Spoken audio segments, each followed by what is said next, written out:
members of the House of Representatives, members of the press, fellow colleagues of the COS network of the Honorable House of Representatives.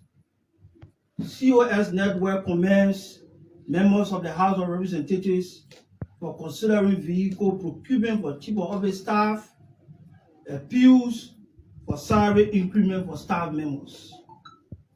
The Chiefs of Office staff of the House of Representatives, under the banner of the COS network, 55th Legislature, extends its profound appreciation to Honorable Anthony Michael Thomas, Honorable Prince A. Toes, Honorable Priscilla A. Cooper, and Honorable Ellis J. Grant for their thoughtful and strategic joint communication for the plenary of the House of Representatives requesting the consideration of vehicle procurement for Chiefs of Office staff in support of their administrative and oversight responsibilities. This initiative reflects a deep understanding of the operational demands placed upon COSs to serve as the principal deputies to the honorable members of the House. The COS network, the umbrella organization representing all Chiefs of Office staff, conveys its sincere thanks and appreciation to the Horses plenary for forwarding the communication to the Committee on Ways, Means and Finance for appropriate review and subsequent action. The procurement of vehicles for COSs is not merely a logistical enhancement, but a strategic investment in the effectiveness of legislative representation. With reliable transportation, Chiefs of Office staff will be better positioned to support their bosses in district engagements, oversight functions, and administrative coordination, thereby elevating the overall performance of legislative offices. It can be recalled that on June 10, 2025, during the second quarter of the second session of the House of Representatives, Honorable Anthony Williams, for the second time, submitted a communication for the increment in salaries of all personal staffers. While lauding Honorable Williams for this welfare-sensitive communication, we kindly appeal to members of the joint committees on rules, order, administration, and ways, means, and finance, to carry on a timely review of the different communication and come up with an implementation mechanism.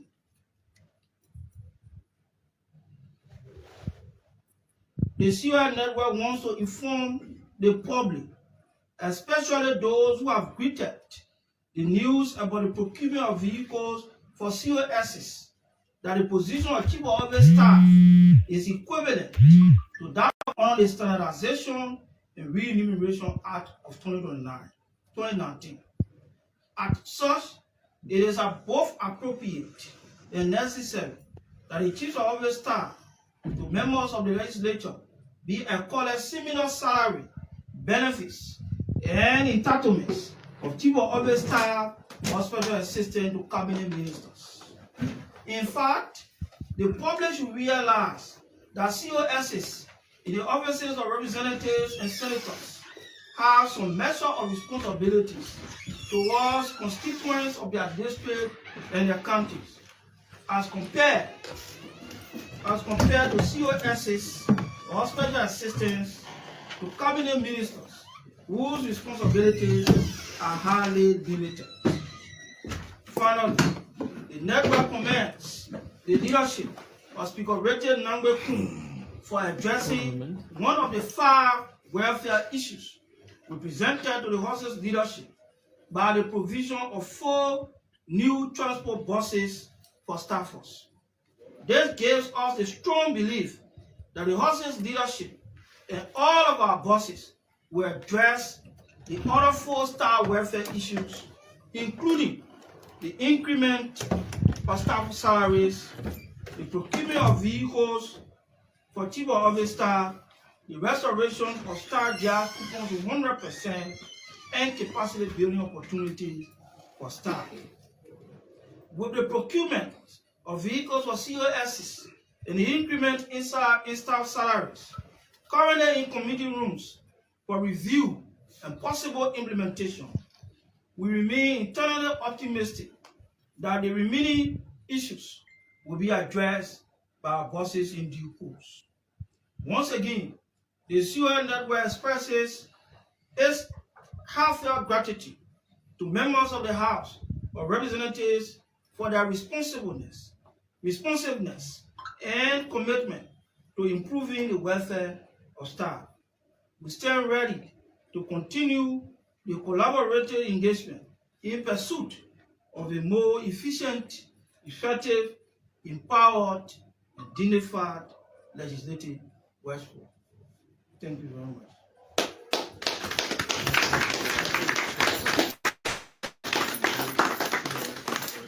So, thanks to the chairpersons of the COS network, at this point, we are pleased to turn over to you, the members of the media, for a few questions.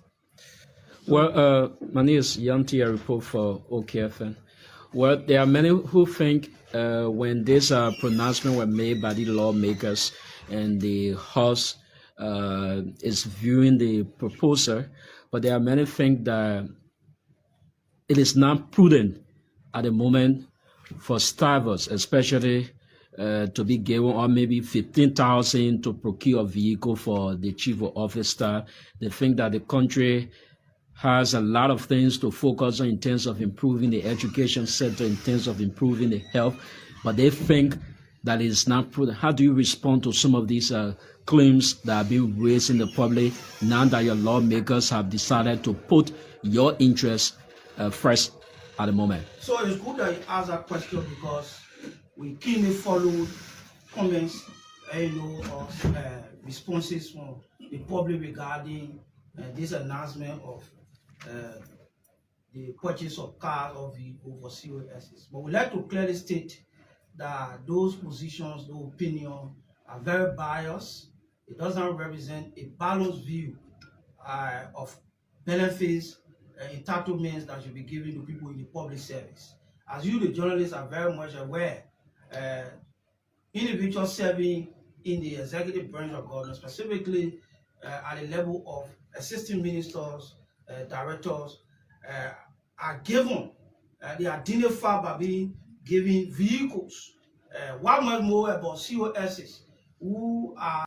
And so, good afternoon, good morning, good evening, depending on your location where you're following us from this evening. We'd like to welcome you to the HITAL program here on BKS TV. On the HITAL, we see dialogue in our confrontation, we see words in our bullet. In today's edition of the show, we will be hosting one of Nima County's songs, Honorable Anthony Kuyongpa. Anthony Kuyongpa will be our guest tonight on the show. Anthony Kuyongpa served as former minister at the Ministry of State for representing. He also served as former representative aspirant in District 3, Nima County. Anthony Kuyongpa will be our guest here tonight on the show, and we are anticipating a really, really, really wonderful conversation with him here too as well. Today is the 15th day of October, AD 2025, and my name is Junior Payne, your regular host of the show.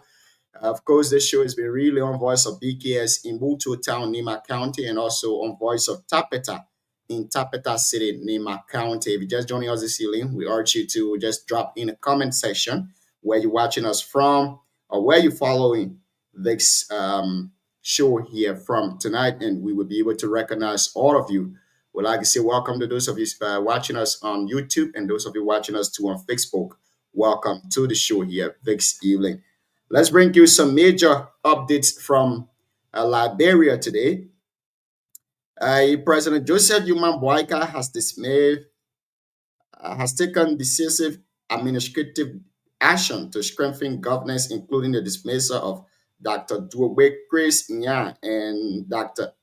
Adams K. Lincoln from the roles of Director General and Deputy Director of the National Public Health Institute of Liberia. Dr. Sir Wanta Komona has been appointed Interim Director General to ensure operational continuity. Additionally, the president has also appointed Ministry of Justice Anthony Toglo Maxwell Gispe, the second, Mr. Vani Ali Sharif, and Dr. Stephen D. Pay of the Ministry of Internal Affairs, and Mr. Amos T.F. Kayan as County Relieving Commissioner for Lofa County. And of course, in another development too as well, the Honorable House of Representatives has begun reviewing a proposal that will provide vehicles for all 73 Chief of Office staff serving members of the 55th Legislature. Each vehicle is estimated to cost 15,000 United States dollar, bringing the total expenditure about US 1.9 million. Now, the unanswered question is this necessary at this time? Do we really need to buy COS vehicles when our schools, when our teachers need salary, when our doctors need increment in their salary? But again, that's some of the major happenings today from Liberia. The chairman on the committee of the construction of the CDC new party headquarters spoke with the media today about news circulating on social media that CDC has been taken to court on grounds that the land doesn't belong to the person who sold it to them. So today, the chairperson spoke with the media, and this is what he has to say. We'll be right back.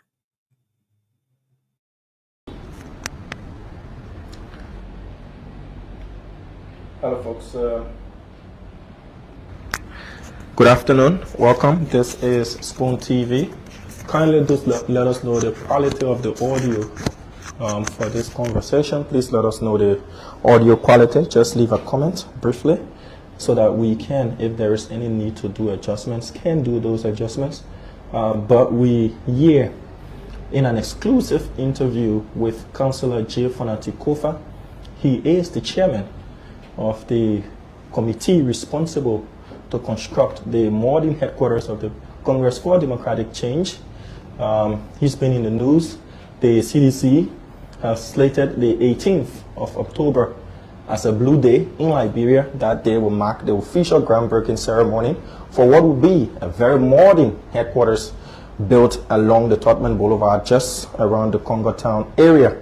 But yesterday, news broke that that project and the groundbreaking might just not happen after news broke that there was an impending lawsuit against the leadership of the CDC concerning what might have been charges ranging from criminal trespassing, criminal mischief, and a host of others. Councillor Kofa is the lawmaker. He is the councillor as well, so it's only best that we have this conversation with him. Good afternoon, sir. Good afternoon.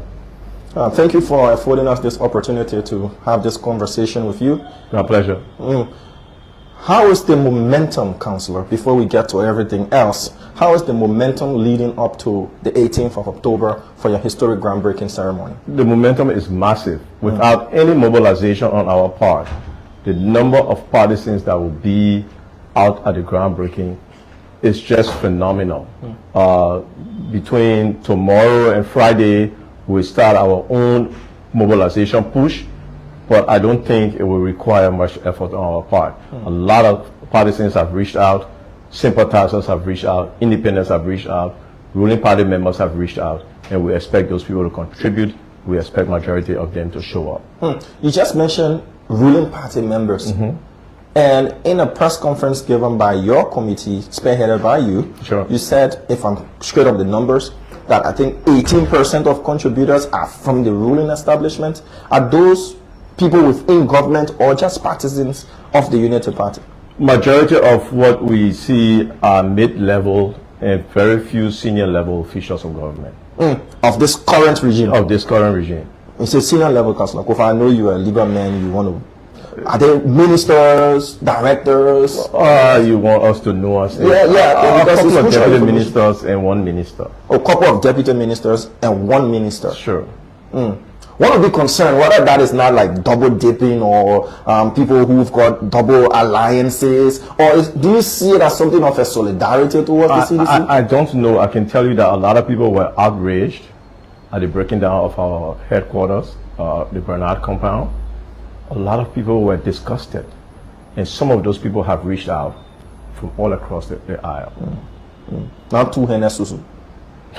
No, I don't think so. Okay, but let's come to what transpired between last night up to this morning or mid-afternoon. Sure. There was news about a particular gentleman, Safi Edwardson, if I've got the name right, claiming that the property the CDC is to break grounds on. There was some 5,000 initial payment, and the deal was around 300,000. But first, do you know this individual in question? Have you had any interactions with this person? Yes. After seeing the picture come out, then I realized I did not recognize the name, but then when the picture came out, I recognized the individual. So our main property is not big enough to hold the entire vision of what the CDC complex should be, right? So while we have the headquarters there and some facilities there, we sought to expand. So we have contacted all of the neighbors of the adjacent properties to enter into negotiations for sale. And he happens to be one that claims the property in the back. Okay. So I was taken aback that last night he said he had filed a writ. I was confused. So we tried to ascertain the facts. You know, right now we are in sensitive negotiation.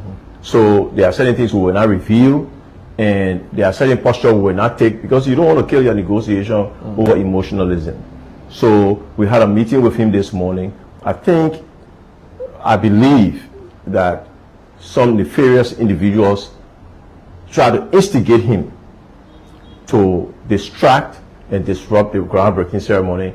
I think this morning he realized that he was pursuing the wrong path. We are back on course. I saw from the court the writ, which I had not seen, have been cancelled.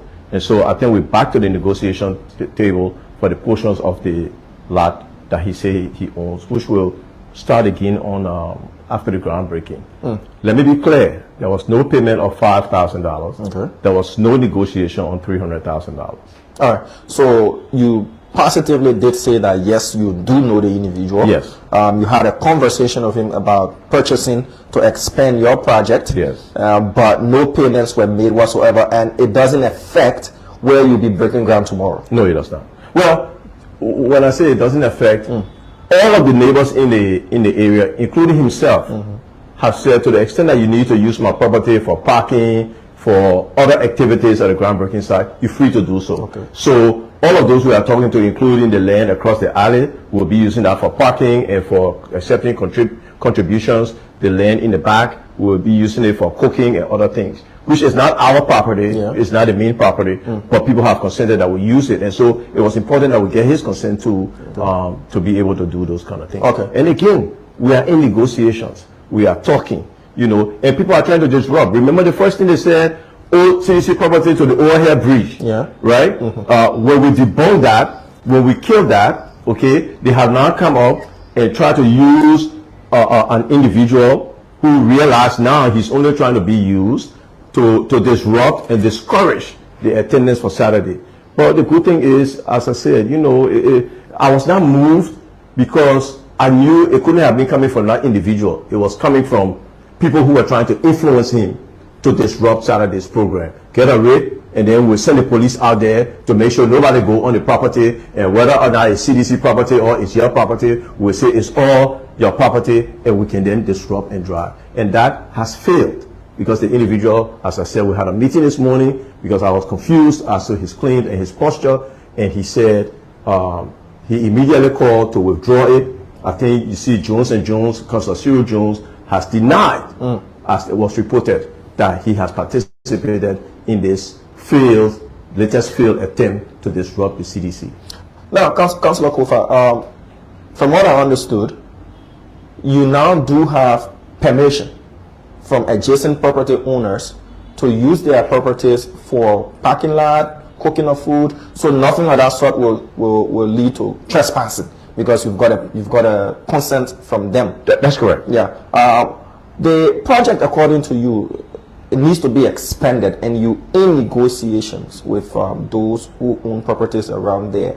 What are you looking at in terms of getting them, leasing, purchasing? Because you know what happened there at the Bernard's compound. The CDC, I'm sure, might have learned a lesson of getting your own. Are you looking into leasing, long lease, or purchasing? I know you said everything will be on a purchase basis. Our primary headquarters that we own site, if we are to expand, our discussions have been purchase. Okay, everything will be in the name of the CDC. I mean, we could have gone, you know, some people say, oh, you know, the government will try to disturb you, so you're secretly be buying it, and you're putting in people's name, and you're doing things secretly. And you know, I had a conversation with the stand-up era. He said, look, we're a political party, we're doing nothing wrong. So we do everything in the name of the CDC because that's what our partisans own. That's what our partisans want to see. If the government wants to disrupt, if some individuals want to disrupt, we are prepared for them. And the caveat goes out. Okay, our citizens, our partisans are going to be out on Saturday, regardless of what you try to do. And please don't try to interrupt them. They are going to be peaceful. They are going to be law-abiding, and they are coming in their numbers. No doubt they will be in their numbers on Saturday. The main property that you'll be carrying on the groundbreaking exercise on the 18th, what's the ownership like? Have you purchased it? Yes. Because we saw some different narratives on social media that it's owned by one Johnson in the States, and the property owes, I think, about $150,000 in taxes, allegedly. Have you been able to? All of that is the propaganda. I will show you the taxes that have been paid on that property. I'm sorry you brought it up. But I will show it. I'll show it to you. Taxes is all up to date on the taxes. The Johnson name is a new name to me. Look. When I built this building that we're in now, a week after we moved in, somebody came and said they own this property. You know, I'm still here 3-4 years later. Okay, property issue in Liberia, everybody tries to claim property. You know, they even have cartel that does that. So the fact that somebody may come up last minute to say, I own this piece of property, it doesn't move me, right? Because the records will be there, we'll go through the title search, we'll be able to prove our title. We will go through the title search and we will be able to claim our title. The fact that people want to disrupt our operations on Saturday based on assumption, based on presumption, we want to debunk those statements in the public. Councillor J. Fonati Kofa with that prayer statement this afternoon in regards to information circulating in the public that an individual claims the land that the CDC wants to build her headquarters on. The groundbreaking is expected to take place this Saturday in Congo Town, Monrovia. Again, folks, would like to say welcome to the show here this evening. As we said in our intro, our guest tonight will be Honorable Anthony Kuyongba. Now, Anthony Kuyongba is a former representative candidate of Electoral District 3. He also served as former minister at the Ministry of State in Liberia. He will be joining us here this evening. And it will be actually a learning movement for most of us young people. We know him to be a teacher. We know him to be a mentor to so many young people. So joining us here tonight on the conversation will be really, really mouth-watering for all of us. So Anthony Kuyongba is in the back. We will bring him on very, very shortly as we engage with tonight's conversation. And this show is really on Voice of Tapeta in Tapeta City and also on Voice of BKS in Butuo Town, District 5, Nema County. If you're just joining us, we'd like to welcome you to the show here this evening. Jacob Bantu is watching us from Tapeta. He's relaying the show there too in Tapeta City, Nema County. Chris Waugh is closely following us this evening.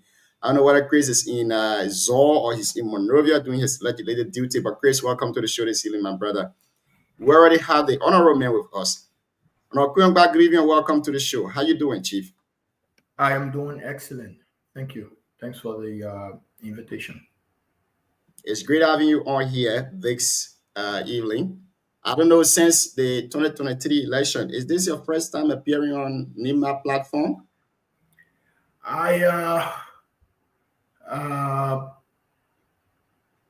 You mean after the runoff, the presidential After, runoff elections? yes, Yes, but most definitely. But I think in May this year, I was on the closing argument, and I'm told the closing argument is also widely followed in Nimba County through the Truth FM radio network there. So I was on the closing argument, and so unofficially, yes, I've spoken to folks in Nimba, but this will be the first. I've gone through the KVP, the Calm Voice of Peace. I've spoken with the Calm Voice of Peace a couple of months ago, but now this is my first with you guys. And again, I'm thankful for the invitation. It's good having you on here. Before we start the conversation, I want you to lay the basis for us. Are you still a member of the CDC, or you switched to the Unity Party? So Anthony Kuyonpa as an individual is not a registered member of any political party in the Republic of Liberia. However, I supported Madame Salif in 2005. I wasn't in Liberia in 2011. I was in the States here. In 2023, I supported President George Weah and became a member of the, George Weah was very wise enough to refer to those of his supporters that are not member of, registered member of the CDC. He called us, Reaction. There you go. He called us Weashin, all right? So I am a Weashin. So I voted for President Weah in 2023, but Anthony Kuyonpa is not a registered member of any political party in Liberia. That's good, because I wanted to lay the basis. There have been these rumors in the corner that your support to Weah in 2023 led to you joining the CDC. So I wanted us to start the conversation from there. But so many people listening to you. For me, I might personally know you, and those people on the show might know you. Our panelists might know you, but our listeners way in Mutu and the surrounding or in Tapeta that have been hearing the name Anthony Kuyonpa all around the corner, but I want to know you properly. So just introduce yourself for us, where you've worked before in Liberia, your educational background, and how engaged you are with the people of Liberia, including Nima, Zor, and District 3 as a whole. Thank you very much. So I will give you a brief history of Anthony Kuyonpa, and I will lead you along the lines. All right. So Anthony Kuyonpa, my full name is Anthony Drate Mwanye Fokpa Kuyonpa. Now let me discuss each of the different names. I am the second son of General Thomas Wonkama Kuyonpa, and the third child of Fobe Kiabe Kali Crusoe, who is my mother. My father, as you are aware, came from Zwali. My mother is from a town in Lofa County called Lutisu in Zozo District. All right. And so I was born May 1, 1981 on a Friday at the Catholic Hospital at around 6:30 p.m. precise. So the name Drate was given to me by one of the closest colleagues of my father within the PRC. The PRC is the People's Redemption Council. And that colleague of my father was the late J. Nicholas Podia. J. Nicholas Podia comes from Sino County. By tribe, he was a crewman.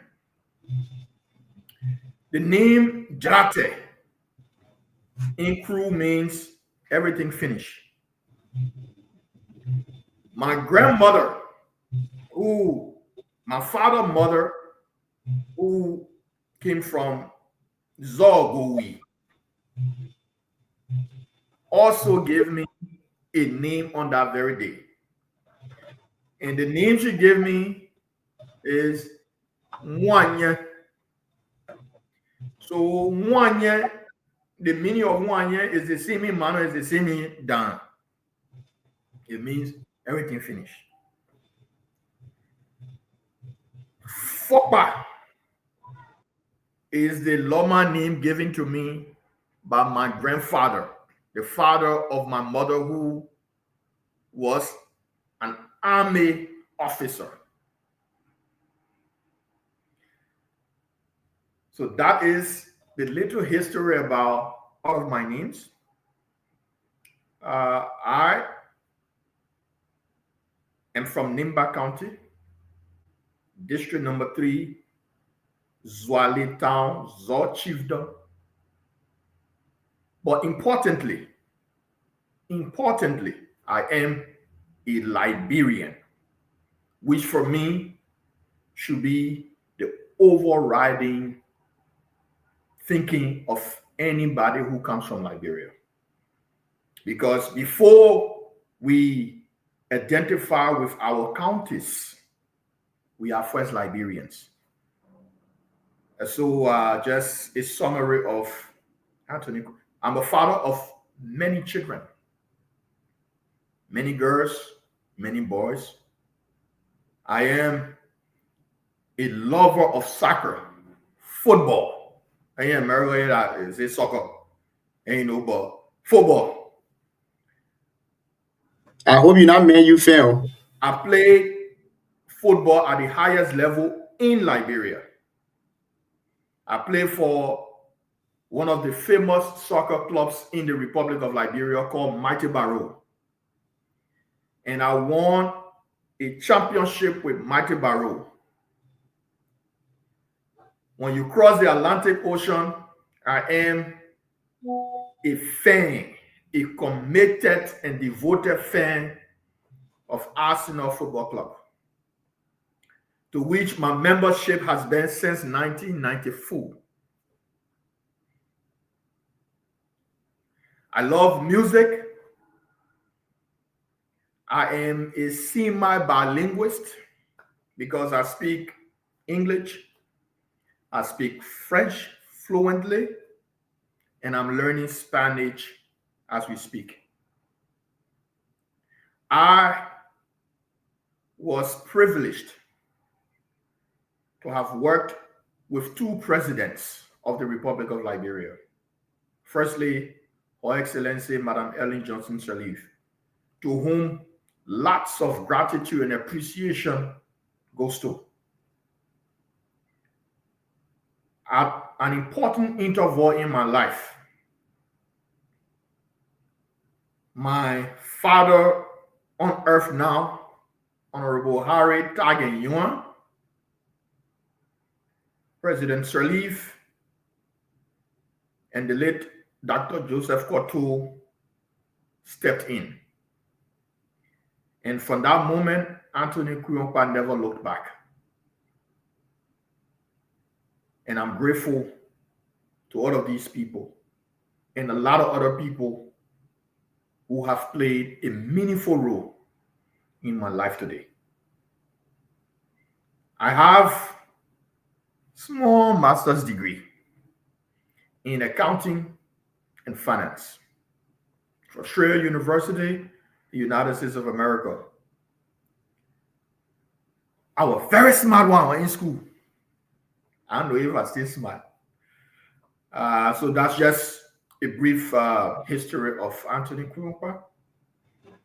And once again, want to appreciate the family of the DKTV, for affording me this opportunity to talk about myself, talk about NIMBA, talk about national politics in our country.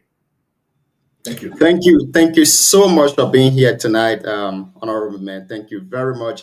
Like I said from the beginning, that this conversation will be more of an educational one than the regular politics we see playing around here lately. Yeah. So I want us to start with this issue, very, very important. And I know other people have been engaging you about it too as well. When this president took over, his first agenda, the first thing in his agenda was the issue of war and economic crimes court. I'm not trying to take you back in any ways, but your father, the late Thomas Kuyongba, served as one of the backbones of NIMBA.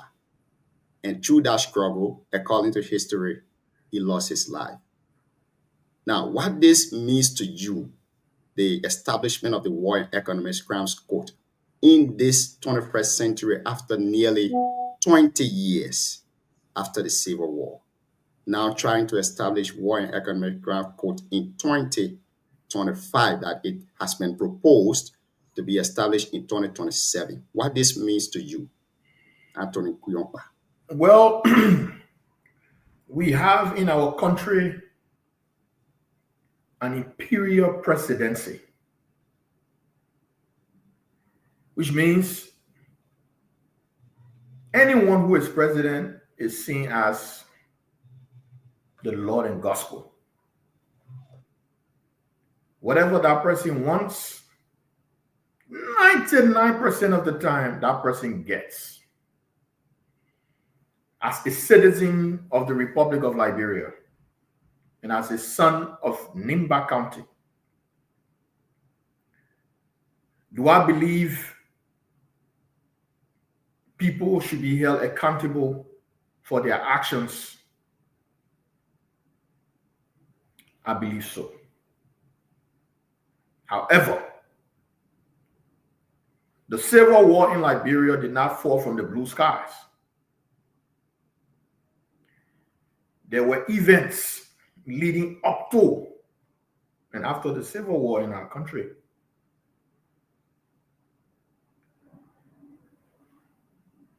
We had the removal of the Chewy Party in 1980. PRC took over. Yes, I was very small at the time, but I've given my time to understanding a lot of what happened. And you will agree with me that the disagreement between General Kuyongba and President Doe exacerbated or put fuel to the fire that eventually led to the Civil War in our country. We all know the mayhem perpetrated against the people of Nimba. The Nimba people were left with no alternative but to stand their ground. And you bet we stood our grounds. Other people got involved in the Civil War. From their perspective, it was justified. From the perspective of Nimba people, it was justified. From the perspective of the Grenjida people, it was justified. Other tribal groupings and every other thing that happened thereof. When the people went to the peace accord in Accra, Ghana, there was an agreement that came from Ghana. The agreement called for the establishment of the Truth and Reconciliation Commission. Truth and Reconciliation Commission. I'm not a lawyer. I will not pretend to be one. Truth and Reconciliation Commission went to work, did what it had to do, and at some point decided to deviate from what was agreed in Accra. And I stand to be corrected. The Supreme Court of Liberia came up with an opinion against the TRC final report. President Salif was president for 12 years. Prioritized what needed to have been prioritized for the Republic of Liberia. Do we regret the loss of lives in Liberia as a result of the civil carnage? Remember, the loss of lives were occurring in Liberia prior to 1980. But we regret the loss of lives generally. There is a thing that people say, let a sleeping dog lie. When people say let a sleeping dog lie, I don't mean that they do not regret the loss of lives. But when the entirety of the discussion of war crimes court is meant to target a particular individual or particular individuals, then it becomes a problem. Because people who participated in the war had a justification for participating in the war. Now, Anthony Quionpa is not saying their actions in the war were justified. Something pushed them. If we say we want war crime code in Liberia, then let us be broad about war crimes code. Let us go beyond just the people who need to just pop up. Because you and I know of the many atrocities that were committed in the Republic of Liberia. All right? By different elements, some of which are in Liberia. Some are outside Liberia. So let's be broad about it. But we all can see that following the death of Senator Johnson, the issue of war crime code, I guess, is of no relevance or priority anymore. And so we will all leave it as it is. Because prior to Senator Johnson's death, I think the entire 2024, the first half of 2024, up to the time Senator Johnson died, our war crime code discussion. Now I heard the other day war crime code posted he ain't getting money for the office and all that kind of thing. Then. So sleeping dog lie, we'll let a sleeping dog lie. But for me, the fact that the Supreme Court ruled on this matter before, which granted a lot of people the opportunity to become who they are today in our country. What was the justification? Then again, to push the thing up. But anyway, like I said, the sleeping dog sleeping, let the sleeping dog sleep. And you know Thank you. what I mean when I say that. President became president 2018, went to the United Nations. The issue of war crime code was brought to him, and President Weah elegantly addressed the issue and said the priorities of the people of Liberia were development, job creation, and other things, because he understood the peculiar nature of the war we had in Liberia. He understood very well. So say he's sleeping, let's sleep. Thank you. This will take me to my next question. Your father and the late Senator Johnson were very, very close. Now, coming to you, Honorable Anthony Quionpa, what was the relationship between you and the late senator when he was alive? You know, Anthony Quionpa is this young man who has lots of respect for people. We all know the history of Senator Johnson. Senator Johnson, may his soul rest in peace, himself went on the record that the war we fought was because of the way they treated our brother. We went to Senator Johnson said all of those things. But it will interest you to know his actions towards the Quionpa family did not speak to that. And Anthony Quionpa engaged Senator Johnson directly on those issues. Listen, Anthony Quionpa only afraid of God, because he the one giving my life. He the one will take it when he's ready to take it. There is a saying that when you have your country devil, when you dress your country devil, you can be the one to go and dress your country devil in the public. We have elders in Nimba County, not so?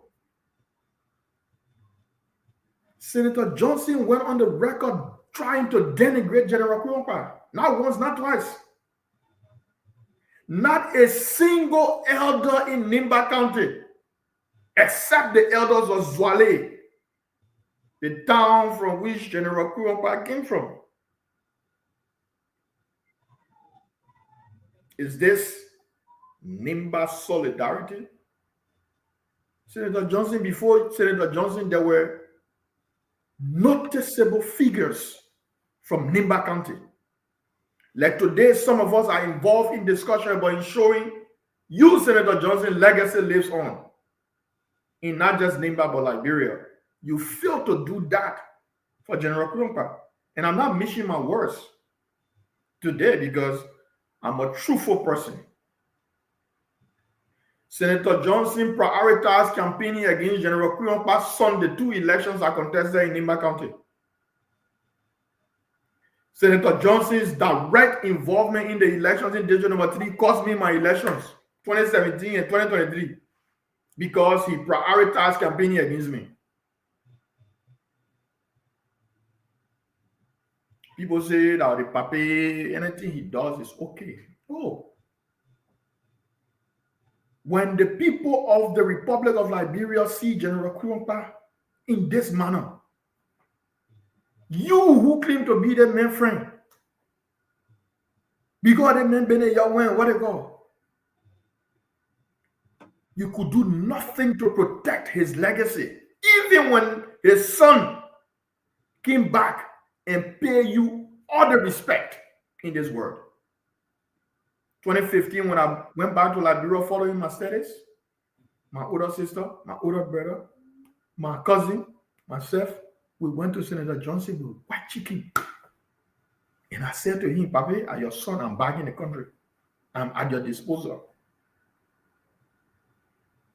When I travel, I'm coming back. If I wash, I will get it for Senator Johnson. Cologne, I will carry it. Oh, Papi. Everything between Senator Johnson and myself will be horrible. As soon as election time come, the thing I know about my father, what Senator Johnson was not talking. And you know why he goes to say those things? He goes right into the heart of District Number 3, camply, and make disparaging statements about General Kuyonpa and myself. He's there today is unfortunate. Those of us who are here will do everything in our power to ensure that his legacy lives on. There is no way in this world Anthony Kuyonpa will succeed and the children of Prince Johnson be forgotten. It's not possible. It's not possible because I am from a family of revolutionaries. Listen, the younger brother of my father was one of the special forces, Prince Kuyonpa. And a lot of Nimba people know him. During the short time he was in that country, during 90 to 91 when he died, he did lots of good things for people in not just Nimba, but in our country. So I've come from a family of people who have served Liberia with their lives. But since that Johnson didn't treat you correct, he didn't treat me correct personally. And then to put the cherry on the cake. Listen, in my life, I'm 44 today. I'm 44 years old. From elementary school or kindergarten to elementary to junior high to high school to my short to the few years I spent in the Polytechnic before I traveled from Liberia, to my footballing days, Tusafi, ATS, all the places I played, all the football in Monrovia. There is no record of Anthony Kuyonpa being violent or rude. Never, ever. Senator Johnson, after he fought me and lost my election, chose to damage my reputation in the Republic of Liberia for something he know I never did. Senator Johnson was on radio. How Kuyonpa attack Him in Zwale. I ambush him in Zwale. Come on, man. What more he wanted to have done to me? What more? Why would Anthony Kuyokpa ever dream about attacking Senator Johnson? Even if I went and drank all the liquor in the world and took all the drugs in the world, that would never ever cross my mind. But you know what? Those responsible know themselves. And one day they will stand in the public and tell people, y'all go and beg Anthony Kuyokpa on our behalf. They know themselves. It's not for me to say it. But what I want to say to the people of Nimba, Anthony Kuyokpa can never be associated with violence. If it wasn't for the brave young people in Zwale, there is no Anthony Kuyokpa today. But that story has come and gone. We're all living today. Does that make me think differently about some people in Nimba County? Absolutely. Would that take me away from the people of Nimba? Certainly not. I love my people of Nimba County. I love the Republic of Liberia. I've continued to be active, continue to engage my people. And so you talk about my relationship with Senator Johnson. It was a lukewarm relationship.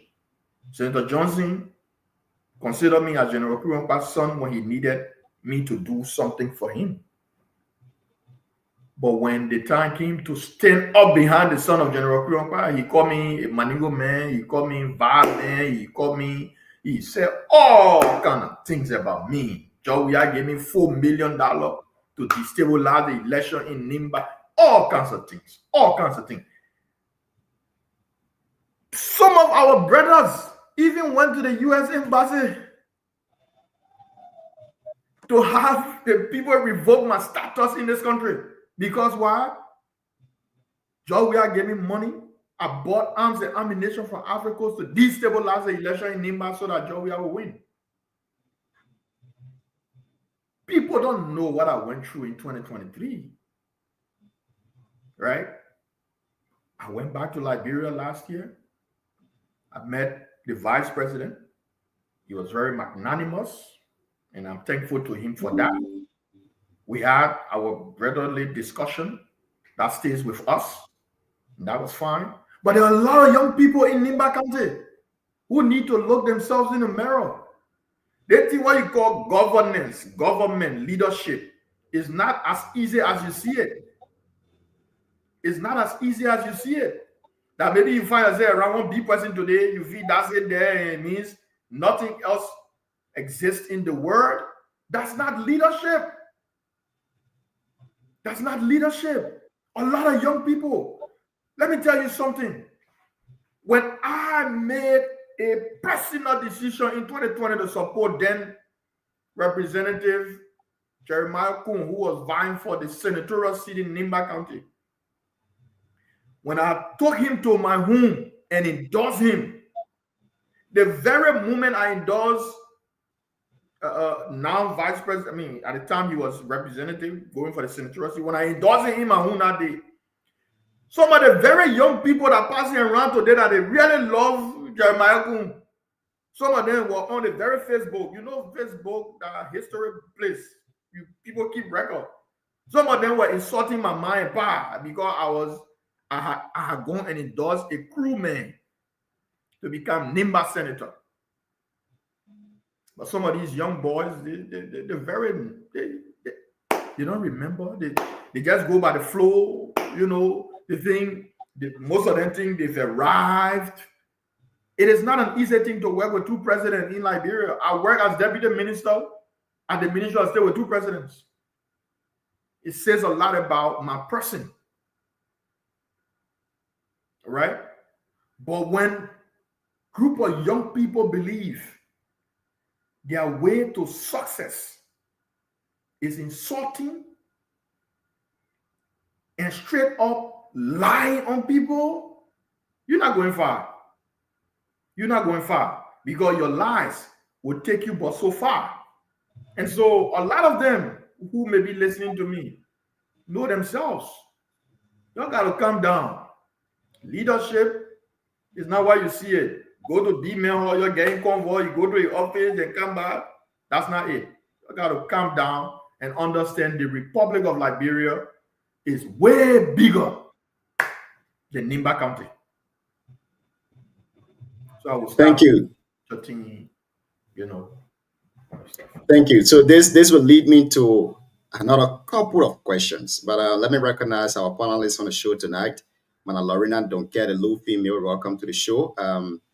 Pastor Success A.B. Dennis, welcome. And big brother DK Way, one of the brains behind this platform, who has been doing everything possible for this platform to stand. We'd like to say welcome to the show too as well.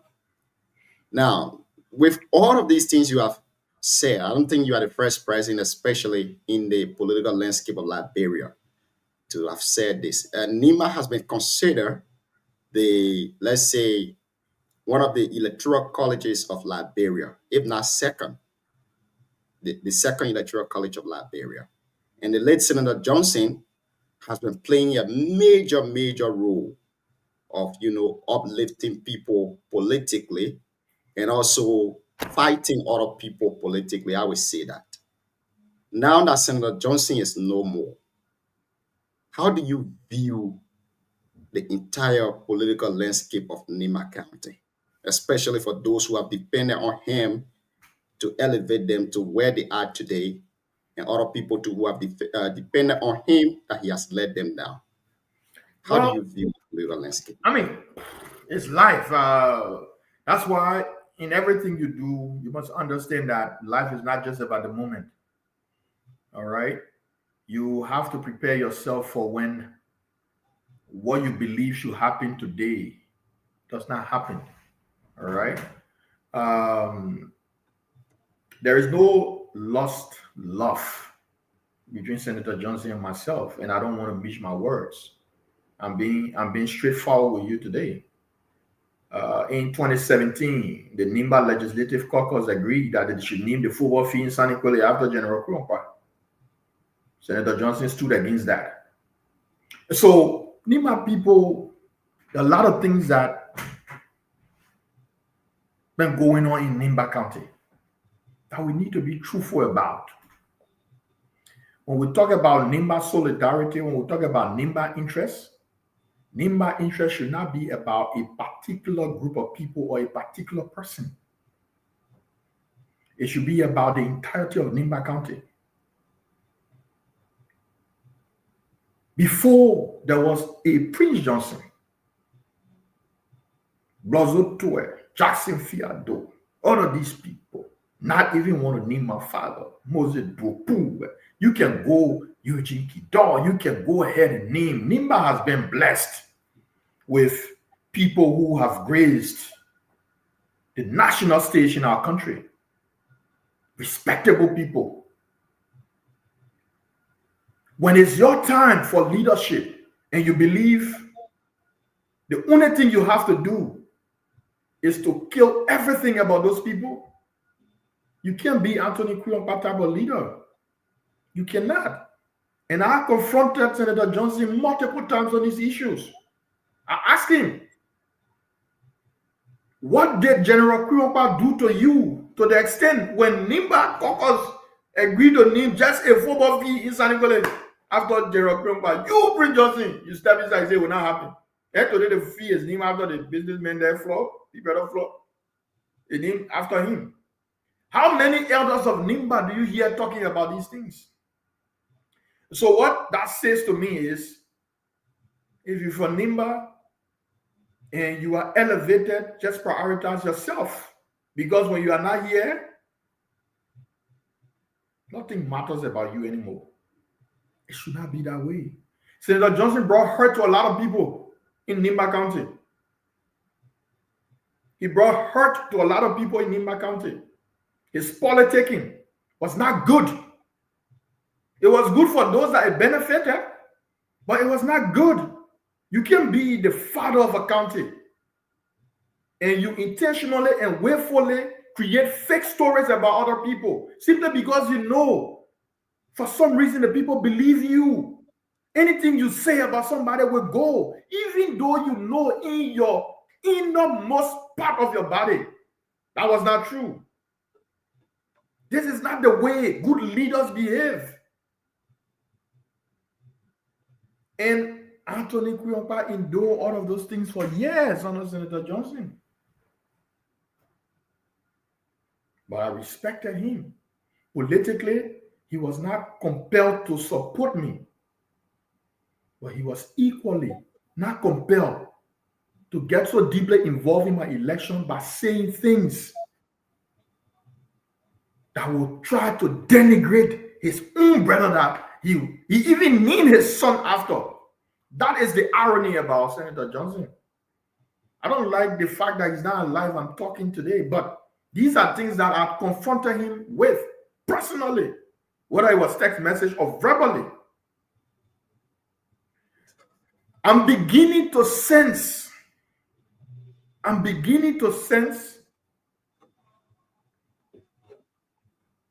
we are gradually, it may be intentional or unintentional, that we might be moving in similar direction. I'm beginning to sense that, because during Senator Johnson time, Senator Johnson said that Pueblo today, any Nimba person who said that green, you become enemy of Nimba County. Listen, you can't say you're in a constitutional democracy. You can say you're practicing democracy and you believe your will should be imposed on other people. You have to engage. You have to be constructive in your engagement so people buy into your philosophy, into your ideas. But to believe that because your own team were in red, Kuyonpa team were red, Pueblo, you call Kuyonpa non-Nimba citizen, then you will have to tell Anthony Kuyonpa what makes a person more Nimba person than the other person. So why it's true that I'm now on Facebook and in most, if not all, the Nimba chat rooms, and I follow all of these things going on. We got to leave sycophancy alone if we want to move our country forward, if we want to move that county forward. We got to leave sycophancy. We are too sycophantic. And I'm only talking about we Nimba people. Some of the very people yesterday that were saying the worst thing about the current vice president of our country. As soon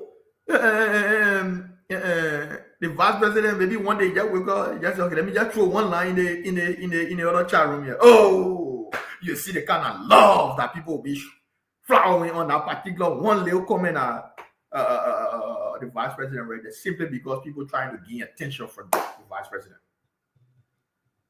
They will do so to buy sentiment.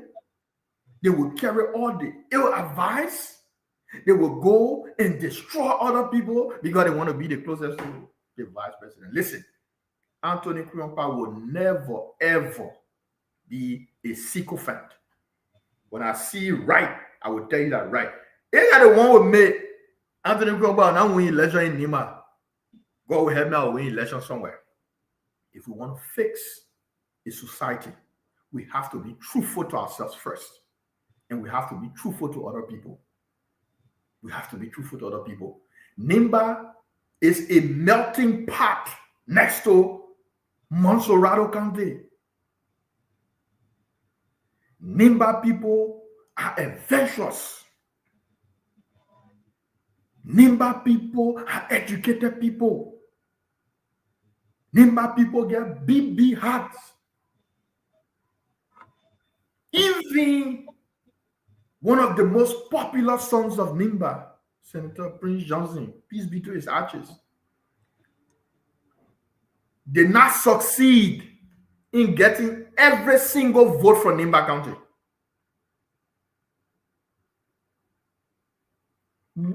In our own lifetime, the most popular person in Nimba County could not succeed in getting every single Nimba person to vote for him. The most he got was 75%. I stand to be corrected. If I'm wrong, tell me I'm wrong. And then after that, it declined. 27, the vote that Senator Johnson got in 2011 as presidential candidate declined in 2017. All right? So, guys, Nimba is a subset of the Republic of Liberia. Nimba is a subset of the Republic of Liberia. Nimba is not outside of Liberia. Whatever we're doing, Nimba must understand how is it going to impact Liberia. How the other part of Liberia see what we're doing in Nimba. I will stop there. Because somebody told me, say, you'll be a good show today. You will push me. So I'm waiting for you to push me. Then I hit the wall. No, we will definitely put you, and I hope that you gave us all of the time so that we can do the poaching. I mean, the only thing I did, I finished cooking my rice. I cooked my kidney beans earlier. You know, I made small mistake. The salt, try to what they call. So the rice, now I put no salt in the rice. I just cook the rice that. So you know, I too much what they call it. What they call it. Put some water behind that. Put some water behind the sweet stay again. I think that's what I would do. I think that's what I would do. But no, when you put the water there, when it dry, it will still get it seen. But Yeah, you so- have you the woman. I never can get it so out. We will definitely go to the other panelists. I beg you guys. You were in Liberia now. We are telling you what to do. You could either put charcoal there, or you put a piece of pumpkin. You put a piece of pumpkin in the soup. Pumpkin, a Then piece I of go buy pumpkin. Walmart. No, we need to Yeah, go to Walmart. Go to Walmart, pumpkin there. Yeah, pumpkin there. Go buy it, my man. Don't eat so. It's not good. Or better, or go to Walmart. They can sell coal in from Walmart. So you the gray coal, you put one piece in there. So why can't you eat it so and get fat? Magno, please come on camera. I beg you, Honorable. Come on camera. So I want us to really the rescue government and put the current off. Ask anybody, Nima Nana, current off. Anyways, Mag is here again. Mag, welcome to the show.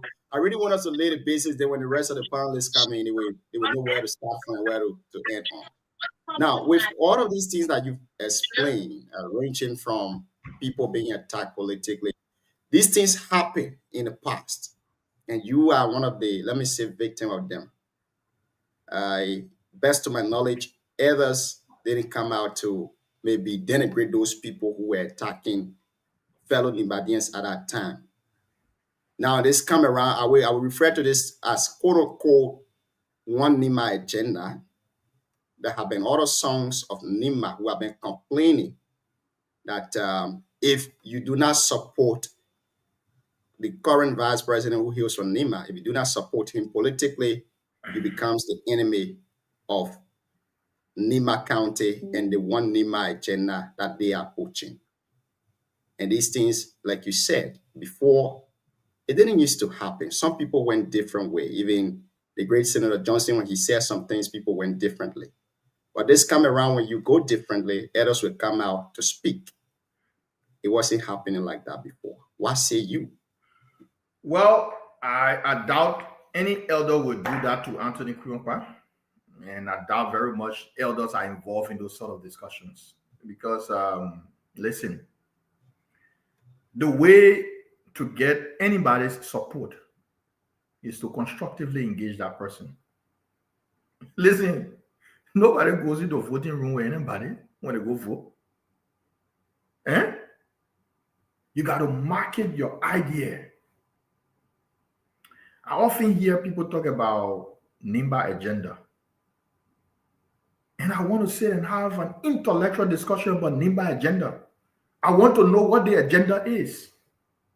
Is the agenda about creating multiple millionaires in Nimba County?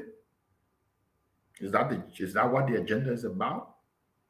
Or is the agenda about ensuring all the lucrative contract in Nimba goes to particular individuals which has been happening for the last 20 years. Is that the NIMBA agenda that we're talking about? What is the NIMBA agenda? Listen, if you cannot engage another human being and market your idea, and you think because, biologically the person happened to come from this particular region, you come from that region, then you're wasting your time. And so those elders who may be involved in that, that's why you're saying that they say, for me, I don't think that is actually happening. Because there have been many, many times in our history that there have been other people from Nimba County who have been involved in presidential elections.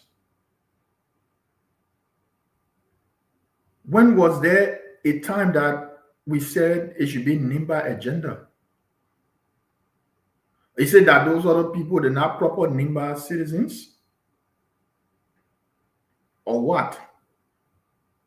So those involved with those things, first of all, it is even risky for us to be discussing presidency with the vice president name.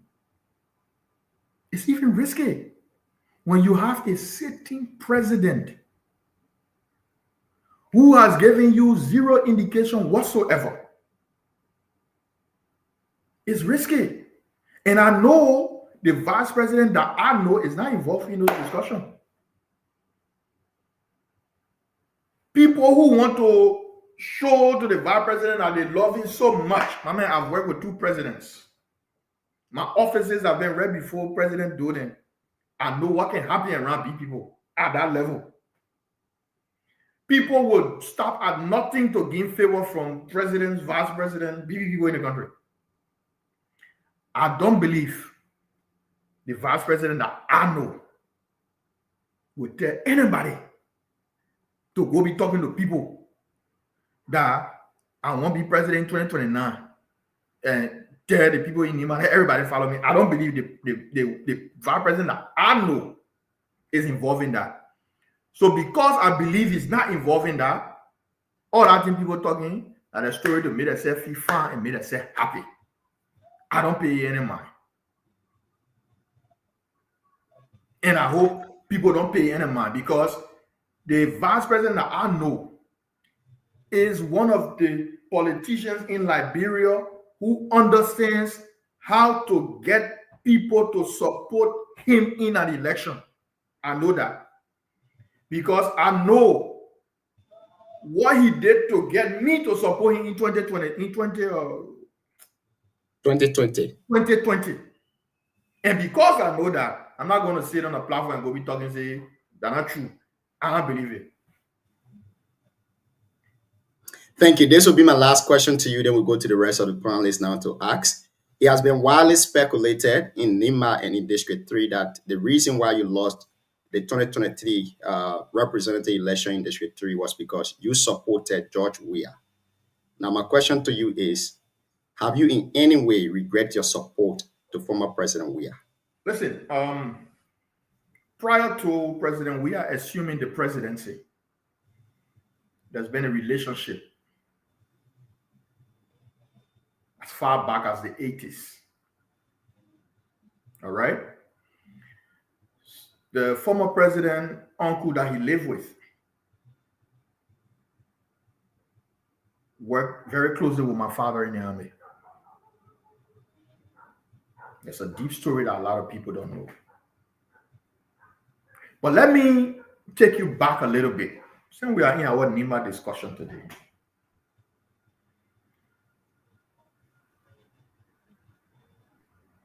We all, when I say we all, those of us who were involved with President Weah's government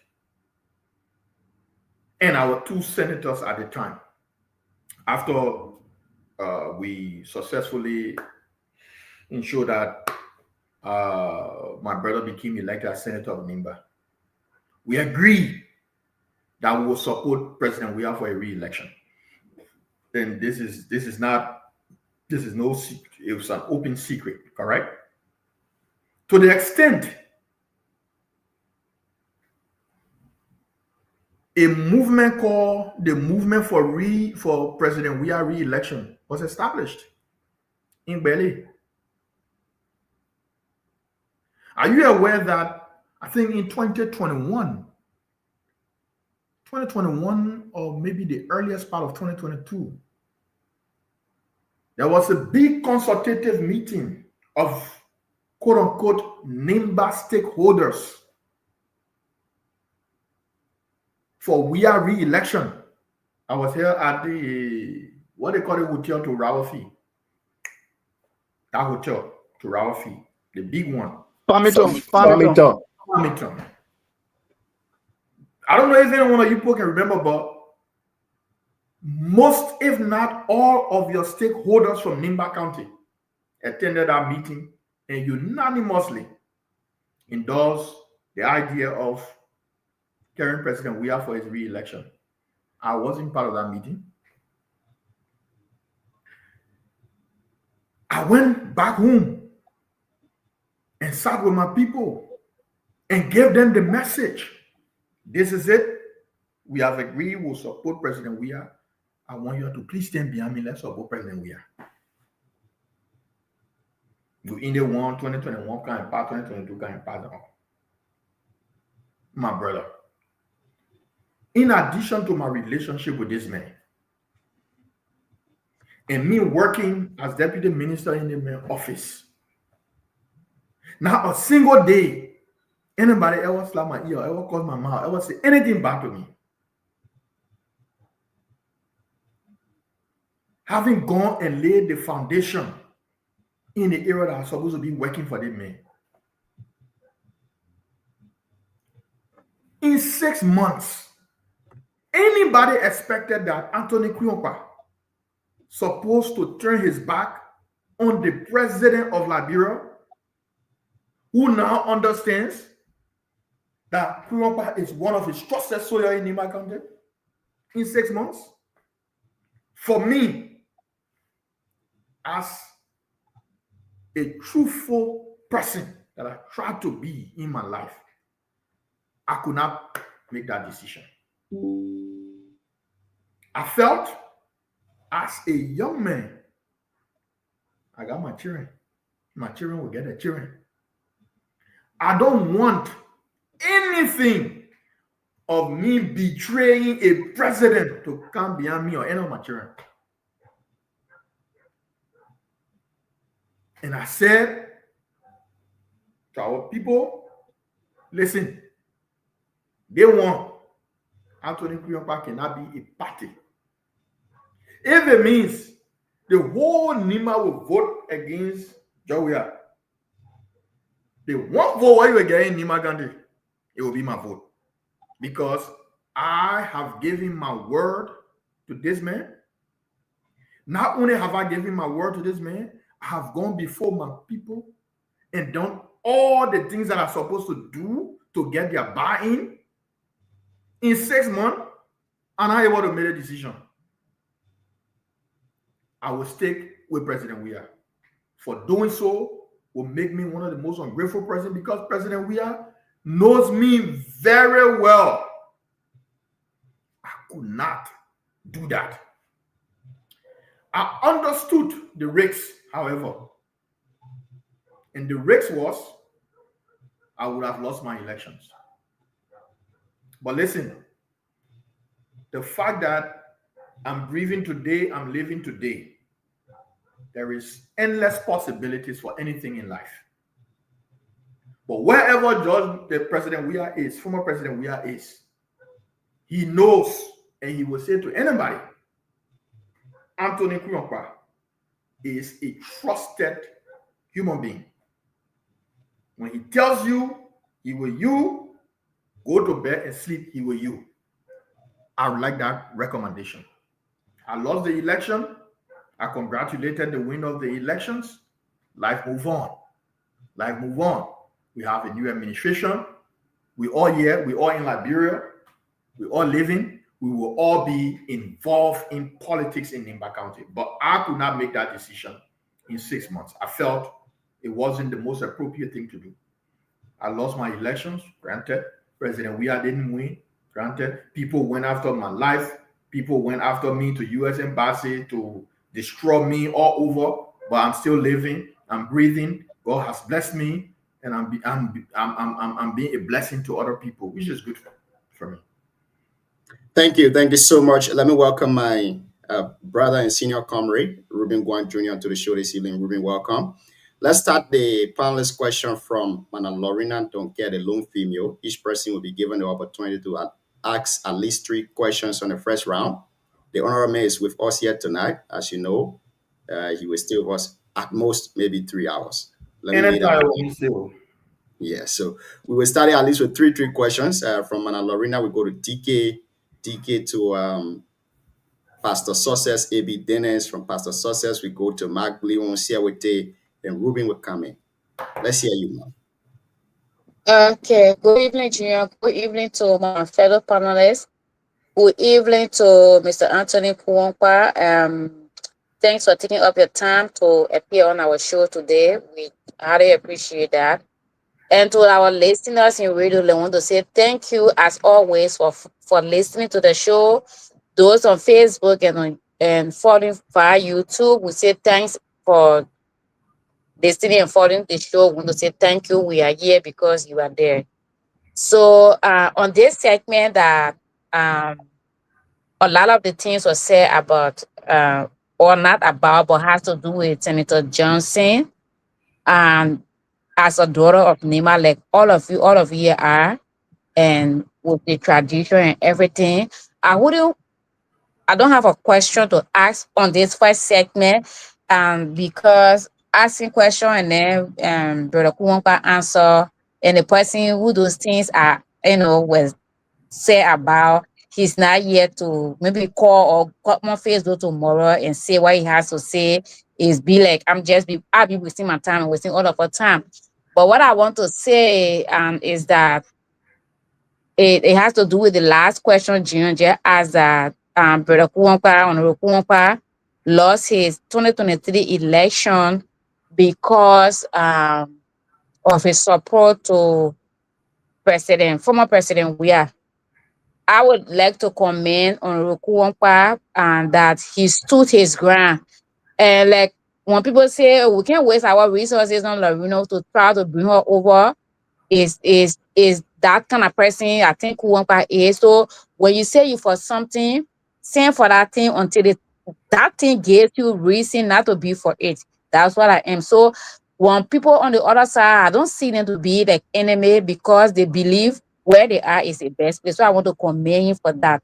However, the fact that it is politics, he comes from the district, and looking at what the election it was, and then almost every year, the opposition candidate has a sympathetic vote, the sentiment from the voters is always huge for opposition candidate on the average. So I was just thinking that maybe the rescuer, like, okay, send you for CDC, we're not going to support it. Though he come here earlier and say XYZ, we're going to support the person who is on the rescue ticket. I think that was one of the reasons, or in fact the major reason. And one thing I want to say is when he talk about the Nima solidarity or Nima unity, my perspective on the Nima unity is that people need to just slow down. People need to stop doing too much. People should not allow themselves to be used by politicians, because they have often said, where the politicians will say to discuss, to drink whiskey, to drink whatever soft drink, you might not be invited there. You will just see posts from one of them and say, oh, S was the, like you see, a few months ago from February, Kalasco was calling Koga or Debale jumper. But yesterday he made a post that he visited Koga. So you see, we should not allow ourselves to be used by politicians, push against the wall. We can however, provide clarity on issues that will have the facts to. When somebody is saying something about somebody that is not true, then you got the truth out, the true version, or also you can provide clarity, but still maintaining that person. Because the Nima unity we talk about is for everybody, it's not for one person. And like the Honorable Vice President Jeremiah Kmakun has always said, he said, when it is time, whatever Nima decide, That's a start all of us will go to. He's not saying I'm the decision of Nima or I'm the Nina Solidarity. Say wherever Nima decide. So I just want everybody to have that mindset and don't need to slow down. Leave for space. There's a quote that says when you're having a political argument, leave for room that you can use to win people over. But if you close all the room and causing power and blah blah blah, you have no space to win, to sit and win people over. So for me, that's what I would say on this segment. I wouldn't ask questions because most of it was about PYJ, who is not here to give the other side. So maybe on the next segment, I'm going to ask my questions. Thank you. Thank you so much. Honorable Kuyonpa, I don't know whether you want to respond to that shortly before we go to the next panelist. I mean, so, you know, my sister, thank you very much. Like I said, the vice president that I know the vice president has never in my mind, because I know him, going to anybody tell and say, I don't want Nima solidarity, to everybody in Nima to vote for me. He would never do that because he knows he's the vice president of the country. You have a sitting and an active president. He's not going to get involved in that. So you have exuberant supporters who are seeking attention from the vice president. They will go about doing all sorts of things, but people should not pay attention to those sort of things. You know, in politics, you have to understand the terrain. You have to understand the timing. You have to understand a lot of things. So you got a bunch of people who will do all these things. They know once in a while the vice president can come to the group chat and low when they see them writing plenty about, you know, giving all the praises and left and right and all that one. So, oh, the other person, let me call the person. So people do all of those things to get attention, but don't play those sort of discussions anymore. Because we're all independent people who feeding ourselves, taking care of our families. Ain't nobody can tell you, say, you will do this, you will do this. So when people say nothing, it don't mean nothing. So don't waste your energy on that kind of thing. Thank you. DK, let's give you the opportunity now to ask. Thank you, Tony. Not to waste your time, I know you serve as deputy minister, serving two presidents, President Salif and President George Weah. How you enter in the two president office? So in 2000, when I left Liberia I was the representation of the Ministry of State on the international scholarship that was given to Liberia. On that very scholarship, we had Stephen Johnson, who is the deputy to civil aviation now. We had the father of Senator Yan Twayen. So Yan Twayen Sr. was a representation of the Ministry of Education. Stephen Johnson was a representation of the Ministry of Finance. We had Bill Tweley, who is now senator, but was NPA, he was a representation from the Ministry of Education because at the time he was special assistant to the late Dr. Joseph Koto, who at the time was the Minister of Education. We also had on that trip Jala Kennedy, who was representing the Ministry of Agriculture. We had Nathaniel Sekpeni, may his soul rest in peace, who was representing the University of Liberia. All right. We had Jacob Sui, who is currently at the Booker Washington Institute as one of the, I think, first or second vice president there. He was a representation of BDRI. I was a representation of the Ministry of State. So we all came for the scholarship. When we completed, we went back to Liberia. You will see that we were all seconded to those institutions that we came and represented. I went to the Ministry of State. I was assigned directly with the late Minister Sylvester Grisby. At the time, he was the Minister of State with our portfolio. I became his principal deputy there. Stephen Johnson was sent as deputy commissioner for custom. At the time, they had not done the division where they took planning and took the final administration, and they took the revenue component and made it LRA. They were so Stephen was deputy commissioner working underneath Dixon Sibo, who is representative of district, one of the districts there in Montserrado right now. Bill Tweley went back and became assistant minister for curriculum and textbooks at the Ministry of Education, and then he went on to win his election in 2011. Right, Pat Twayen, Yan Twayen Senior, okay, went back to the Ministry of Education, and they made him the county education officer for Nimba. All right. And then so all the other people, Jacob Sui went back and became the deputy president to BDRI. Jala Kennedy. So that's how I ended up at the Ministry of State. Now, following the 2017 election, when President Weah assumed the presidency, I was preparing to come back to the States to spend some time with my family, right? And so I had gone to the mansion. I think this is February 2018. I had gone to the mansion to take in turnover notes to the new Minister of State without portfolio, Honorable Chokon Kui, a very good brother of mine today, right? So I took turnover notes to Honorable Kui. So we in his office lecturing. Then the president came from his office. So, oh, my begin, what are you doing here? So myself, do you know? The opportunity again come too much. So I said, oh, but Chi, I'm going to see you. And you know, man, I laugh. I said, Chi, I'm going to see you. So Honorable Kui said, my man just saying, want to see you. And I was trying to find out what. He said, but I'm going to the office, my man. In that time, they brought a food.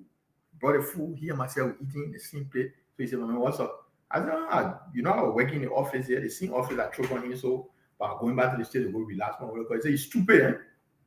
I said, Chiwa, he said, he's stupid again, eh? A president, my brother, said, going back to America to do what in there.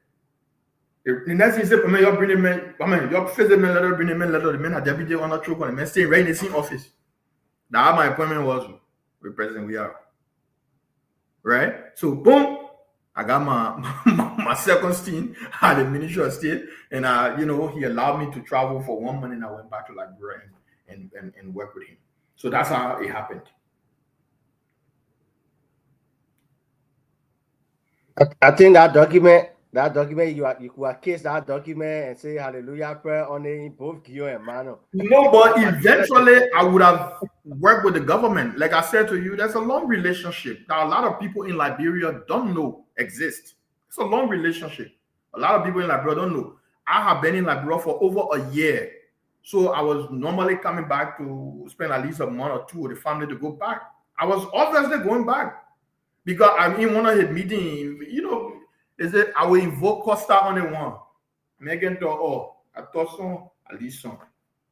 Megan talk, oh, anatosumo. Thank you, Tony. So my last question is, give all the historicity of this incident in Zwali. Oh yes, this Zwali. It will bring us to talking about Senator Johnson. But listen, I will just summarize Zwali. But basically what I can say to you is, if anybody in this world tell you Anthony Kuyonpa is a violent person, look that person directly in their two eyes and tell them you can laugh on the belly of the devil. What happened in Zwali was unfortunate, but there is a particular instigator of what happened in Zwali, and that person knows himself. And I will invoke Megan talk all again on this because they say we're reconciling now, right? Like I said to you, when I went to Liberia, I met the vice president. We talk as brothers and got up under the bridge, right? But everything you heard about Zwali relative to my character as a human being was the exact opposite of what happened in Zwali. But I'm grateful to God for the young men, the older people. There's a handicap in Zwali, right side Javasi house there. What is his name? Delano Rubin. The papa of the handicap. Denaro. Yeah, he's Denaro. Yeah, Denaro Burr. If it wasn't for the insightfulness of those people, Anthony Kuyonpa is no longer living. So I'm grateful to God for them. But listen, those information that came out about Anthony Kuyonpa, KSS person, the first story that came out is I KSS person, I ambushed people, I was shooting gun at people, I was doing them one. My brother, all of those things were all made from the belly of the devil. No truth to it. Don't never give it any credence. All right? As you are aware, the 2023 election was characterized by extreme propaganda. People don't understand the danger extreme propaganda has on a society like ours in Liberia. where more than 80% of the population do not have what it takes to analyze information that they receive.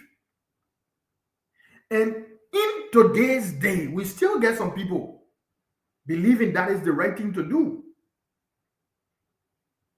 When you try to malign the character of somebody who has lived all his life protecting his character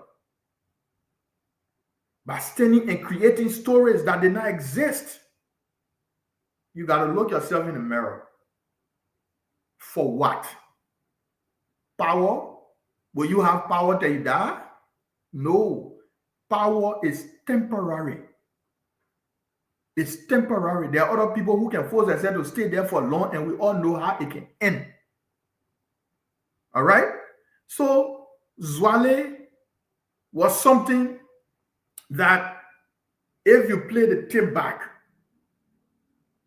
the individuals involved and know themselves, as I'm speaking to now, hopefully some of them listening, I will not call their name, but they know themselves, will look themselves in the mirror. I know they're doing it because they've been sitting with people and talking. Those information come to me that we crossed the line here.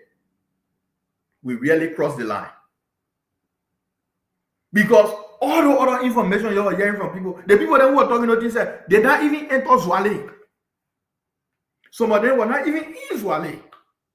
Especially the mini people that were talking plenty, they were not even in Zwale. When you want to buy sentiment from people for vote, do it. But don't do it at the expense of other people's character. To associate me with violence.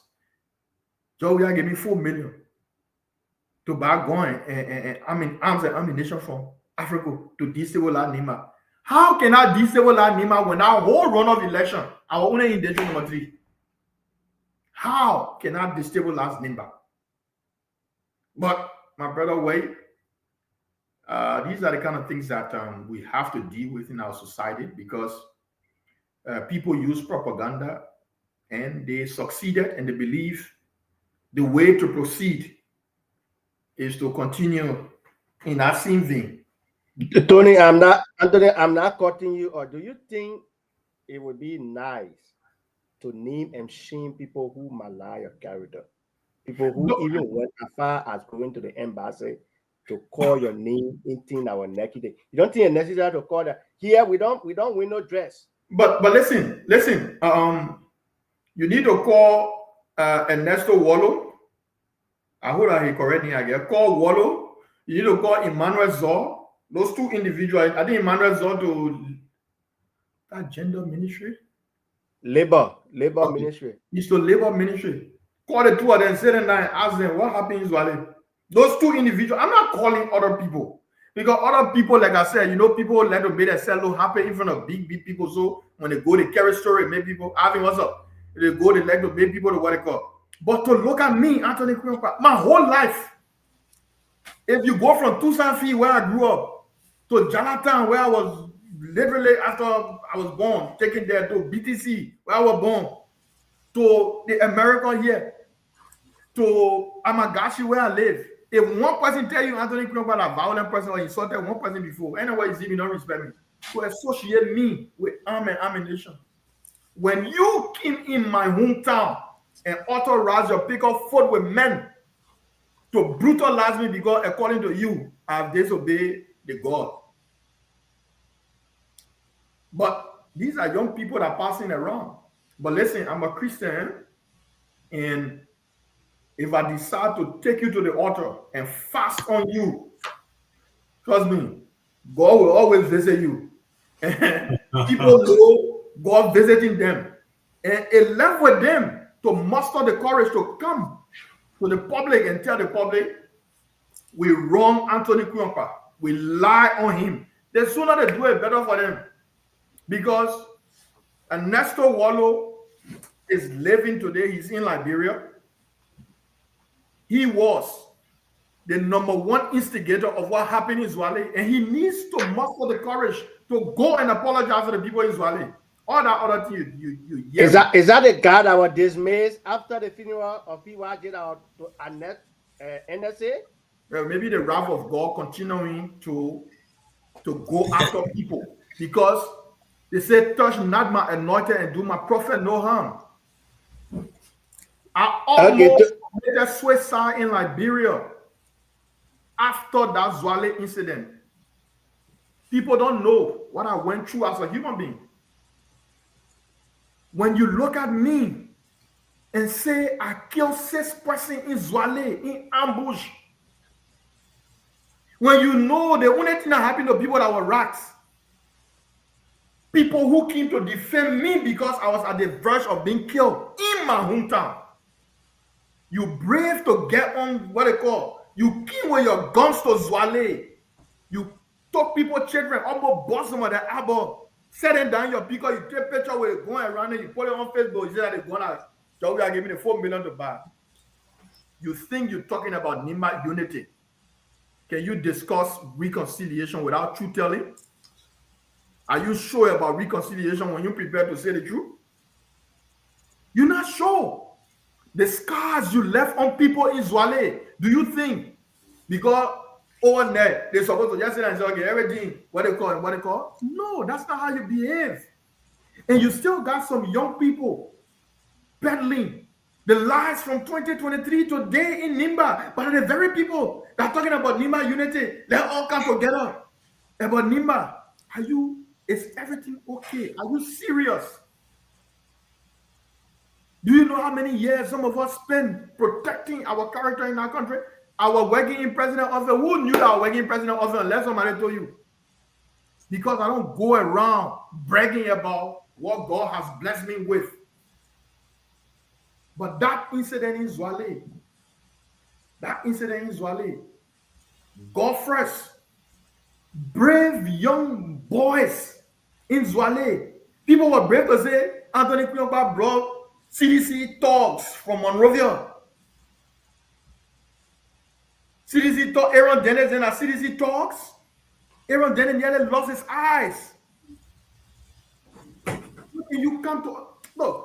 The story is like I said, like my sister said, Senator Johnson is not living and all those kind of things, and so we like to let it go. But to the young people of Nimba, especially those guys who were involved, you're talking about Nimba unity, but you can't muster the courage to tell Nimba people truthfully some of the harm that you did to people in Nimba in your quest to claiming leadership of the country. How are we to unite? So Tony, I have the last concern, then I can leave. Yeah. In your explanation when we started the show, you said the current vice president, the late Senator Johnson, and majority of the young people who were close to George Weah met and decided to support George Weah. That was around 2020 or 2022, if I'm listen, this is not a hidden secret. Like I'm saying to you, the vice president, the current vice president, established a movement for George Weah re-election in Nimba County. The current vice president was the one who organized the meeting at Farmington Hotel. I'm not telling you, I'm not here to say anything, right? He has his reason why he decided to back off. And it is his right. Equally so, it was my right to remain, right? That did not warrant people going after me because I decided to remain. They think I'm talking now. Hearing story, they didn't open. But Anthony, my last question is, you guys met, the vice president was in charge of George Weah re-elections and in charge of Nimba. Other have it that he was to be the national campaign chair for George Weah re-election in Liberia. What really was their decision? Was it made public? What did Vice President Kun and Senator Johnson say before putting in a vote for the CDC that made you guys to stay? First of all, I don't know. I don't know how the decision to I think the MDRO went for convention and told. I'm not a member of the MDRO, so lack of prevention. There was a decision. The current vice president came out as Senate bearer. What happened? What didn't happen? I'm not privy to those information, but anything that I say to you are things that I know about. All right. Look, up to January 2023, Wilfred Bangura, Melvin Yelu, myself did everything humanly possible to get Senator Johnson to turn away from not supporting President Weah. We did everything in our power to have Senator Johnson go and support President Weah. We did everything. But it wasn't possible. Because the reason I was doing all of those things, right, was because I know for me, it was not going to be possible for me to back away from George Weah. It was not going to be possible for me to back away from George Weah.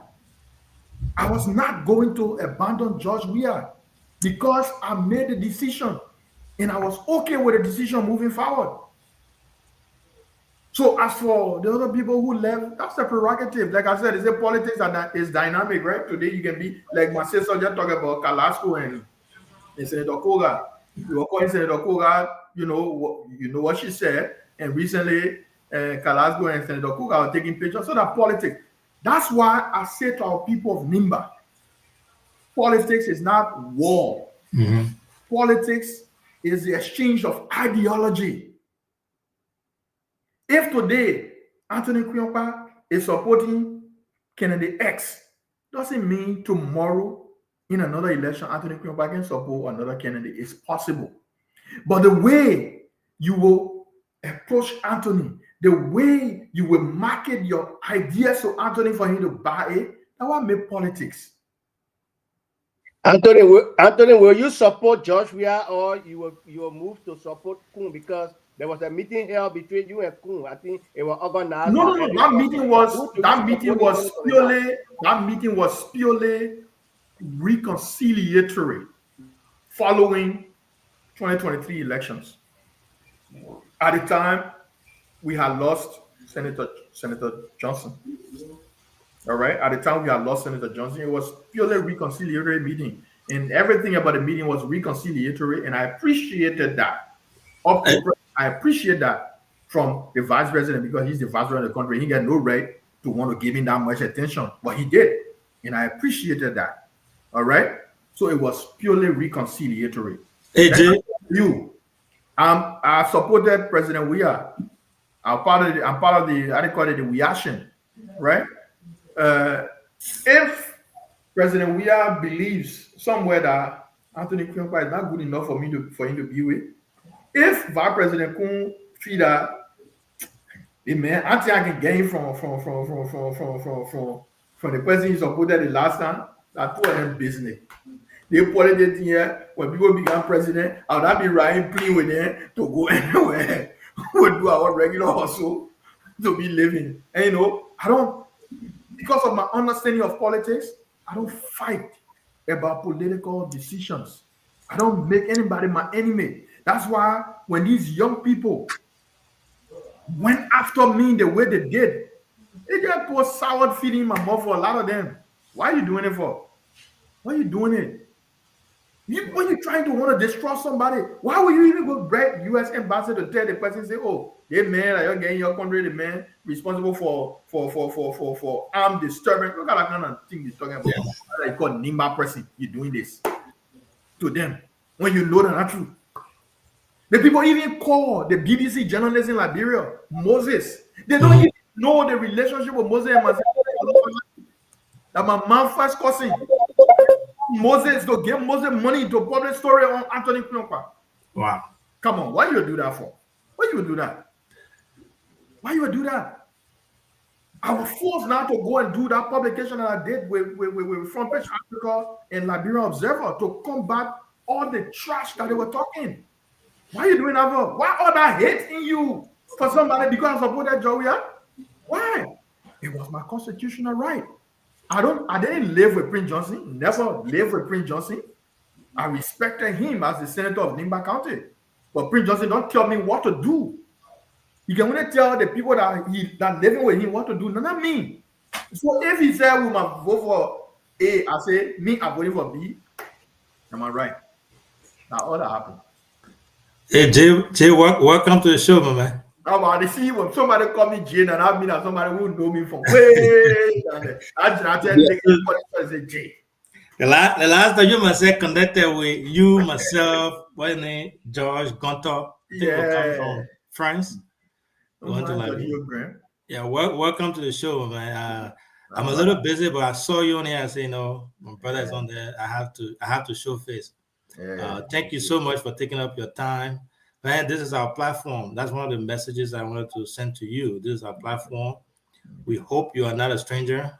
We hope that you be a frequent guest on here. Let's try to build it with all the knowledge and experience and the political idea experience you guys have, and everything else will be good for us, and especially on the NIMBA platform. So we hope to have you on here most often. But I got a quick question for you. Just one question.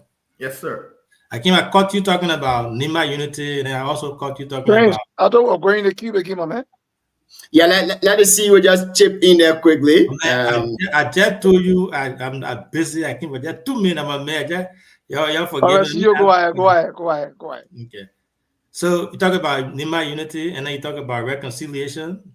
Then you also talk about the meeting you have with the VP. It was all reconciliatory. But you made a point, though, when you were talking about Zwali. You said something about how can people talk about one NIMBA or NIMBA unity without true reconciliation? Given everything that you know, who do you think is best fit to spearhead this reconciliation from a county-wise vantage point? Obviously, as somebody who's been in, at least with my understanding of governance and all that, it begins from the top. The vice president has the moral responsibility to fix all the hurts from 2023. A lot of people are hurting in Nimba County. There are a lot of quiet people in Nimba County that will not talk. But 2023 was a year that created deep void in Nimba County. People don't know. For some of us, we have tried to move forward. And so when I met with the vice president, we talked as brothers. Like I said, it was reconciliatory. Mm-hmm. For me, I felt honored that he reached out. Anthony Kuyompa is using this medium to say to the vice president, do that thing. I'm a brother Tico your leg and say bigly. Right? Do it bigly. Because listen, it may be Anthony Kuyompa, but the reason Anthony Kuyompa is the thousands of people in Nimba County who believe in me. So I am nobody without them. So dealing with me doesn't excuse you from doing a big reconciliatory thing in Nimba, and let's be truthful in that process. There can be no meaningful reconciliation without truth telling. For as long as people don't want to say the truth, it means you're not honest about reconciliation. And once you don't reconcile, you don't have the ground to come to anybody to want to convince them with anything that you want to bring to them. Don't get me wrong. Between now and whenever, there will be several different movements created in Nimba County. There will be movement for this one. There will be the other movement. There will be that other movement. And the only reason all the things are happening is people want bad sentiment from the big people. General Kuyompa then saw it. Jackson Fiado then saw that thing. DK Wanzedi then saw that thing. Mose Doku then saw that thing. And Senator Johnson saw it. Senator Johnson not that. Some of the ardent supporters of Senator Johnson who used to make us say that they would die for Senator Johnson. I gave you 1 year from now. You start hearing some of them. That's how people behave. Right? My difference that I have with Senator Johnson, I spoke to him directly about it. And I'm talking about it here today. Elders from Zwali came to Monrovia, we went to Senator Johnson House. We expressed ourselves. Before, there's one puppet from Myers. He used to be the county something. My first name is stepping me. Myers. Really Myers. Really Myers. In the presence of really Myers. They didn't talking here today. I'm talking right there. You were there. I'm calling names of people. The current paramount chief of Zochida, all the elders of Zwali, and some elders from some senior citizens from other towns like Guagotro were part of that meeting. And I expressed myself because I could not understand. Senator Johnson, you're supposed to be my father in Liberia. But what happened when the election time came? You always turning against me. I wanted to know what happened. And I also asked him, but Papa, why you stop the people from naming the 415 after my papa? So you think Kuiokpa didn't contribute to NIMBA too? So my uncle Prince Kuiokpa, who was one of the special forces that liberated that county, and of course the country, he didn't contribute to NIMBA too? Everything gonna be about you, Papa. I said those words to him. So I'm talking here today. I get down to her. We lost him. It was unfortunate. We all mourn his loss.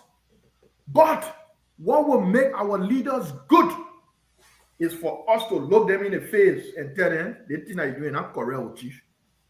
You will not do it, not correct. If we cannot be truthful to our leaders, we're not helping them. If our leader then too want to be hearing the glory, glory, glory, glory song, then they're wasting their time. You need opposing opinions around you to make you a stronger leader. You don't need people who will just go on radio and just talk things because they want to talk things to appease other people who supporting you. No, that's how you operate. So, my brother, the reconciliation here, we're all in for it, but we got to be truthful when we're doing the reconciliation. Thank you, Chief. Thank you so much. Yeah. I just wanted to again jump in there and interact with you on here. I will hit you up after the show so we can connect. Thank you. All right, Pastor. Thank you. Thank you so much. Yeah. So I just want to pass it a little bit out. I can't stop you from speaking. Your face looks familiar. Who I? Yes. A CDC man. I play the game. I play the game. So that's I play the game. So but we gotta know. I play the game. I'm my own Blaster, and the two something you're talking about. I play there. The Jimmy Dixon. I play football together. All the guys. So yeah. So I play the game. Okay. And besides that, when my time comes, I will do a little quick intro before I go to my question or my comment. So, let's get to you now, Pastor Success. Let's hear you, Chief. Thank you, Anthony. A good seeing you. I might not have from my end directly a question. There's a question I'm going to ask from some sons and daughters of Nima who are sitting somewhere they are concerned. They just reach out to me. You saw me going off and coming by. They were trying to call to ask a specific question because they don't have time to come on the show. Yeah. But I want to say thank you for coming. And I hope and pray that all of us as Nibadian will one day come to this point and see reason to place the truth to where it belongs. You know, as you were talking, I went a bit emotional tonight because you started from the genesis of the Civil War, which was here on the line one way or the other, a victim. My mother, who came from around the San Nicolas Belt there, later on migrated and met my father in Grand G. They moved to Babi district and settled there. I had a son, and by the mother of my mom gave birth to 13 children of country women making farm, and we're only three that lay from childbirth, we're only three that survived. During the Civil War, my brother have migrated to a little town very close to Sesto Record family before you enter Grand G. He lived there for the rest of his life. He married a girl from blood the other by New York, Sarah, and they moved to family. They were living there. The Civil War came. He and I won't have all his children. The Civil War came. The very people he lived with said because he had a crown gene in him. His mom is a crown. I mean, or pa is a crown. He was slaughtered right on Sesto Bridge. So if I have taken arm at that time, I'm going to defend my brother. Somebody who will see me will go will not know why I took her. So I'm going to lay the scenario to say that many people participated in the war who don't know the reason they came into it. So I think reconciliation was the way forward because everybody could have had the opportunity to speak out what hurt them, why they took the action they took. But when we held the TRC, and the TRC recommendation said, look, people who are indicted by the TRC or who are implicated by the TRC should give way to our governance pay for either 10 years or 30 years, depending the severity of your offense in the civil war. That will ignore. And that's why I think that even today are still feeling bad that those who committed atrocities still enjoy the immediate. Because if you look at the war, after the war, but who bear the name as ex-general from the Model, the Ulimo, the wherever, who went into election, emerged as winners. So it spoke to me that Labrimpo wanted reconciliation. But the reconciliation recommendation they made were condemned. I followed what happened in Nima during the election. A sedition, just so you know, a supporter of the President we are agenda, I follow what happened in Nima. And I know why the Ome differ from CDC. I know it. Other people know it. He made a demand, and said the hierarchy of the CDC said no. And so he used the Nima scenario like, look, but I don't want to go there. The Ome is gone, I don't want to go there. But this question is literally around the corridor. And I want to ask you this question. The situation that took place in your own born town, in your village, we are made to understand that the current sitting vice president will on a convoy with Senator Johnson. We stand to be corrected, but that's the information we gathering. My question to you, all that you explained here tonight, was the vice president present? And did he participate? And if he did, what role did he play at the time? When you say, was he present when the fracas occurred or all that thing? That's what you're talking about? Yeah, that's the information we're gathering that you were on our convoy. So the that convoy that went to that village where you say they told on, they put on people, the paper was full with people and all this stuff. The first thing here is, you know, the second round campaigning was shot, the runoff. So there were exchanges with Senator Johnson and myself. They plan to visit the chiefdom. That comes from the Zor chiefdom. And coincidentally, the day they wanted to visit a particular town, Zwale, my hometown, that particular day happened to have been the day CDC was doing their campaign closing, that Friday. So then there was exchanges. Senator Johnson started going back and forth. But then by about 9 o'clock, we got there and said, Babe, CDC people having a program in the town here, but this chiefdom is very big. Y'all can go all the other places, but at least this town, let them have the program here. Y'all can visit it. Maybe tomorrow, so y'all can come here when they finish having the program on Friday. So we have back and forth, and then by 9 something, I think it was 9:30, right? I still got the text messages in my phone. Senator Johnson messaged me and said, you know what, nephew? He called me nephew. That's how he called me. He said, nephew, you know what? Since you're having a program in the town, they will not be coming there. Because we want no problem. We want two parties in the same town. Simply will go to other areas to have our campaign. And the text message is available. So that message was sent to me on a Thursday night. So by Friday, we knew then Unity Party people not coming to the town because the senator has already informed us, informed me directly that they're not coming to go to other places because some will be there. And if you guys want, Brother Way, I will send it to you guys and you can share it to your other friends, right? The text message is there. I published that text message when all these things were going on to make people to understand this is what was happening, right? So, but let me go back a little bit. So Senator Johnson campaigned against me heavily in District 3 and I lost. Right after NEC announced that there will be a runoff elections, that Thursday, Senator Johnson called me.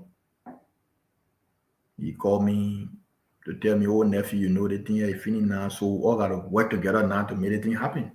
And me being me, it was very blunt and direct to him that if you're calling me because you want me to now join you to support President Bouaka for the runoff election, it is impossible.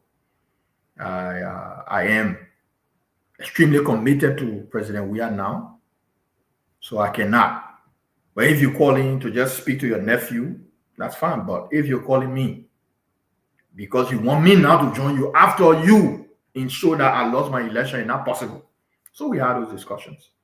And so that Friday when he sent a text message the Thursday night he sent a text message that they were not coming, we're all okay. So we people prepare for the program in Zwale. I was in Zogowi because the way I was sleeping, since closer to the main road, I was sleeping in Gowi, and then in the morning if I gotta go camping to other towns and villages, then I go, and Campasens Gowi was a town that you can access other communities easily when you're in Gowi as opposed to Zwale. So, as per the senator's text message, they were not coming to Zwale, so we all understood. I was in Gowi when the senator didn't enter Gowi at all. The first time we entered the chiefdom from the way of Senequale, they had a meeting in the town in Gowi. In fact, I left them in Gowi because the people were calling me in Zwale for our meeting there. I left them in Gowi and went to Zwale. They went to the other towns and were having a meeting. But we were in Zwale now. Convo started coming entering Zwale. I said, to my utmost surprise, in fact, the fact that I was supposed to die, there's one Peking they call, I can't remember his name. The Peking entered the town. I was walking from the chiefs because they said they wanted to do the small thing, so I went and get them small thing. I was walking coming from there to go to my house to sit. This car entered the town and the car started running straight to me. If I didn't jump behind my brother, they called Tori Gaty Sharp. That car was one who came in at the first escape that I escaped. Then when I look in the car, the person who was driving that car happened to be the driver of the guy now who is the current representative in our district. So two big brothers from the district, one called John Badier, Mr. John Badier, and one of his friends. I said, but you see what happened, General? They almost came me. What happened? It was John Badier who told me now, oh, Senator Johnson, they're waiting for Senator Johnson. I'll come when they come to the town. Huh? But I thought the Papa just told me with text message last night I did not come here again. So fast forward, when the convoy and when they were the town people told me, leave the town. So they took me to a place called Switzerland. I was at Switzerland.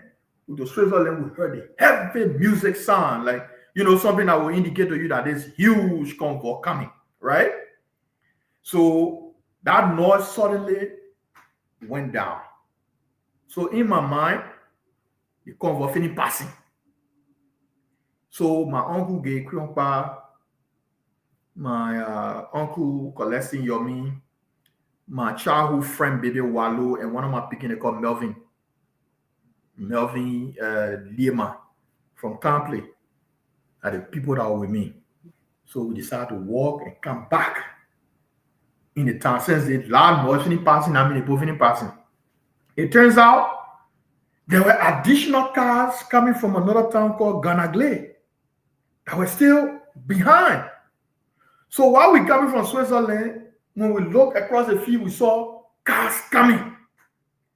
The first thing that came to me was I decided to run across the road to go straight to my house, to go and sit on my porch. Attempting to cross the road, Emmanuel Zor and Nestor Wallo started walking, coming to me because I guess they had come ahead.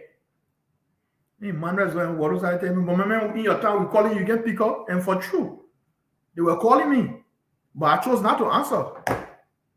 What are you calling me for? You own your own campaign? I own my own campaign. Don't bother me.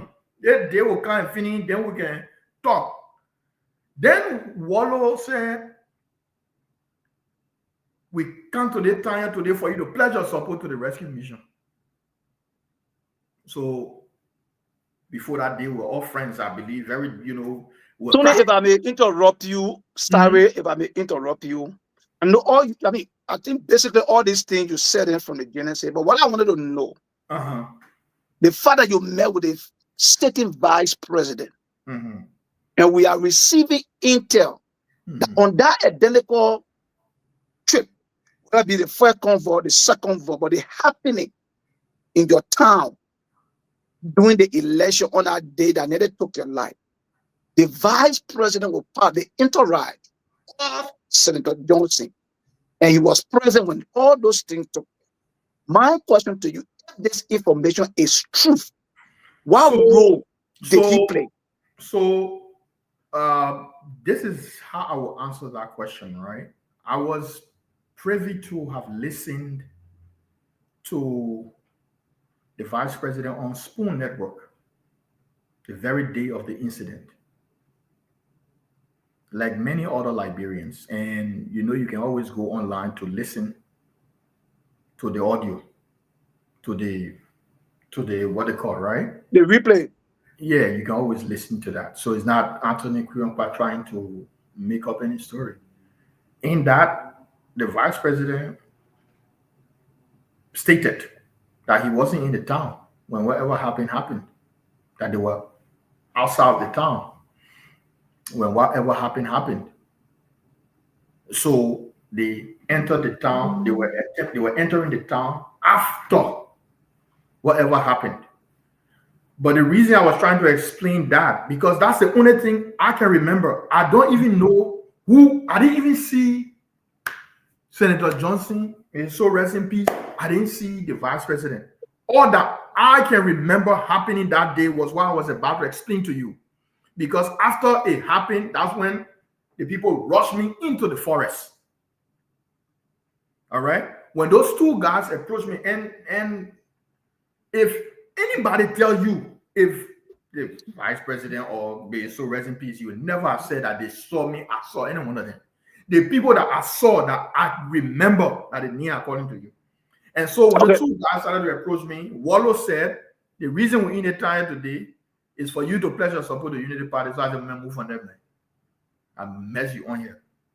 My brother, to my utmost surprise, there was a pickup filled with men with baton, knife, cutlasses, pepper spray, waiting for me.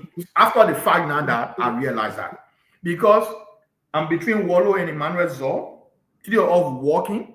By the time we reached to one of my brothers, they called Jack Vassi Sharp. Wallo just turned to the pickup. Excuse my French. Gentlemen, at the MF here, when I say MF, you know what I'm talking about. At the MF here, he wants to submit to the paper. Deal with him, MF. Those guys jumped down from the pickup. The first thing that happened to me was, I had a CDC blue face cap on. One of the guys took the black baton and knocked my whole head, wrecked my forehead here with the thing that blessed me in the cap on my face. You know, the guy hit my head with the thing, the cap fell down on the ground.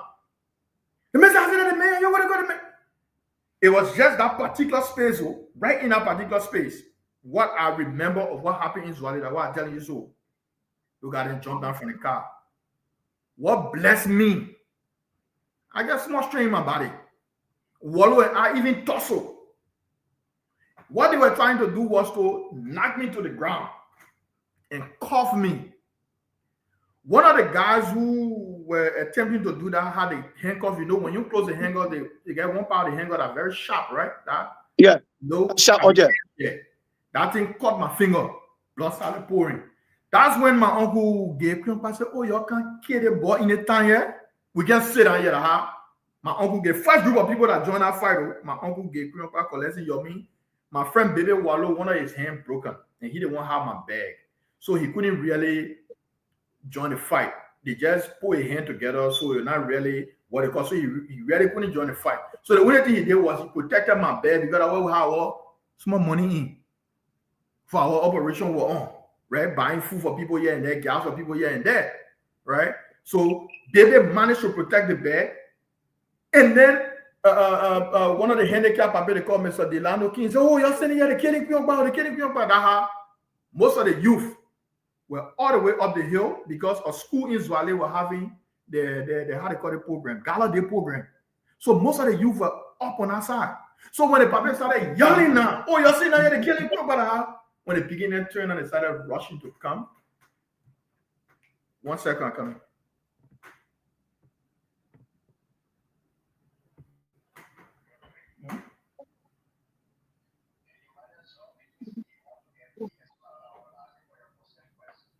But if the man want to appear, tell him he can count on while finish talking.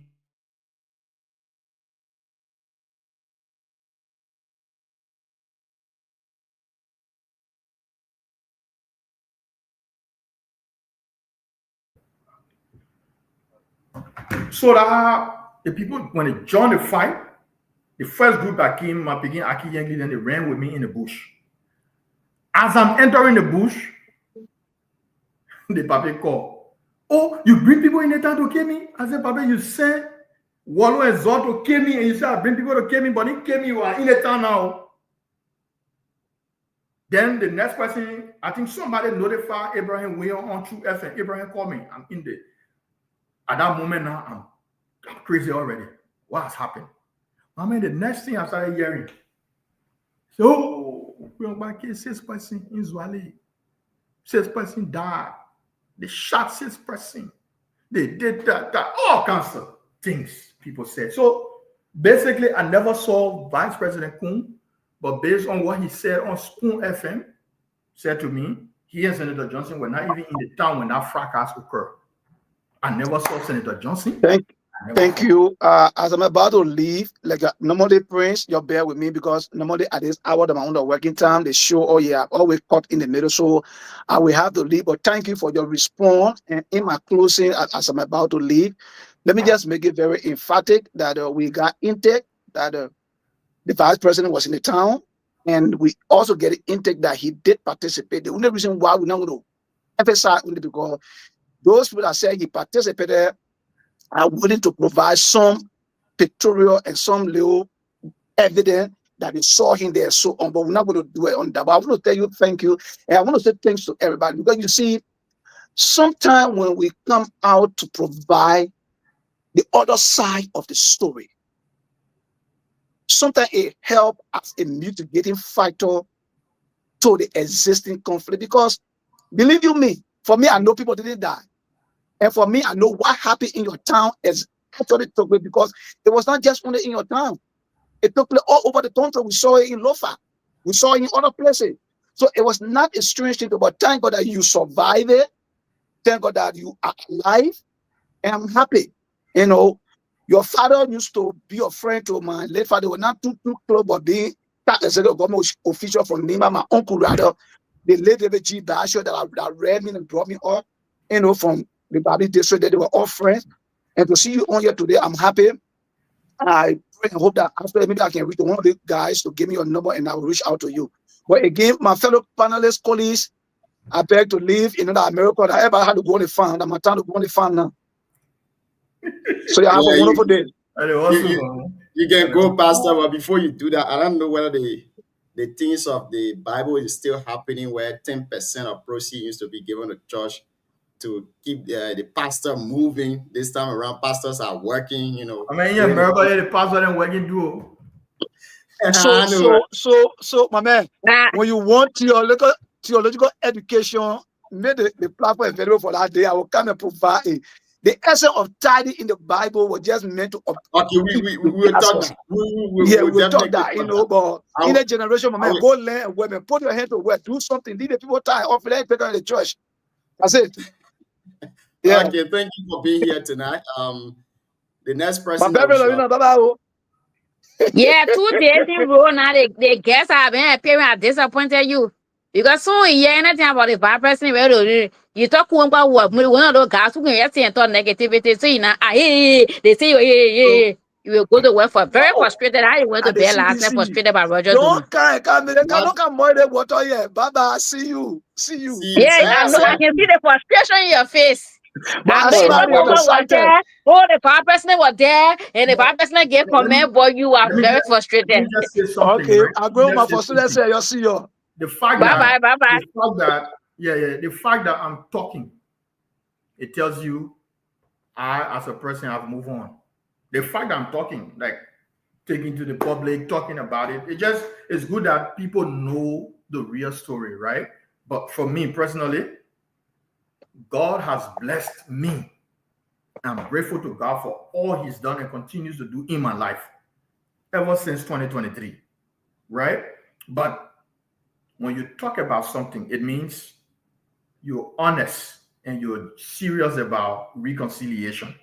Because all the things that we're talking about, if we don't reconcile amongst ourselves, we're just wasting our time. Because when you and myself are friendly, you able to come sit down to my hall to tell me, say, oh, my man, I want to go to Douala. It's not possible. It's not possible. So for me, to young people of Nimba and Liberia, this new trend of propaganda, that propaganda, people need to stop it. We're in a society that is not advanced. We're in a society where more than 80% of your population don't have the sophistication to dissect information that they receive. Mob justice. Somebody that can know they never sitting. The man from somebody, people run there and get it. These are some of the negativity that comes with people thinking, oh, propaganda. You play propaganda on me, you associate me with guns. So what? Because you want to. And at the end of the day, when the election day came, the people of Zwale proved to the world that despite everything, they still believe what their son told them. And Zwale became the #1 town in Nimba County to get job. We had the highest amount of vote. All right. So at the end of the day, we can say Nimba unity. You still get people posturing around acting like, oh, because you want director, you want assistant minister today. So now what? You know how many people begin director, assistant minister, and minister before? You see nothing yet. So I will stop there. Thank you. Honorable Mark Bloom is experiencing some electricity problem this evening. So let's give him let him move to Secretary Bank in our twin cities who got 24/7 electricity. So Mark, if you're listening to us, you can just chip in. Thank you. Welcome on the Zwale, man. Yeah, what's up, man? You allow people from Sano that are even from our country, let worry them to for you in your own. I mean, someone can for you lovely. You would never go. We'll kill you there. You allow Benny from Sano to come for you in your home. Then you complain about it tonight. Thank you for being on our show. Hold on, Mark. That statement. Lorena, hold on. Mark, that statement is that joke. So we can't say that on the show that. Go ahead. Look, you ought to tell me what I can say on the show. Again, we want to say a very big thank you to all of you who have been here for the show. When the man from Sando, I can say the man from Sando. Lorena never now year 2020 telling us a kuna from Nima. You ever reacted to it? Me? Yeah, you said it on my radio station. Nothing have never changed. I said Kun is our nephew. And in Nima tradition, nephew are the most loved than daughters and sons. So I'm carrying politics is change. Now what you said? Mark, you said we should not give the senatorial seat to Kun. Like I told you last night, if it was different guests, I would not even come on the show tonight. Because I'm not where I'm sick. So I can't for your no CMC Wahala. I will not go there with you tonight. That CMC thing I'm talking. Why you said to us in 2020, when that Anthony Kuyongba on the stage there was standing on a ground that couldn't become senator, is what I'm saying. He are not been the people of the soul. Is that an insult? Lorena, hold on now. That matter, anything he say that's on the contrary, you will respond. We'll do it at that. Our audience will not get anything out of us. So that's what I'm saying. I said, if we were not Kuyongba and the people of Zor, we wouldn't have even gone close to garrison in Berige. Because the whole Berige side, the Gbesa were whipped. And Azor made us to even go close, and garrison led us with 56 votes. So people who stood their ground in the past, they should be appreciated for what they have done. And I appreciate you tonight for saying the fact that Onrokun was not on the scene. It was out of politics. Master took the initiative on those boys that were brought to Method. I spent 26,000 LD because I was county inspector at the time and I was the administrator of the county. I went and treated them at Method Hospital and took them by home. The records are there. And I got a receipt for the money I paid today in my case. So, like I said, a long time we are not seeing each other. And we've been talking. But we appear on our show tonight. We want to appreciate you for that. You know, one thing that we now understand here is the unity. I know that Kun will do the unity. All the followers who now from Berrigan are seizing government to be their government, that they didn't want to bring in the unity. When our own children are going to school, but they're raising 10 million for their own children to go to school. Yeah, while our children sitting now in Bo and Quida, they're not going to school at unity then that they want to do. And we from Bo and Quida, we not even get 1 or 16 minutes or so. That unity then there. So I know we unifying ourselves behind the guys so that when they are re-elected, so they can be there perpetually while we sit down to look at them. We unity are they preaching. There was unity in this country and there will continue to be unity. Talk about in 2005 when Pape Koto was contesting, he not voted for Koto. 2011 when Senator Johnson came, he not voted for Senator Johnson. 2017 he was sitting in Bouakeka as a government official, first person in the country as a superintendent when he campaigned against Bouakeka. And these are things today that are making the government not even doing any project in Nimba because he know what he said to Bouakeka. So these are people who are even spoiled Nimba way, but in one position they gave, he went and told degree unknown to people, I don't know where he got it from, and they ran behind him and took it from him. So they say they're talking about unity. Mama, can you please talk to the guests? I will talk to the guests. You're not the one that will tell me to talk to the guests. Yeah, but talk to the guests. I only one question I'll ask the guests. You move from here, man. You can be talking to Musa Bede, or in your living room, to your baby, you give it to Musa Bede, and you ain't talking there. You move, okay, so Anthony, I just want to ask you one question. Yeah. I hear all that you say is a reality. You can't be jobless and someone be talking about unity. You're removing Nimbaans all through. Just look at today. They remove a Nimba Kante man from Enfield. And people are not from Nimba. That man from the southeast, yeah, it's not unique to Nimba. You stop it. You don't make no. You go and knowing people. You don't say that. You don't say that on the show. You don't say that on the show. Please, just stop. We can't do that. We can't do that. I beg you guys. Our guest is on here. And we are not given the opportunity to speak. Let the person speak out. They are part of the no, please give me 30 seconds.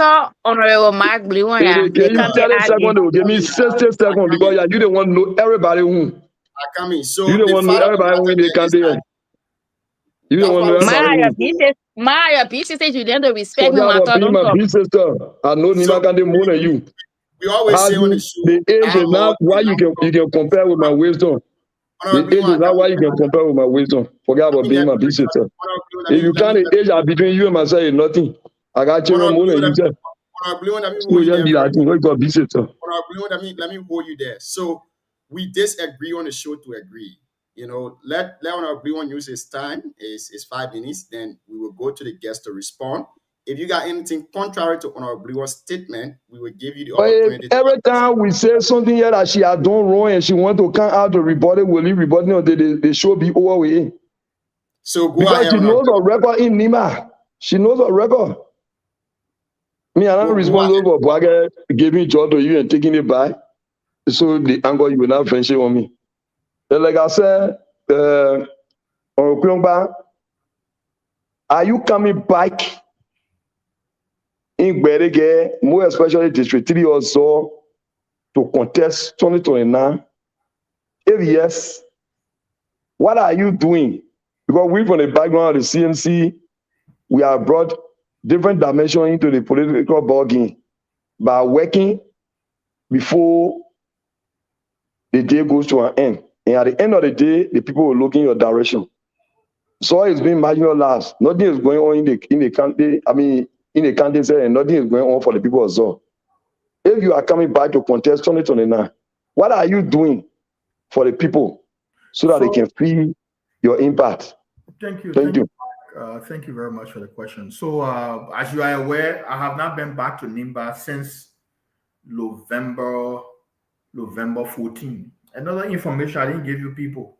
My life was at stake so much that I never voted on the day of the runoff elections. No. People were sent that as soon as I look at them, they are died. The president was sent in the voting room that I was supposed to go and vote, cast my vote. The president was sent there as pool washer just to eliminate Anthony Quionquah. So the runoff election, I never voted. I never voted in Zwale because they were there all day waiting to see me to have their plan, accomplished. So ever since the election ended, I never went back to NIMBA. When I went to Liberia last year, the plan was to go and tour the entire district to appreciate everybody. I got almost 7,000 votes in district number 3, correct? Mm-hmm. So I had to go back. I wanted to go back to appreciate the people, but then I got in Liberia October. 1 month later, Senator Johnson died. So then going back to appreciate the people for the election when Senator Johnson died, we gave detractors more weapon to use against me. The man happy, Senator Johnson died, all the kind of things. So we postponed that. But I will be back in the country. In the next 3 weeks, I will be in Liberia by the grace of God. And we are planning on going to NIMBA to say thank you to the people in district number 3. Anthony Quionquah will forever remain active in NIMBA and national politics for as long as I can breathe. Those people who feel that you can play small children propaganda and whatever, that you can scare me, only God can scare me because He the one created me. Men are breathing like me, you can't scare me, right? But we will be actively involved in the elections in NIMBA and Liberia, and we will come and engage the people. And we are in discussion with major political actors of the country. Honorable Bility and I are in discussion. Of course, George, we are, as I said, we are Ancient Club people. I'm in active discussion with the Vice President, who calls me every other time. We talk for people who don't know. And that's why I said to people, all the things I hear people talking in about the Vice President want to be president, are people personal thing that they're doing because they want bad favor from the Vice President. The Vice President is a sitting Vice President with an active president. Administratively, he cannot get involved in those kind of discussion. Now the people then who are looking for attention from him, doing this so that tomorrow, and I don't want to create that other group for you. I don't want to create that other group for you. So they can so those things don't move Anthony Quionquah. They're all waste of time because they're buying unnecessary attention. The Vice President tell anybody to go and establish what kind of network, what the other one. If we get to that point, everybody knows what point. People will make an independent assessment of who is fit to become president of the Republic of Liberia. The presidency is not a county discussion. It's a national discussion. So if anybody thinking about the presidency, it must be a national discussion and a national consensus. So that I think whatever go sit down in the little kitchen, get an organization here, they're just trying to make water muddy for people who might harbor that kind of desire in the future. Because what they're doing, they're annoying people, they're getting under people's skin, and they undermine the Vice President as well. They undermine the Vice President. People to hiding their positions, and it is counterproductive for whatever that may ensue in the future. So they need to stop it. Sure. Thank you. Mark, you got second question, or we should move to the next panel? No, I just said one question because I know people who acting in Nima, they are supportive to the vice president. Lord John, I can tell you for free, they are undermining the vice president.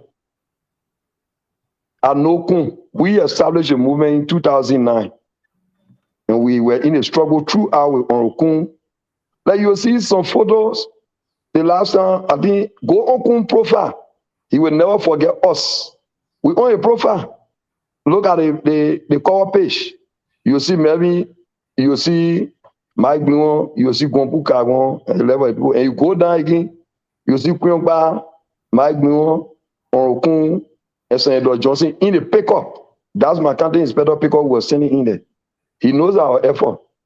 People will be thinking that they want to reconcile the country while they are in perpetual power. After 3 years, when you're going to 4 years, then they will bring you. They will be wasting their time. If anybody in Nima want to support Okun, they will support Okun based on your own behavior. Like you heard the old man saying to you tonight, you were not someone that said on Okun at the scene because we asked there. But even those who pick at on Okun at the time, we went to Swale before I could take the initiative to even treat those boys at Ganda Medal Hospital and send them back home. We went to Zwale. We even came in at the pressing compound. Those who were there, we freed them because we wanted peace. And we took the error to Senator Johnson in Morovia as well to see how we can settle down the dust. So for all we know that Nima is for all of us. And there's no way because someone got political power today, you can use it on us to gain relevance. No way. The man knows our effort. Thank you. We've been saying, if Akko had not been there today, that's why I continue to lash at Dokupo. If Akko had not been there today for Unity Party, they wouldn't have won. So you don't be bringing war business. If you got nothing to attack, talk about the development that you are doing in Nima and that is above what ability are done. Then we'll be discussing tribal issues. So that's just the only question I have. But thank you for the show. Thank you for coming. Let me just stop in with what Mark said. Listen, certain people know who to bring certain discussion to. Nobody can bring any kind of discussion to me. You will think about it properly before you bring it to me. Sure. Because there are certain things I do not tolerate. The civil war in Liberia left scars on families that they will live with for eternity. Sure. People lost their loved ones. Sure. In some instances, for no reason. Because some people had a land dispute prior to the war. When the war came, they who had the upper hand at the time got rid of people. A lot of bad things happened. Every sides. The Mandingos were targeted. The Mandingos came back and targeted people. The Gios and Manos were targeted. The Gios and Manos targeted people. The Crown people were targeted. They targeted people. One point in time, Lofa Defense Force went after people that they felt targeted them, and they targeted those people. And what they call the war was devastating. For us to want to relive what a lot of families are dealing with today, like me, my father ain't got no grave. There are hundreds of thousands of people in Liberia who don't even know whether their family member even died up to present because they just don't know what happened. But they have never seen them. Because you want to make yourself look like you are overly supportive of somebody, you want to come and bring back the scars of war. You want to bring back the scars of war to talk about where the country is trying to move away from that dark days of our country's history. Everybody talking about Rwanda today. People from Nimba, you know how many people from Nimba are going to Rwanda to go to school and all that? Do you know what the Rwandese went through? The people from Rwanda went through? The Rwandans, you know what they went through? at a certain point, they had to move on with national development. But this thing in Nima, where we feel that anytime politics are coming, I won't bring about war, Benin, we got to get away from it. Like I said, the vice president that I know has never instructed anybody to say those things that you're hearing people who want seeking his interest. I'm not seeking his interest, but seeking his attention doing. He has never said it to anybody because the vice president knows better. He is the vice president. He only operational when the president, who is very active, makes him operational. So he will not have a sitting president and he go be authorizing people to go be talking about X, Y, Z. Those things are people talking at a free discussion. They're looking for attention from the vice president. Anthony Kuyonpa don't look for attention from the vice president because the vice president has his attention and he has Anthony Kuyonpa attention. When I go to Liberia, they're spending money what I will use, and the vice president will give it to me. You're hearing it again. Because I got enemy with nobody. Honorable Bedete, that my big brother. The vice president of my big brother. Even though now by plenty years. And you know, Honorable Garrison Yelu, Gongwen Koga, they all are friendly with everybody, but I'm a truth teller. I'm not a sycophant. When I see that wrong things are happening, I will say it to correct people. Samuel Doe and my father were best of friends when they took over the leadership of that country. People came between them and drifted them away from each other, and we all know the consequences thereafter. In my own life, I will not sit and watch those things happen. The people around big people are the terrible people in countries. The people around big people are the terrible people. They are the reason leaders will make good decisions for the country. They are the reasons leaders will make bad decisions. But history has shown us that they have often sought their personal interests over what's best for the country. Be careful with those people. Thank you. Thank you so much. Those of you listening to us via radio, I would like to say welcome to the show this evening. You're listening to the Heat Hour, and we are in conversation with Honorable Anthony Kuyonpa. And those of you watching us on Facebook and YouTube, Mohammed NZ Dolly watching us from Minnesota, USA, welcome. Mrs. Dede Favor Kuyonpa is also watching us. We say welcome to the show. Alice Barkley is also watching us. We'd like to say welcome. Walter S. Fandolo is also watching us this evening. We'd like to say welcome. Josiah Busset Jr. is also watching us. Josiah, welcome to the show. Amara Brooks is also watching the show this evening. Welcome, Amara. Big brother Alan Zor of San Nicolas is also watching us this evening. Alan, would like to say happy birthday to you. We celebrating a grand start today. Harrison, God Favor, Love, Bois is also watching us this evening. Harrison, welcome. Ruth Sell is also watching. The rest of the folks are watching us. Vic Sealing would like to say welcome to the show. Siawite Zogetua, let's come to you. Let's give you a 3-question time. And after you, we'll go to Ruben Guan. From Ruby, we'll go to Grace. Then probably we can take leave of the honorable man. Jesse K. Miami is also watching us this evening. Saros Bobby is also following. All of you, welcome to the show. Please help us to share the show with other people to join us this evening.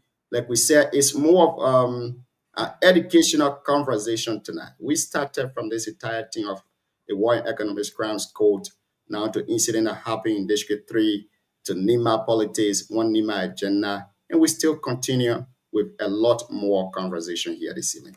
Siawate, let's hear you, Chief. Thank you, Gino. Good evening, Mr. Kuyonpa. Shall we? Good man. Yeah, I mean, thanks for your appearance tonight. I mean, like the CEO said, it's our own platform. You know, it's on the shoulder of every one of us to build, the platform. So as we speak, we are expanding our coverage across NIMBA now, and we are also intending to, go beyond NIMBA. So actually, maybe I will have a question, but I just wanted to have a few, conversation with you because, like you said, our generation now, actually, the politics in our country, we need to digress from where we are heading as a country, to forge ahead. Because when you look at the political dynamics of the country, I think we are at the disadvantage as Nimbayan. So many of us who support the regime, that have been some of us concerned, because even if we may have the opportunity to produce president, and making Liberia to believe that we must have that position by all costs, I think is also a recipe for conflict. But when you talk about the Zwale situation, like you said, it is water on the bridge. I know it was a hard moment, but what I want to say to you is, like you said, it is water on the bridge, and the characters involved, they are all your brothers, like you said, and you are also giving your side of the story. So I mean, sometimes people were not on ground to some of us were not on ground and others were on ground, and other people too had the side of the story to give. And like you said, time for reconciliation, there will be, truth telling, and that's the essence of reconciliation. So I mean, like you gave your side of the story, it's good that you pour it out, and then maybe the other folks will also come and make their position. But as it is, I mean, you made a series of, with no partiality, you express yourself, and you are a son of Nimba. You said, like you said, myself personally, I've been one person, to be frank with you, I've not been happy about the naming of the Kante Sports Stadium. I said that even on my page, because I can recall that debate came out. And for me, as a student of business, everything that businessmen does, they got a return.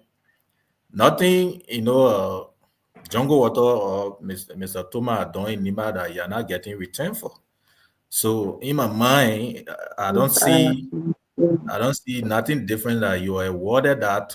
I think people who fought for us as a country, where Senator Johnson was also rewarded, similar thing needed to have been done to with the late Kuyongba, because from history, we came as a kid and we heard about people who went to the revolution. So I mean, what I want to say tonight is, actually, for every one of us, the intellectual class and people who are coming after us, our John brothers, we need to have different idea to how we preach politics, actually, beyond just laying, supporting UP, supporting CDC, supporting WIA, supporting Boaka. That's one thing we need to recalibrate. In politics, like you're saying, someone, I think Gafwan can say people can alarm and re-alarm, So those are things we all need to, actually cultivate in Nima as a country. Because like you said, the vice president, we might even be putting our leader at risk because he's the vice president, and pushing that, the Nima unity. For me, the way I see Nima unity is quite different from how people see it. The Nima unity is about, us holding together, where if you are in position, you create the avenue for another Nimbayan. And at the end of the day, when it comes to development, we all, like what people are doing in Ganta and other places, those are Nima unity when it comes to development and all of that. So, you spoke your mind on all of these issues, but I wanted to know why it is true that, there are other things I know in the future it might happen, but right now, you as a person, what are some developmental initiative like you try to do for the legacy of your late dad? Oh, thank you very much. That's a private family discussions that's ongoing. As a matter of fact, in Liberia, people feel that when you work in government, it means you have this endless resources at your disposal, right? And so people just assume that, mind you, I have been involved in 2 major elections in the district. That understanding what our election been entails in Liberia entails a lot of money, and I have single-handedly sponsored both political campaigns, right? From day one to now. So that has been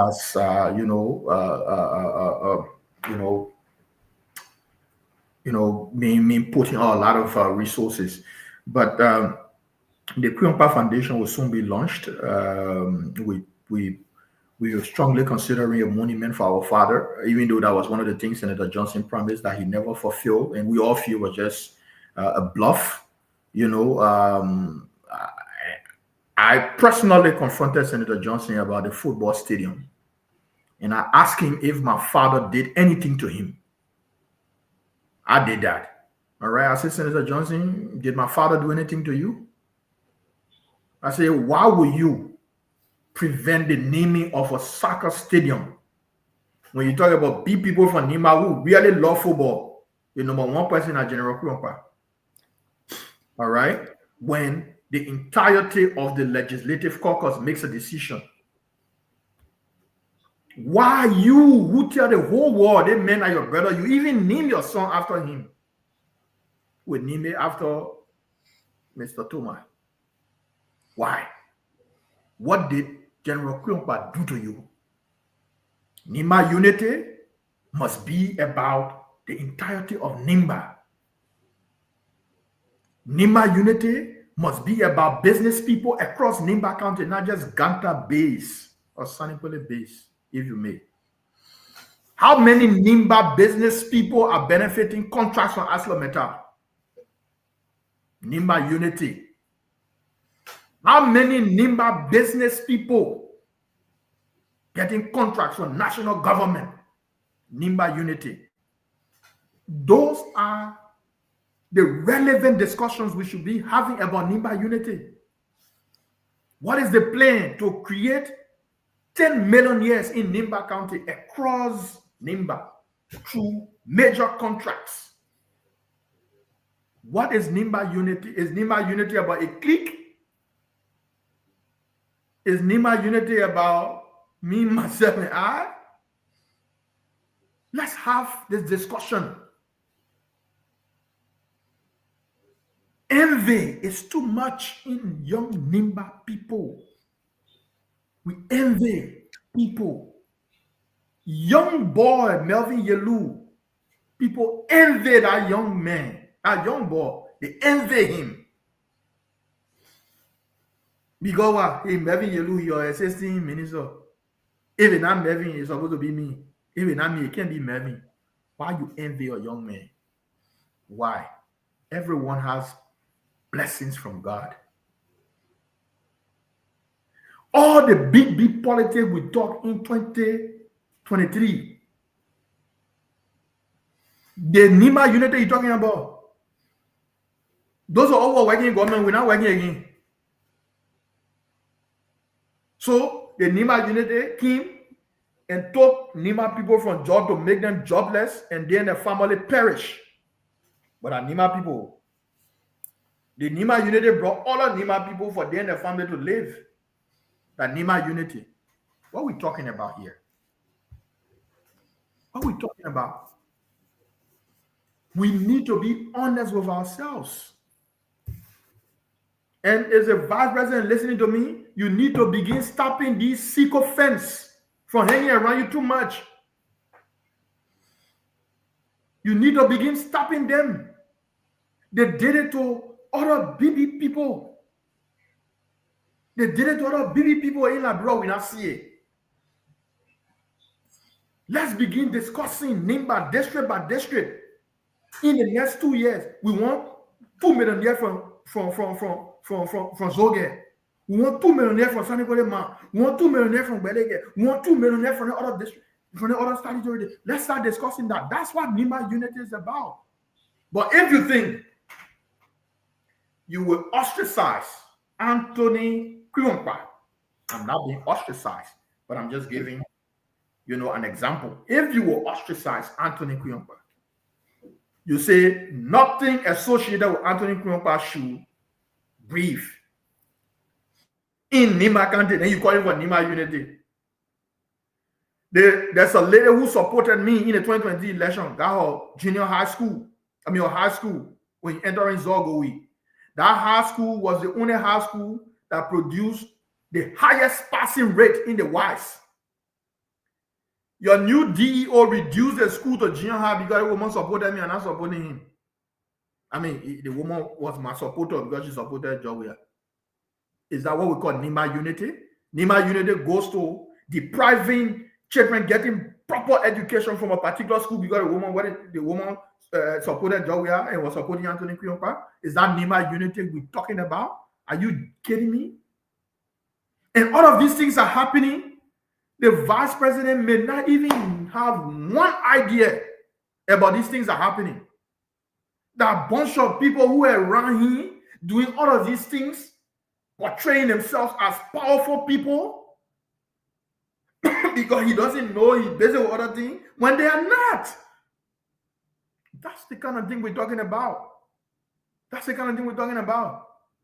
Do you know how many people voted for rescue mission from Zor Chiefdom?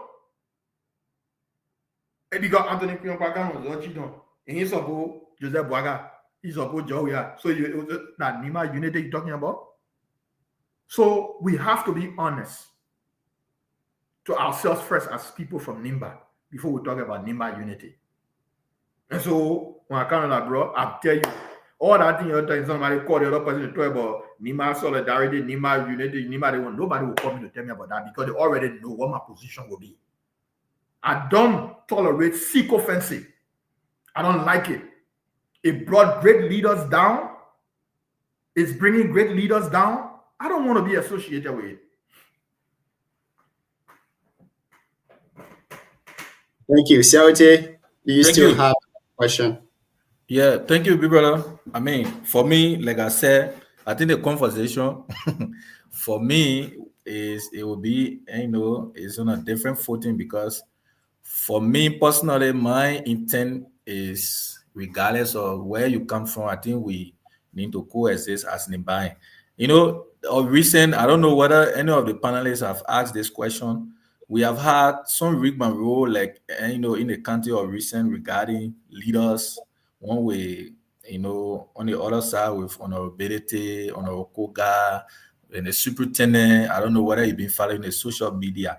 And my last, in supplement to that is in 2029, as it stands, I know in 2023 you were hooked by your position and also your position, I would say, and your relationship. But the key aspect was your serving at the time and the level you have gone with the president. Holding all factor constant, if the election in 2029, wherever be the position of the current vice president, whether he be on the ticket as a running mate or a presidential candidate or whatsoever capacity as your brother, like you said, you usually have conversation. What would be your fair position in 2029? So you see, I've seen somebody they call George Gunter writing here. Normally, me being me, I was just going to go and respond to him and all that, but I will not give such a person the credence. He has a lot to ponder over in his life, so I would rather he just do that. And when you see me on a show, he won't kind what they call, because even Siawate alluded to the discussion about the naming football fee, my father, that Prince Johnson prevented from happening. And he made it to go to floor. So you and I will not go back and forth on that thing. So find different discussion to have.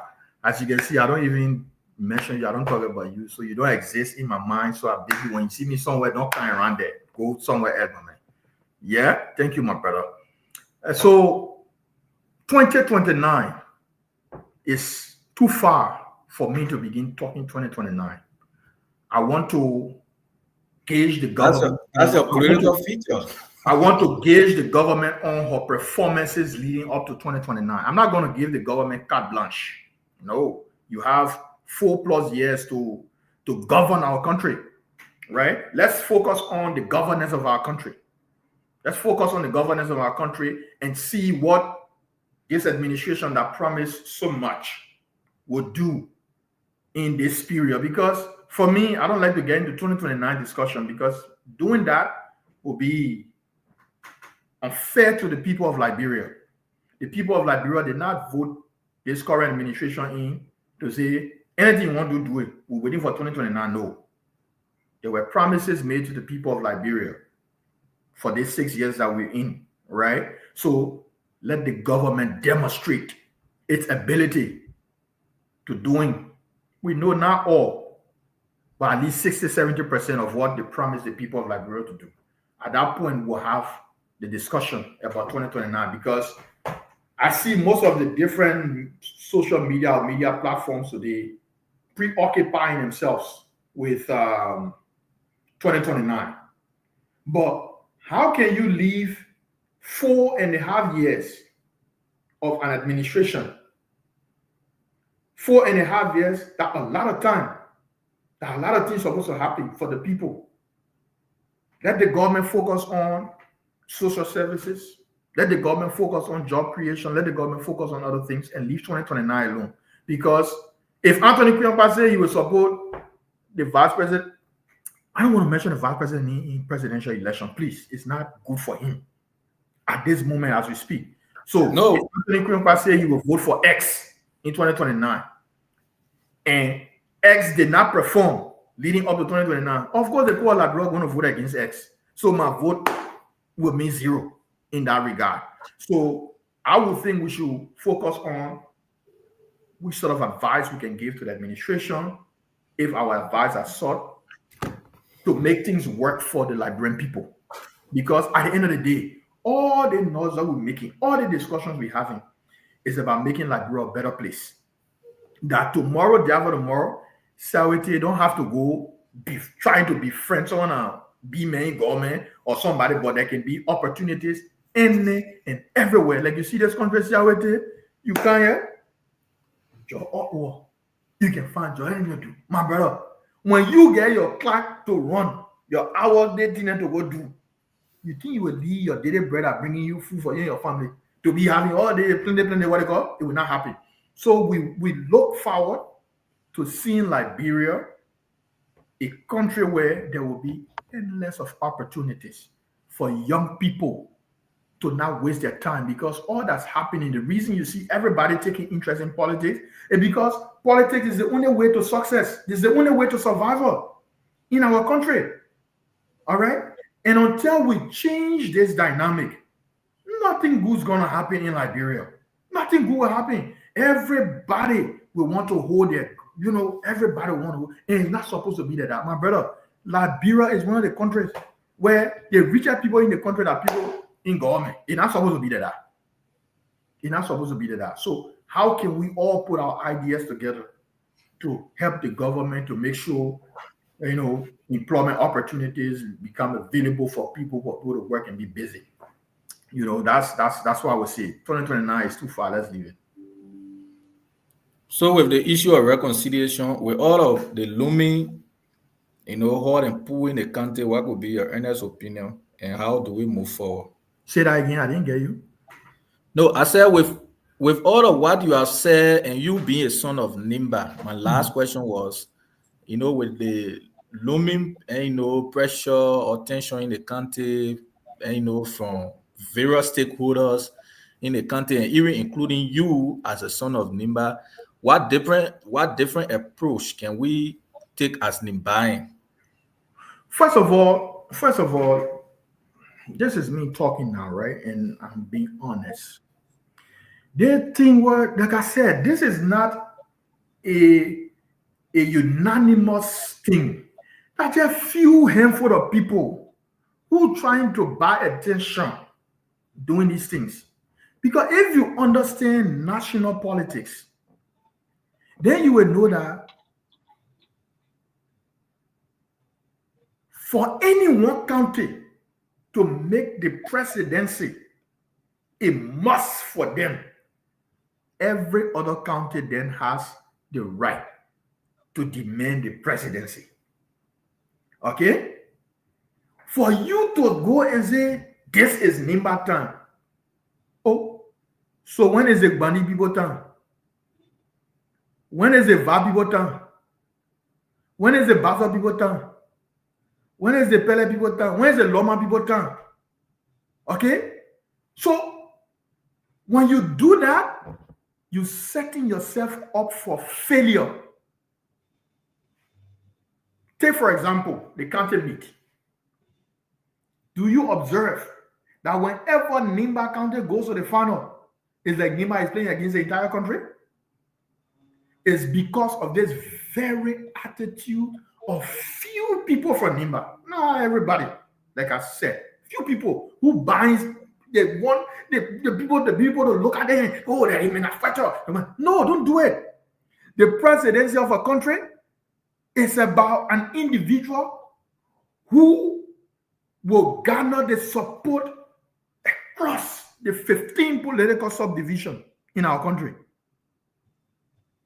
So you need to begin marketing such a person across the 15 political subdivision. Because I don't care what you do, no day everybody will vote for one person in Nimba.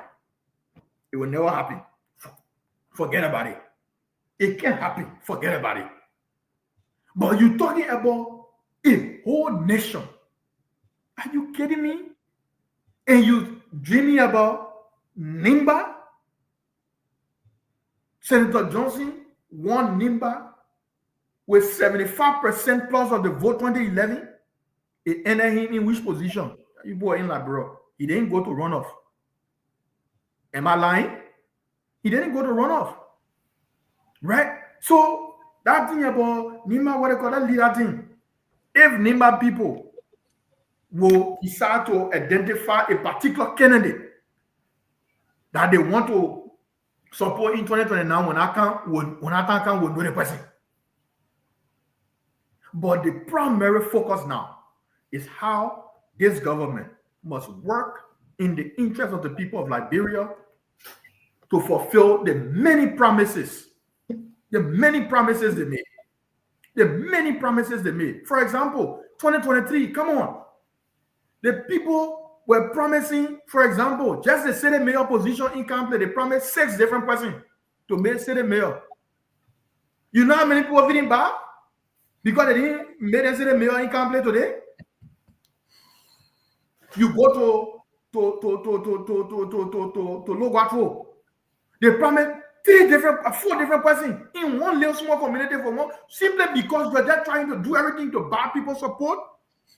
You have not even started to say, I did some bad thing I'm making people feel bad. I need to sit back on the table and talk to people. Even think about that. Then I'm talking my team, Joe Gonto coming again and talking that UP people are fighting what they call that UP people are fighting my dad, Nana Prince Johnson. George, you know, myself not arguing about Prince Johnson. I said what I had to say for my own people who know about A, they know A. You know about A, you know A. My brother, I beg you, leave me alone. You enjoying your life. I'm happy. I pray God for that for you. I in my own life. Leave me in my little corner. I beg you, George Gonto. Please. Your church, George Gonto, leave me alone. I'm in my corner. I don't mention him. When you see me talking somewhere, leave me. Thank you so much. I mean, so Chief, the Nimba United, he didn't speak on it. Okay, Nimba United thing here, it doesn't make any sense to me. Why do I say that? No, but what could be the new approach? You as a stakeholder, you are a leader. I let to talk something before I talk the other one. Musa Belede wanted to be speaker for Liberia. Is Musa Belede from Nimba County? Asking all yeah. Ain't from Nimba? Oh, yes. Thank you. With the exception of, I think, Wombe. Let DJ answer that question. Let DJ wait answer that question. Ask the question again. Is Musa Belede from Nimba County? Honorable Way? Why you John mad? Why you John mad to be asking? You have a different thing. Musa from Nimba. Okay. Musa Belede wanted to become Speaker of the House of Representatives. I don't know in our county history if Nimba has had a Speaker of the House of Representatives. Yeah, George Koko. Oh yes, thank you. Doing Taylor time. Thank you. Okay. But in this, our dispensation following 2005, giving NIMBA's role in determining presidents since 2005, it would have been fitting and proper to have a NIMBA speaker. Honorable Belete went into that election with the exception of Ta Wongbe. All your other lawmakers were having open press conference denouncing Musa Belete, stating their position that they support another person from you know where. Was there NIMBA unity in force at the time? The people that who know more, they will answer that question. But let me say this. In the 2 elections that are contested in District number 3, I can tell you for a fact, a lot of people voted against me because they believe my name is Jabate and not Jarate. This is the son of General Kuyonpa talking to you now. A lot of people voted against me because my opponent referred to me as Jabate instead of Jarate. And let me tell you why they refer to me as Jabate. The name Jabate is associated with a particular ethnic group in Liberia, and that's the Mandingos. Because unfortunately, there are some of our people who believe Mandingo person not good enough for such a position or higher in the Republic of Liberia. Even though history tells us that Mandingos have played important role in national governance in our country. They've occupied some of the highest position in our country. But the people say they men are Jabate. And my name is spelled Jlateh. But they refer to me as Jabate. And so they associated me with the Mandingo ethnic group, which is not a crime, because Mandingo people are Liberian people for all I know. And Nimba County has a good size of Mandingo people living there, where the Bonimba, Manon people, Gio people, Green people, we all living there. So the reason I say this is this issue about ethnicity, we need to get it away from our politics. Because when you go outside Nimba, that there are people, other people can refer to Nimba people. Nimba people will never be nothing in Liberia. When we are fighting to erase such a notion outside of Nimba, we can't be in Nimba County and be the ones trying to do it to other people. People should be given leadership role in our country on the basis of their competence, on the basis of their history and contribution to their communities in that country over time. So on the one hand, all the BB people in Nima agree that Musa Belete, as a Nima man, no Nima solidarity, Nima unity does not apply to you because you won't be speaker. That kind of double standard thing, we must stop it.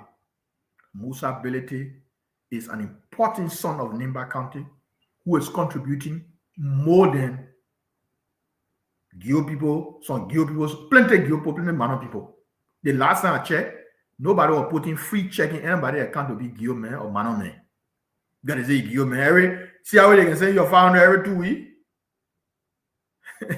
Because you dumb, man. So, look, these are the kind of vices that will prevent us from developing. The man run away from the country because he's not getting money. This is the United States of America. I'm a brother, DK Wade there. We're not born here. We're born in abroad. We come to the people country. We get the right and privileges in the people country that we're not born in. When you are putting our born in the people business, almost like we don't want to get it. Left and right. We can go get credit card. We can go take cargo. We can go get what we pay. All the kind of things that we get, all the privileges. But in the same vein, we want to be the ones determining what kind of tribe can be what kind of tribe can be what. That is not the kind of Nimba in Liberia we want to see. If we want to vote for people, we should vote for the person on the basis of their competence and contribution, not the person tribe. We need to stop it. Because even the vice president, once upon a time, they were talking about ethnicity too. So let's leave that story. It's not correct for Nimba. So Nimba unity. What is your prayer? Now talk about all the things. 2011, it is made a man go man. Your prayer to talk it. What is your prayer? You see, the other man they call Wallow, he honor the thing again, say, I'm better with Prince Johnson. How can I be better with somebody that I'm advocating to maintain his legacy? How?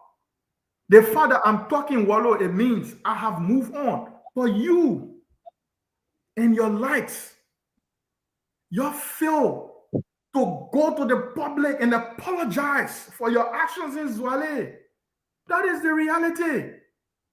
And until you can recognize that, my brother, God in heaven continue to watch over you. And you take it for fun. You take it for fun. Do not touch my anointing and do my prophet no harm. Don't take that for granted, my brother. You are a young man. You got your whole future ahead of you.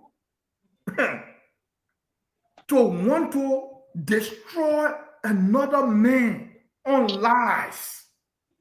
God in heaven watches over us all. My brother. So you can go and go.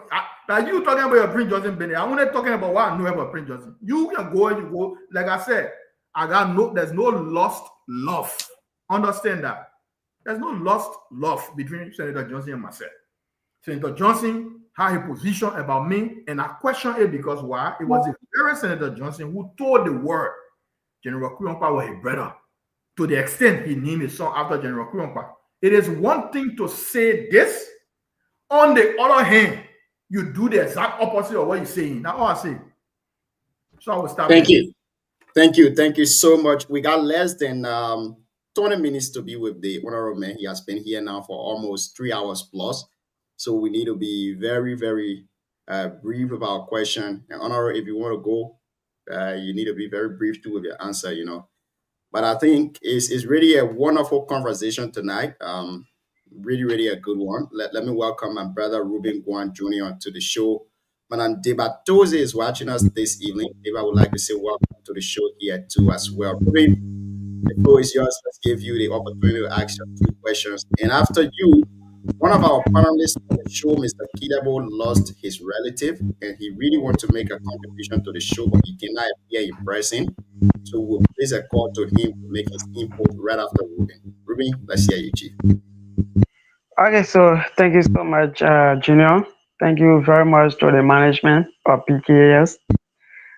For the first time appearing on this platform, I'm honored to be on the show tonight. Let me say good evening to my own father, boss, Anthony Kuyonpa, and of course, he might be one all of the panelists on the show tonight. Thank you so much for the time on this platform. You see, I have 2 questions for my father this evening on the show, and because Mr. Kuyonpa hailed from Zozwale and myself from Zozwale, so traditionally, he's my father.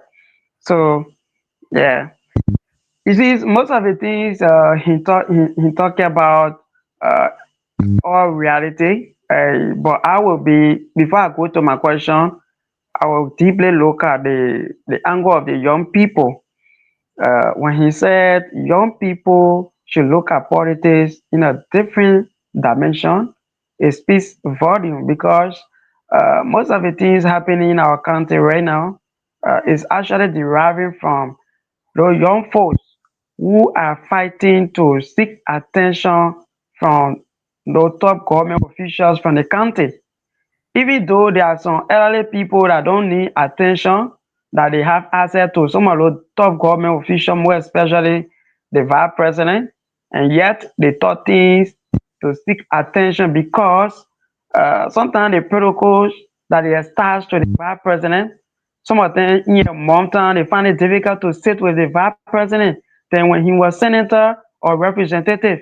So at the end of the day, they attack people, and, in group chat, they attack people on social media, and, just for the vice president to see who is fighting for him, who is fighting to maintain his image and stuff like that as a vice president. But the reality here is young people from Lima need to desist from certain things, more especially blackmailing people because they want to have access to an individuals that is handling power today.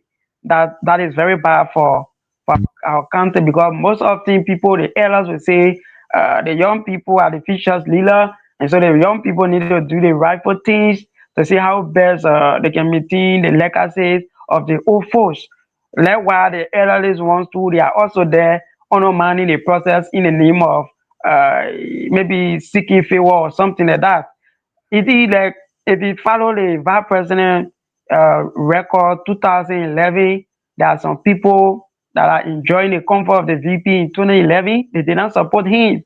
Even if you're not District 1, they bitterly fought the VP because of Nokido. They fought the VP because of, Othello Johnson. They fought the VP because of other people.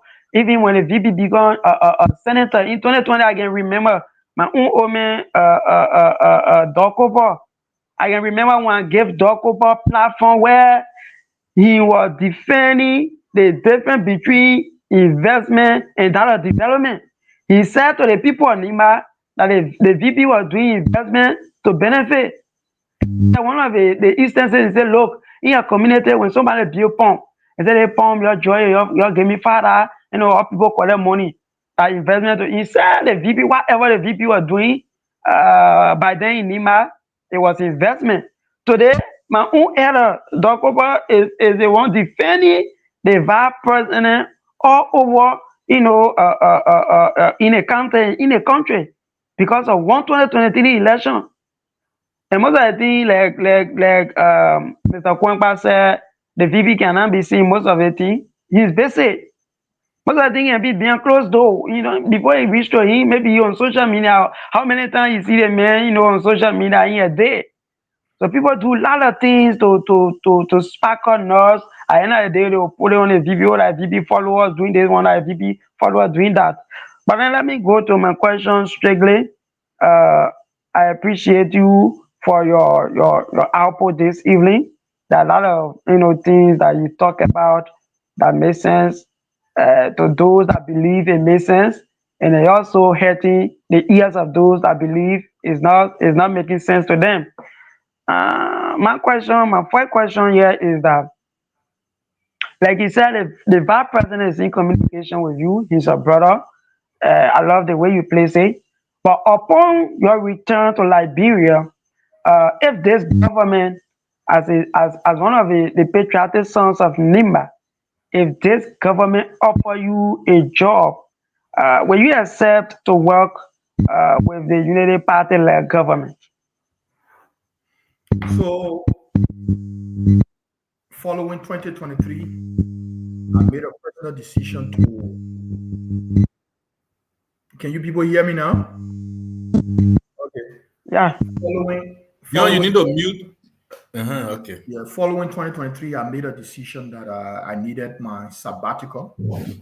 And between you and I, if I go to Liberia tomorrow or day after tomorrow, and the government offers me a job, I will respectfully not accept any job from the government, not because I don't intend to contribute to the development of my country, but I've been in the executive for about 8 years now, 7 8 years, right? I've played my part.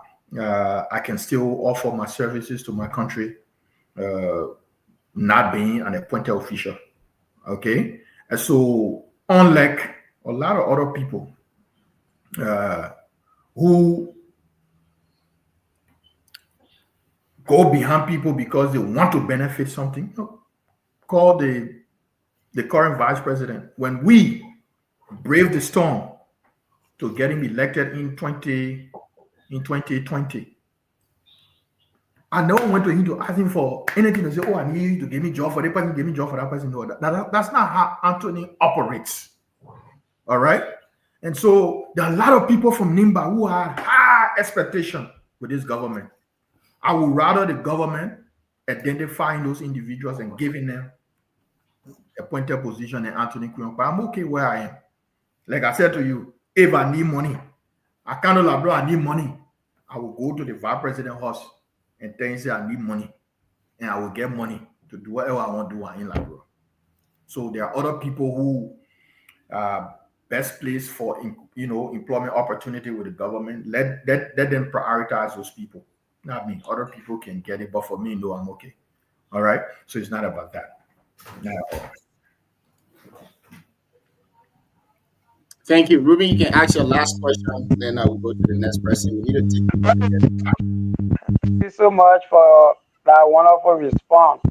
It is clear to the public that if there is job opportunity for you, those that are in need of job, they should take that opportunity. So my last question will be, like you said, you are expected in Liberia soon, and that will commemorate your plan, to appreciate your people, in Nimba, especially in your district number 3. In district number 3, there are a lot of candidates who contested, and one person, become victorious in the how would the reconciliation ceremony be like?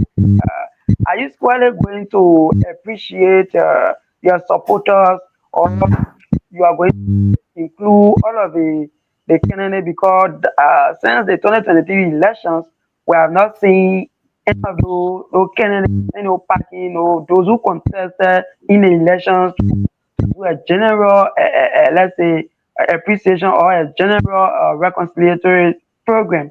Will you be squarely appreciating your people, or that will be, in collaboration with those who contested to in a path as a sign of reconciliation? So I've been in touch with most, if not all, the candidates that contested in the 2023 election. The current lawmaker and myself, we talk occasionally. When they were in America here, he reached out to me. We spoke. It was good. When I was in Liberia, we spoke. We spoke around the issue of the importance of reconciliation, which was very good.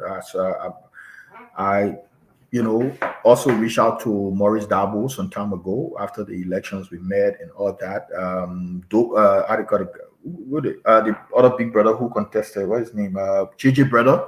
I've been in touch with JJ Brother and everybody. So we will reach out to everybody. Those who are available will be available. If they're not available, we go on with reconciliation. Look, one of the things that we're going to do is to try to clear out some of the misinformation, disinformation, the garbage and trash people were spewing out about my person. We will ensure that people are properly informed about happenings, and that at no point in time will I allow any human being to attempt to malign my character, because all that I live for is my character. All right, that has propelled me to where I am today. Okay, so we will do a lot of that, and so the reconciliation is a priority for us. We believe now we've waited for a while, and it's important that we do that. We were going to do that last year, but then I said Senator Johnson passed, and we had to move on. Now there's another person under this feed they call Josepha Cooper. As I'm talking and looking at the feed, asking questions about where to go. Josepha, I beg you, when you see me on a platform discussing, stay away, my man. I beg you. You myself, we can go back and forth. I beg you. Yeah? Anthony Kuyonpa has moved on. Anthony Kuyonpa is too far away from you. Please So when you hear him discussing pertinent issues to Liberia's growth and development, sit and get educated, listen and learn. Stop all this your little small district number 3 envy and stuff discussion. I beg you, my brother, please. We're discussing something better for the country. Yeah. All right. Thank you so much. I know you pay key attention to the comment section, and that's okay. Yeah. It's good to respond to them sometimes. Yeah.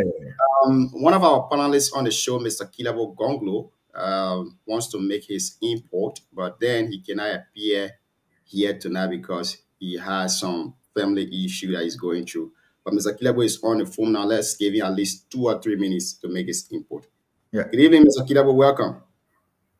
Yes. How you doing? Tony, how are you? I'm doing good, big brother. Have my sympathy. Yes. Since we talk, you've been very busy. We haven't talked for a while. Yeah. So, I listen to the show like I usually do, even I don't appear on the show. You said a lot tonight, actually. I agree with some of the points you have raised, particularly on the debate on the question of NEMA unity.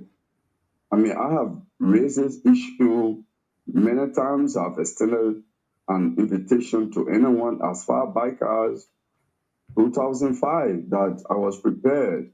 We used to have a NEMA listserv here in the US, and I said, hey, the thing they call NEMA interest, that cash cow, let's debate what constitutes NEMA interest.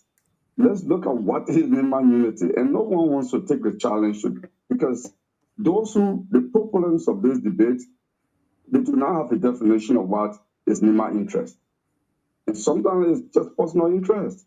Some of the personal ambition, they say, hey, that's NEMA interest. So it's all politics.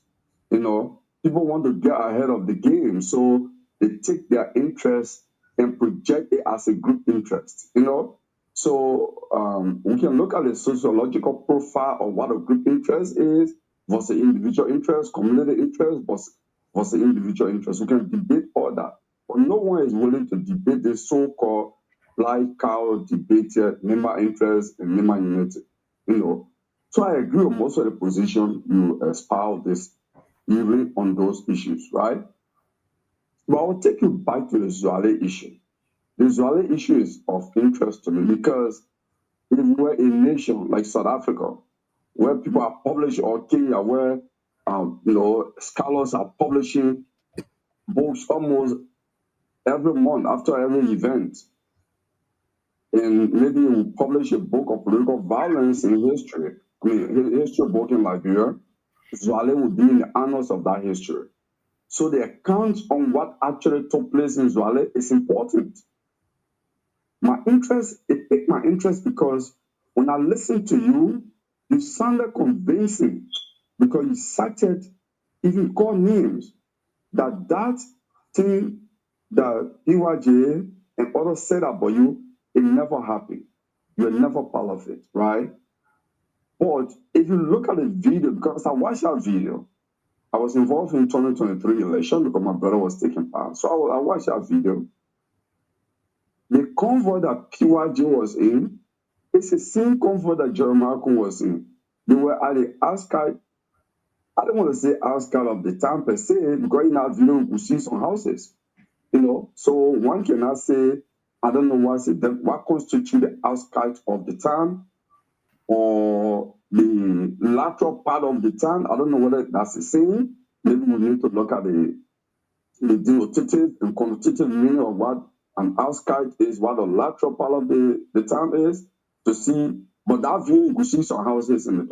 You're not seeing bushes. When you see bushes, then you know that, okay, that's on the highway towards the town. But for you to have one definitive account that you are so confident of, PYJ has one. Who was in the same convoy with PYJ? I'm just thinking here. You met whom? You said your talk, it was about reconciliation. And that reconciliation, Zwale issue, which, based on your explanation, almost cost your life. Okay?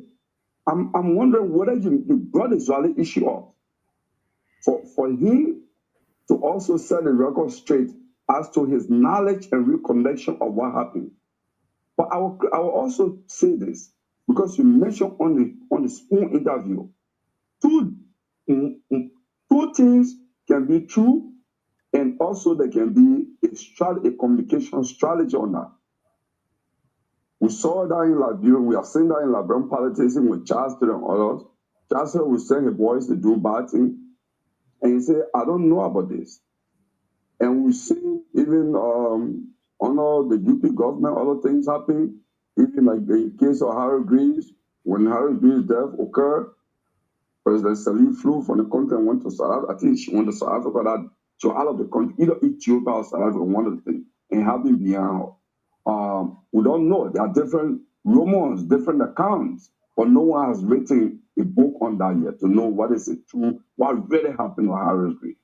So I'm just reflecting on all those things. Someone can go and say, "Oh, I was not there." But you're a PYJ who has one account. Did you ask him, do you agree with PYJ account? Because both of them were together. They were both in the same cover. But it was PYJ that was carrying him from time to time. So PYJ has one account and he has different account. Either one could be politics, or two, they could be hiding something. I mean, what say you on that? So basically, what I would say, put a statement of character. Thank you. And I think listening to you tonight, you take it very seriously. Oh yeah. So yes, that's the number one thing that I've always, because for me, all a human being should live for is his or her character. All right.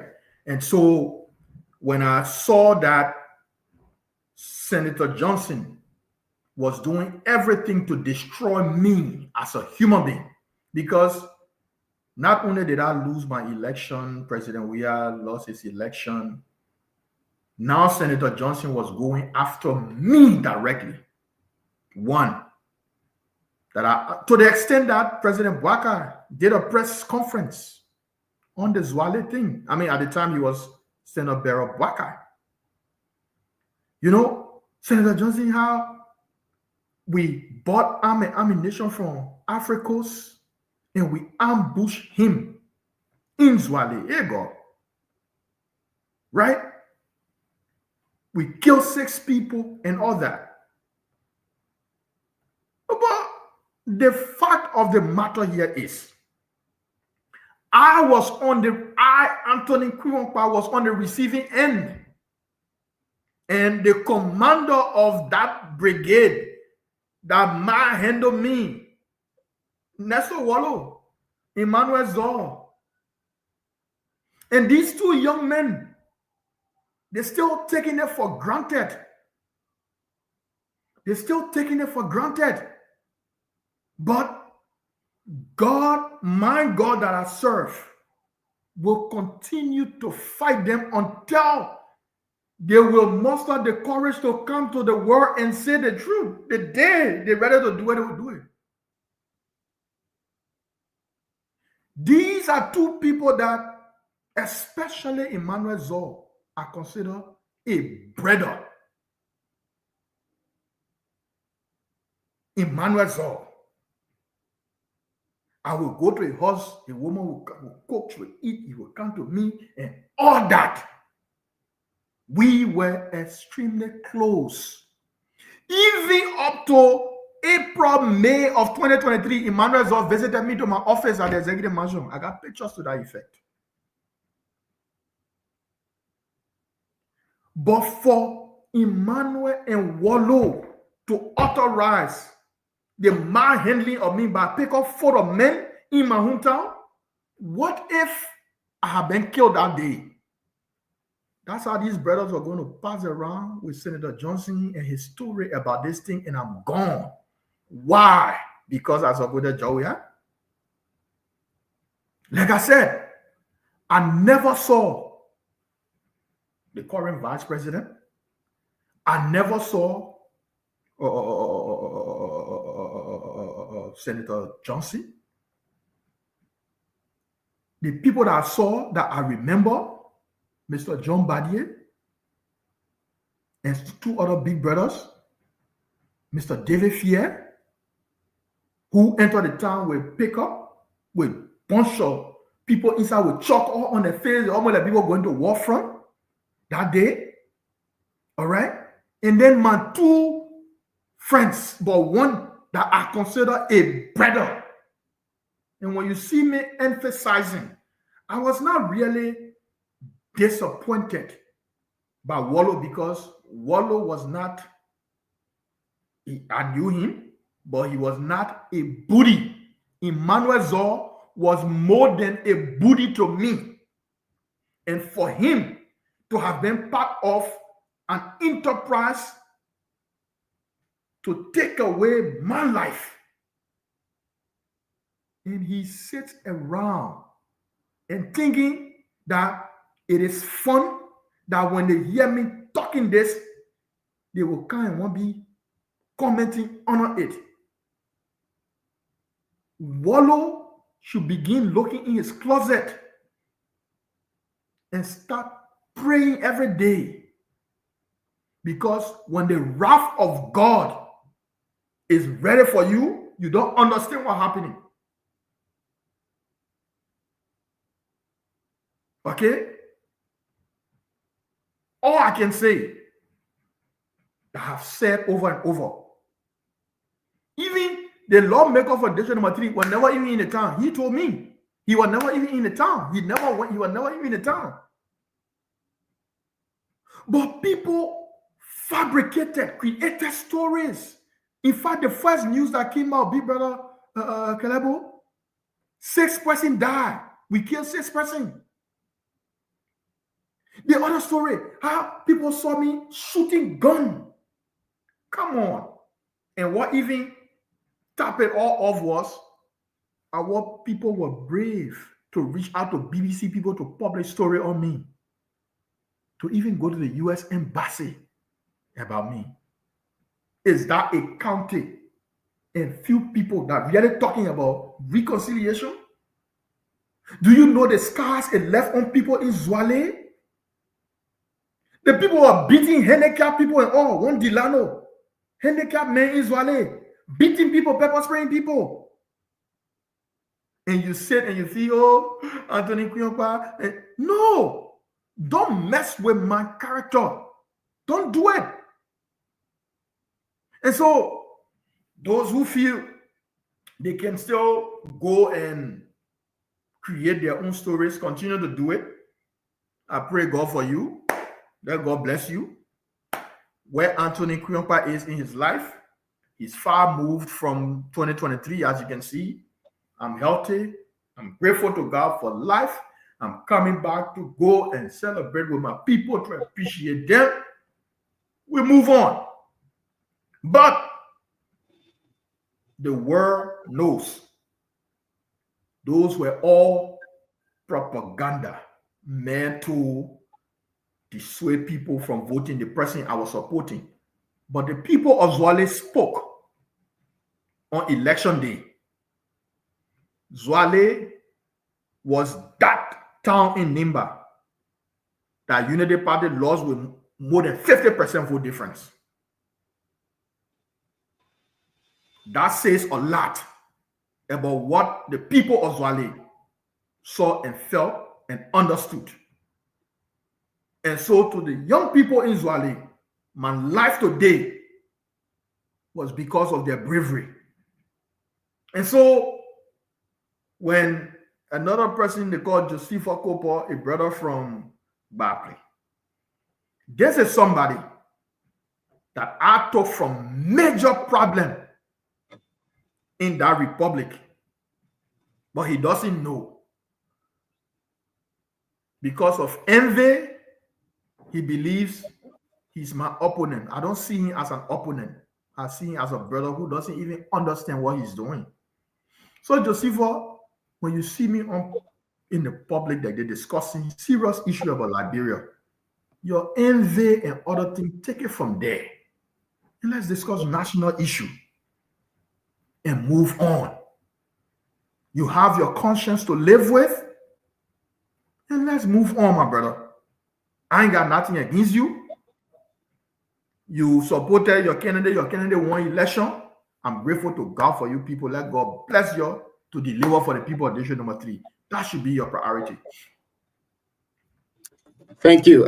We actually go out of time, and I really want to appreciate you, Honorable Kriyongkpa, for being here tonight. But Chris, I beg you, my brother, let's be straight to the question. We'll give you your 2 questions to ask, and after that, we'll take leave of Honorable Kriyongkpa. We've gone out of time. Yes, thank you. Go straight to the question. And I cook when I finish with it. I cook kidney beans, and if I mean what, I can fry fish correct. So I got my fish. Yeah. Good evening, big brother. Yeah, Chris, what's up? Let me use this time to say my sympathy to the people of Kenya for the death of one of the great sons of Africa, Ryan Odinga. So, when you were speaking, my concern about the Nima issue. And when you spoke of Musa, I've been one of those who fled the issue before Musa. And I will finish this way. Today, the problem in Nima, 75 to 80% are the surrogates of the VP and the Unity Party. All that in Nima today. And thank God that you can flip it out. So, there are sons of Nima. They have been victimized in this government. If it is not victimized in Zoge, they have been victimized in Tapeta. If it is not victimized in Tapeta, they have been victimized in Boyenkula. If not victimized in Boyenkula, they have been victimized in Ganta. And the list go on across Nimba. Today, as the son of one of the permanent men of Nimba, the name ring in the people's ears. Do you think that what going on today in Nimba, do you think they are doing good for Nimba, or they putting Nimba in a situation that the entire 14 counties will create or have put Nimba in a situation that will cause damage for all again in the near future? Do you see it coming as a son of Nimba? Thank you, Chris. And that's why you see some of us are beginning to speak up, right? Listen, like I said to you, Jeremiah Cooper, the vice president, I know, and you're sorry, guys, it means a better, so sometimes I can slip, but I got to put the handle there. The vice president of the country will never encourage anybody to say these things people saying, unless he proves me wrong. Okay? Unless he proves me wrong. But listen, you see, for any society to thrive, you need to know your history. Some of the reason we're having the noise today is because some of the people that all of a sudden find themselves where they are, because they do not understand or know the history of how we got to where we are running the way they're running. All right? Are running the way they're running. But the sooner those few people understand that talking about that Nima time is counterproductive to Nimba County, the better it will be. The better it will be for everybody. Because that Nima time, but then that Basel time, what do you say about that? You know, the Basel people are among one of the largest ethnic groupings in Liberia. Then the Pele people say that Pele Bonkante town. What do you say about that? That's why I'm saying we focus on the governance of the country right now. Let's focus on the governance of the country. Let's encourage the government to deliver on the multiple promises it made to the people of Liberia. Because for you to even begin discussing 2029, you must be able to show something from 2024 to 2028. Because you came to power on the backs of making a lot of promises. If you fail to do anything between 2024 to 2028 or so, do you expect to be considered by the people of Liberia? No. So the focus must be delivering for the people of Liberia. And to those who are going around with this sort of messaging, I want to encourage you to stop. It is counterproductive to the people of Nimba. It is not good, and you got to stop it. Because the vice president never authorized you to say that, and you got to stop it. It's counterproductive.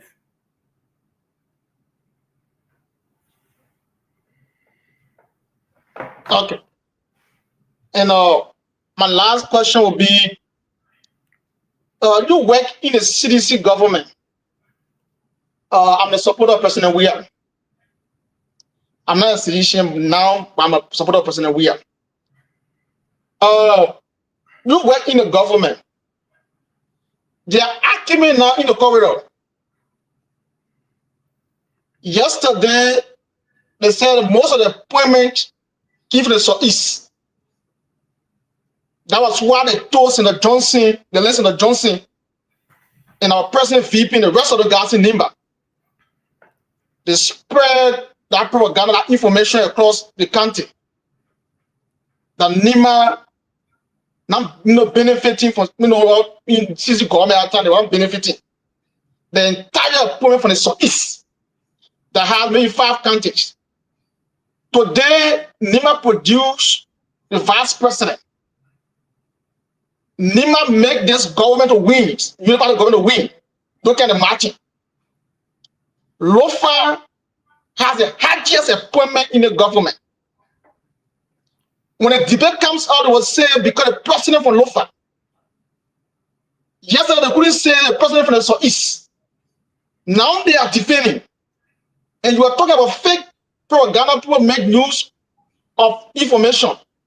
Do you think that the Union Party government came to power based on misinformation, lies to the public, the lies to the people of Nimba, the mislead the people of Nimba when it comes to information? Do you think so? Thank you. So thank you. Before I go to your question, so I And get so these are 5 countries. Ernesto Wallo comment. I think he did 2 comment there. He said, we will take you to court for the harm you caused our people in Zwali. We wanted to let it. So you see, when God is fighting on your behalf, the people that he's fighting you, he can confuse them. They can't even know what's happening. So Nestor Wallo now muster the courage to say you will take me to court. This is a man who basically accused an entire administration of causing the death of Senator Johnson. And now he here today, he said he will take me to court. So you see what God can do when you fail to repent and go to the people of Zwali and apologize to them. For me, don't even show me your apology because I have forgiven you long time. That's why you see me talking about it and laughing. Go to apologize to the people of Zwali. You accuse an entire administration of causing the death of Senator Johnson. You say you take me to court. Anyway, like I said, this is the kind of things we're talking about. But listen, Chris, we all know 2023 was characterized by extreme propaganda. I mentioned that earlier. And when you use propaganda the way it was done, you run the risk of putting yourself under immense pressure. That's what you see happening today. Some of the things that were said, given the current state of the country's economy, you will not do it. you will not accomplish them. That's why market yourself in a way that leaves room for setbacks. However, it is our collective responsibility to work with the government of Liberia to ensure that Liberia becomes a better place for everybody to live in happily. That Anthony can live in America today, tomorrow he can find one and 1 G or 2 G join Liberia. He ain't got to go behind any big man or government man or go wrong or say can be behind anybody. He will be all right and what they call. That's the kind of Liberia we want.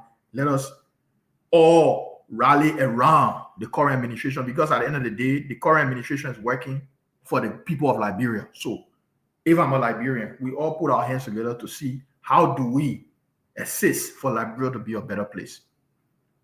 All the thing about appointment here, appointment there, appointment there. The only reason those things have become topics of the day and they became topic of yesterday is because we have a country where there is little or no opportunity.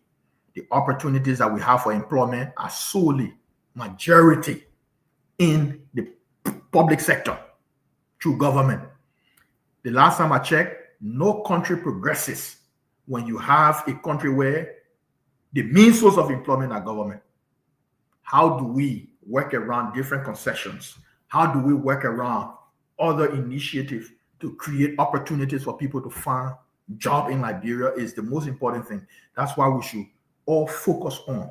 If the need be, we give advice. If the people come for advice, we give advice. To say, let's try to think about this thing. They way to make it better. Because at the end of the day, that like bro talking about here. Whether UP there, whether ANC there, whether CDC there, whether the other party there, we all want for Liberia to be a better place that I don't have to go to no big person to go ask for $50 for the weekend for me to be able to get food for me and my family. That my day hustle can give me something. I need nobody. I can my second invite big person to my house. Cheap, my woman cooking for you to they can let eat. That kind of Liberia want. And we gotta stop the envy. Well, it has been a really, really wonderful conversation with you today, Honorable Kuyongba. We really appreciate you for being here, and we hope and pray that this won't be your last time appearing on the platform. This is your home. This is a NIMA-based platform, and whenever you want to discuss issues affecting NIMA or Liberia, we ask you to reach out to us, and when we have issues to relating to you, we'll reach out to you so that you can come here to discuss them. Thank you so much for being here tonight. In 2 minutes, give us a parting comment. So my parting comment, I'm not distracted by Wallo and other people. Wallo is seeking attention. He doesn't distract me. What I've come to talk tonight, I've said it, it's about pertinent issues about our country, right? It's about pertinent issues about our country. It's not about people who, because of envy of other people, would do things to manipulate leaders to see other people in a different way. I'm not one of those. All right. Wallo is living the life of the consequences of his actions. He's a young man when he recognizes that I've been living my life in a terrible way. Let me turn the right way. It will be all right for him. But for now, to want to come here, Anthony Kuyongba on the air talking about good things about the country and Nimba County, you want to come and bring your PYJ discussion, you'll go and have the discussion about the school and see how best you can do the school to maintain the Papi legacy. That should be your focus. And you need to apologize to the people of Zwale for your actions. You and your brother Emmanuel Zor, y'all will do that in due course. And y'all know you're supposed to do that. So I'm happy that you guys have given me an opportunity to come and discuss pertinent issues about Nimba County and Liberia as a whole. I'm honored to be here. I want to say to you guys, I'm always available. Whenever you guys need me, I will be available. Let us talk Liberia. Let us talk unity. Let's talk about development. Let's talk about the proper Nimba unity in my mind, which should be intended on showing that Nimba creates multi-millionaires, all right, not few millionaires in a particular circle, all right, that Nimba people of historical backgrounds be respected, because the current actors will be former actors tomorrow, and we expect the generation that will follow to give them the respect that they're deserving of, not to write off people who came before you. All right? That was the singular issue I had with Senator Johnson that I confronted him about, and I spoke my mind about it. All right? I felt he didn't do much to recognize people before him, because before he came around, men and women of great importance to Liberia existed and came from Nimba County. The next thing, the reason you see some people speaking against Musa Belete is because Musa the Mandingo man. That is the fact of the matter. And it is unfortunate that you have such a son of Nimba doing such an extraordinary job for the people of Nimba County.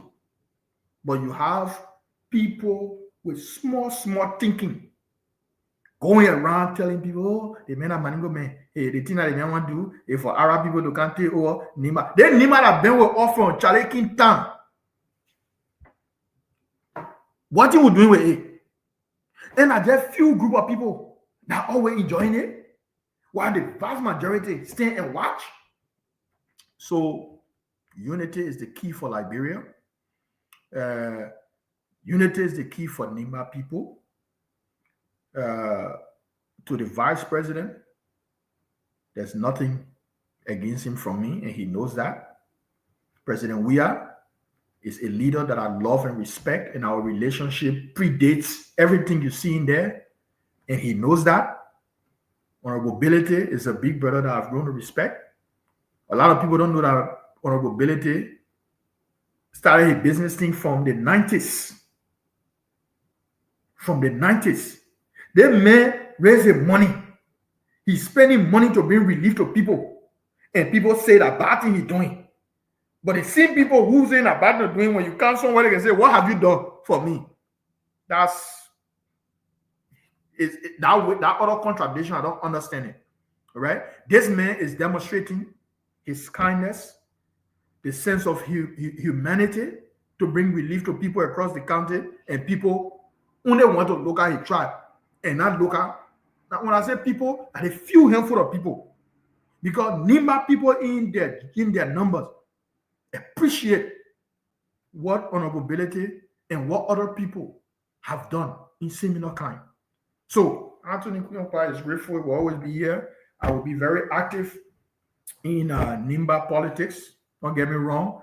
I know the current lawmaker of District Number 3 are giving a two-year grace period to operate, but I think I need to come out on him now because the noise is becoming too much. And so he's my brother. I'm going to be very constructive on him because that's my style of politicking. All right. I don't go and all guns blazing on people. We will be constructive and engage him in a way that he sees how we are engaging him. And so there's no enmity between he and I. He's a brother, and we're happy. I pray God for the success of everybody. I'm grateful to God that the vice president returned home safely following his travel for medical purposes. We're grateful to God that he's back home. We pray God for his life. We pray God for the life of President Weah. We pray God for the life of all of our leaders of Liberia. We pray God that he will intervene in their lives to ensure that they make the sort of decisions, that will take our country to the next level. I will try to meet Honorable Belete while he's here because I think he's in the Maryland area here, but he might be going to Minnesota. I will call him tonight to speak with him. If he's around Maryland, I will try to meet him because I live in Maryland as well, to appreciate him for what he's doing and to encourage him to continue doing those things for our people as our people need those development initiatives he's undertaking in Nimba County. And so to all of you guys, I want to pray for your blessings, that you continue to do this because this is a dedication. You guys should be hustling to do other things, but you've given your time to come and talk about pertinent national issues about our country. To Wallo, to my brother Josepha Kopo, Emmanuel Zor, there's no enmity for me to any of you people. It's just that you guys did something and have refused to recognize what you did was wrong to somebody you consider a brother, and you need to do that and move on. It's for your own healing. For me, I'm you. I've moved on. And so to all my young brothers, whether it is Joseph Wongbe, it is Edwin, whether it is Franklin Yanglies, Lando, all my Zol, younger brothers and sisters and all that. I love all of you people. There's no enmity from me to any one of you people. You get Ruby, you're not calling Nemo. Oh, but Ruby, no, now Ruby, David, Lawrence, and all the people, Nathaniel Kiamu, Chris Wall, everybody. I love all of you people. You know that very much. It's just that some things, when we addressing them, we need to address them realistically and to put people to check. You know, people should stop using the name of the vice president in ways that are counterproductive to his future objective. And we will put people to, you know, to their proper places when we see that happening. We can politic all we want, but at the end of the day, we all love Liberia, and let us think Liberia and make sure Liberia is a better place for us and our children. Thanks to everybody for the show. My sister Lorena, it's good seeing you. And let's do this as often as possible. I will be in Liberia soon by the grace of God. And Siawe, I will try to catch up with you. Tell your man George Gonto, let you leave me alone. Yeah, myself, we get no issue. All the men, I get nothing. So we're just all talking about national issues. So thank you. Thank you so much, Honorable. Thank you for being here tonight. All right. Thank you. Okay. And so that was the voice of Honorable Anthony Kuyompa. And he spoke lengthily tonight about so many national issues. And I want to believe that all of us took a piece of that and we stay this. But one thing that I took from him that was very key is the fact that we should think of a Liberia beyond politics, where young people will focus on building themselves, that the young man will sit without supporting a politician and get a job that he can sustain his family with, instead of getting a job based on your political affiliation. And if you do not affiliate with the right political party, you are left out. So Anthony Kuyompa, wants to see a Liberia where every individual can live freely without, you being appointed by a politician, but you can get a job that will pay you at least $1,000, $2,000 at the end of the month. I took that very seriously because some of us are not engaged with this thing. We don't support politicians. We don't do this. Sometimes we say the thing that after our graduation tomorrow, we return to Liberia. What becomes of us? We think of those things on a daily basis, but I think Liberia will get great, Liberia will get better. So on the post analysis, we'll give each person 2 minutes to do their post analysis. And let's start with you, Madam Lorena. After you go to Siawete to Rubin and Chris to take us home. Thank you, Junior, and thanks to everyone who have followed the show so far and to the panelists. Thanks to Kuyompa. And before the post analysis, before I go into my post analysis, anyone who is friends with me, or I think I make that post public. I made a post today about Dr. Dugenya. Why it is true that we want more people from Nimba to get jobs. Every other county or every other citizen from other counties also want that people to get jobs in this government, like we Nimbayans want to.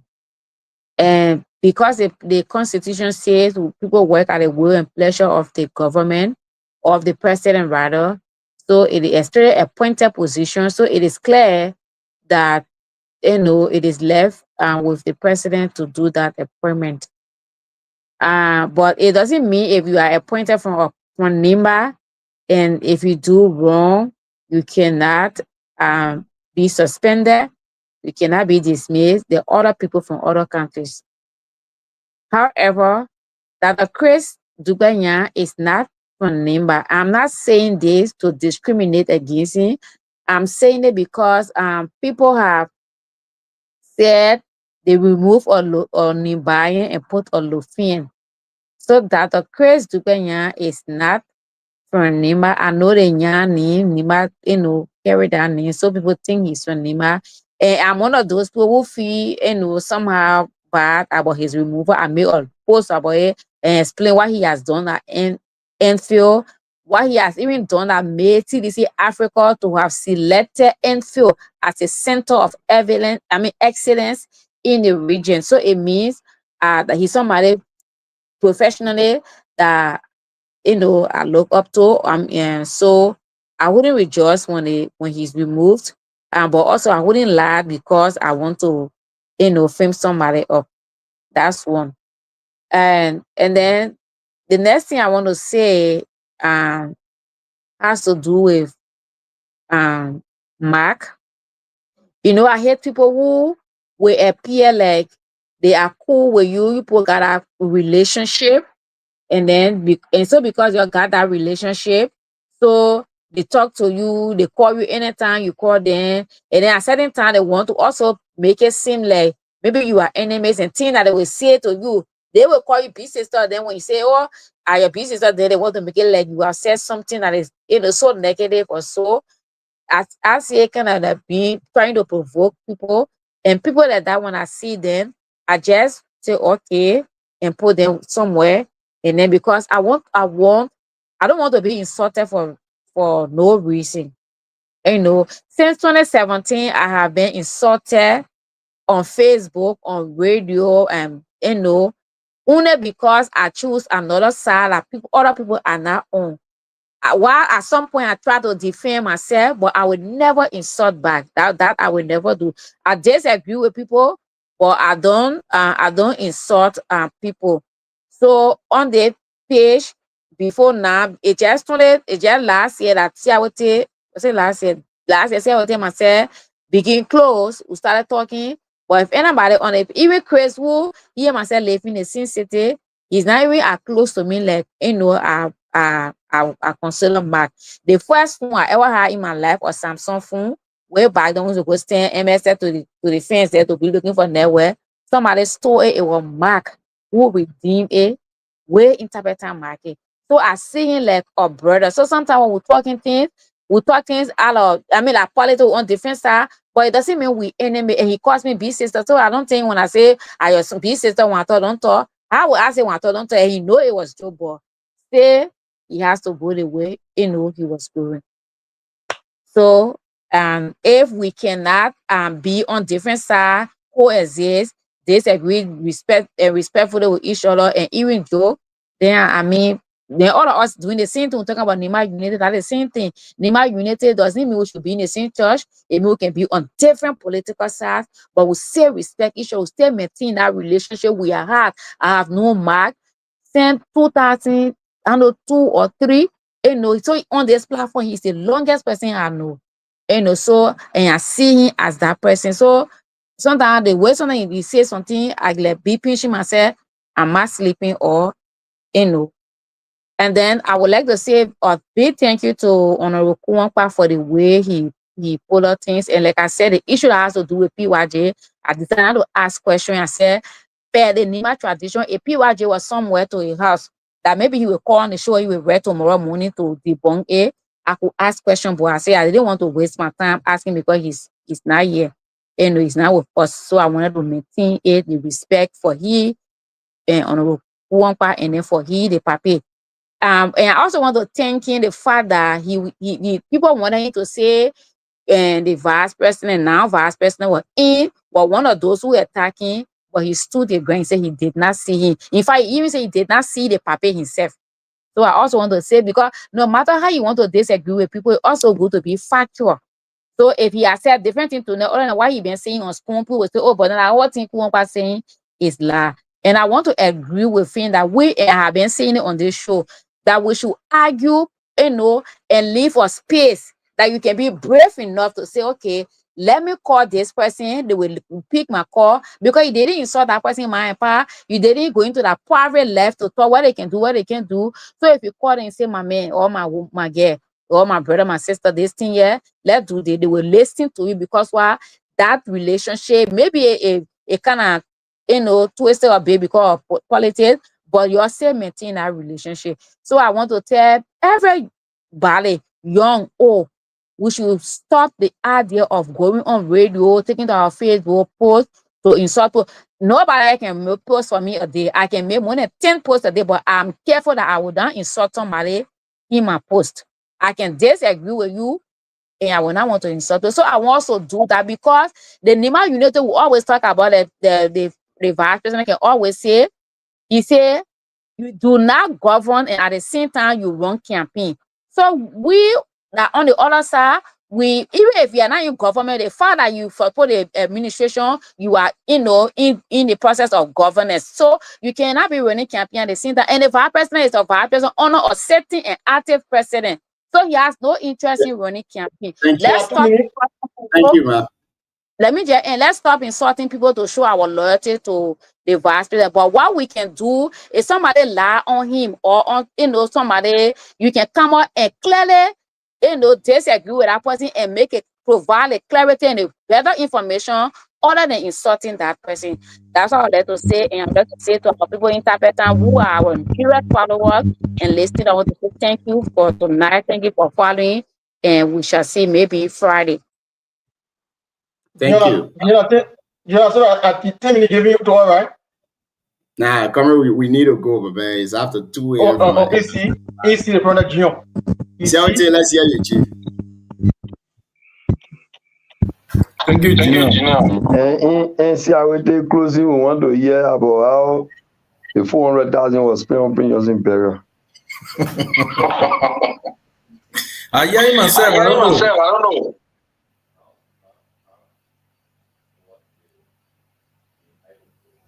John, you are muted. Okay, go ahead. Yeah, thank you. I mean, in all fairness, the show was cool. And,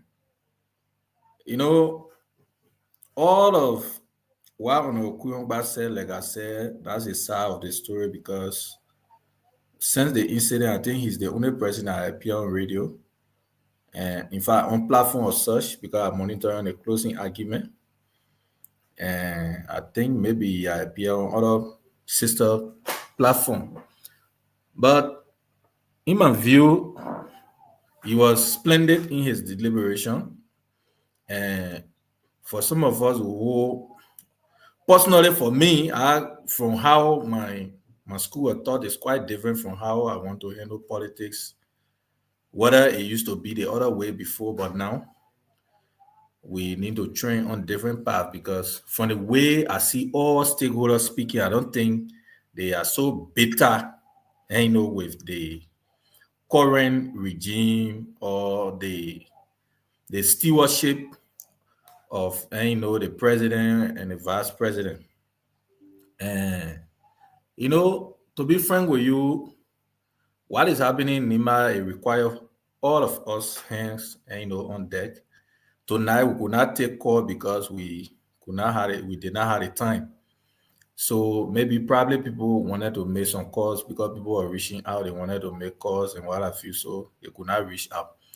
And I still hold on to the belief that the decision of naming the sports stadium in honor of Floyd Toma, for me, I don't see it as an essence because everything that Toma had done for Nima is being paid for. Nothing free he had done for Nima.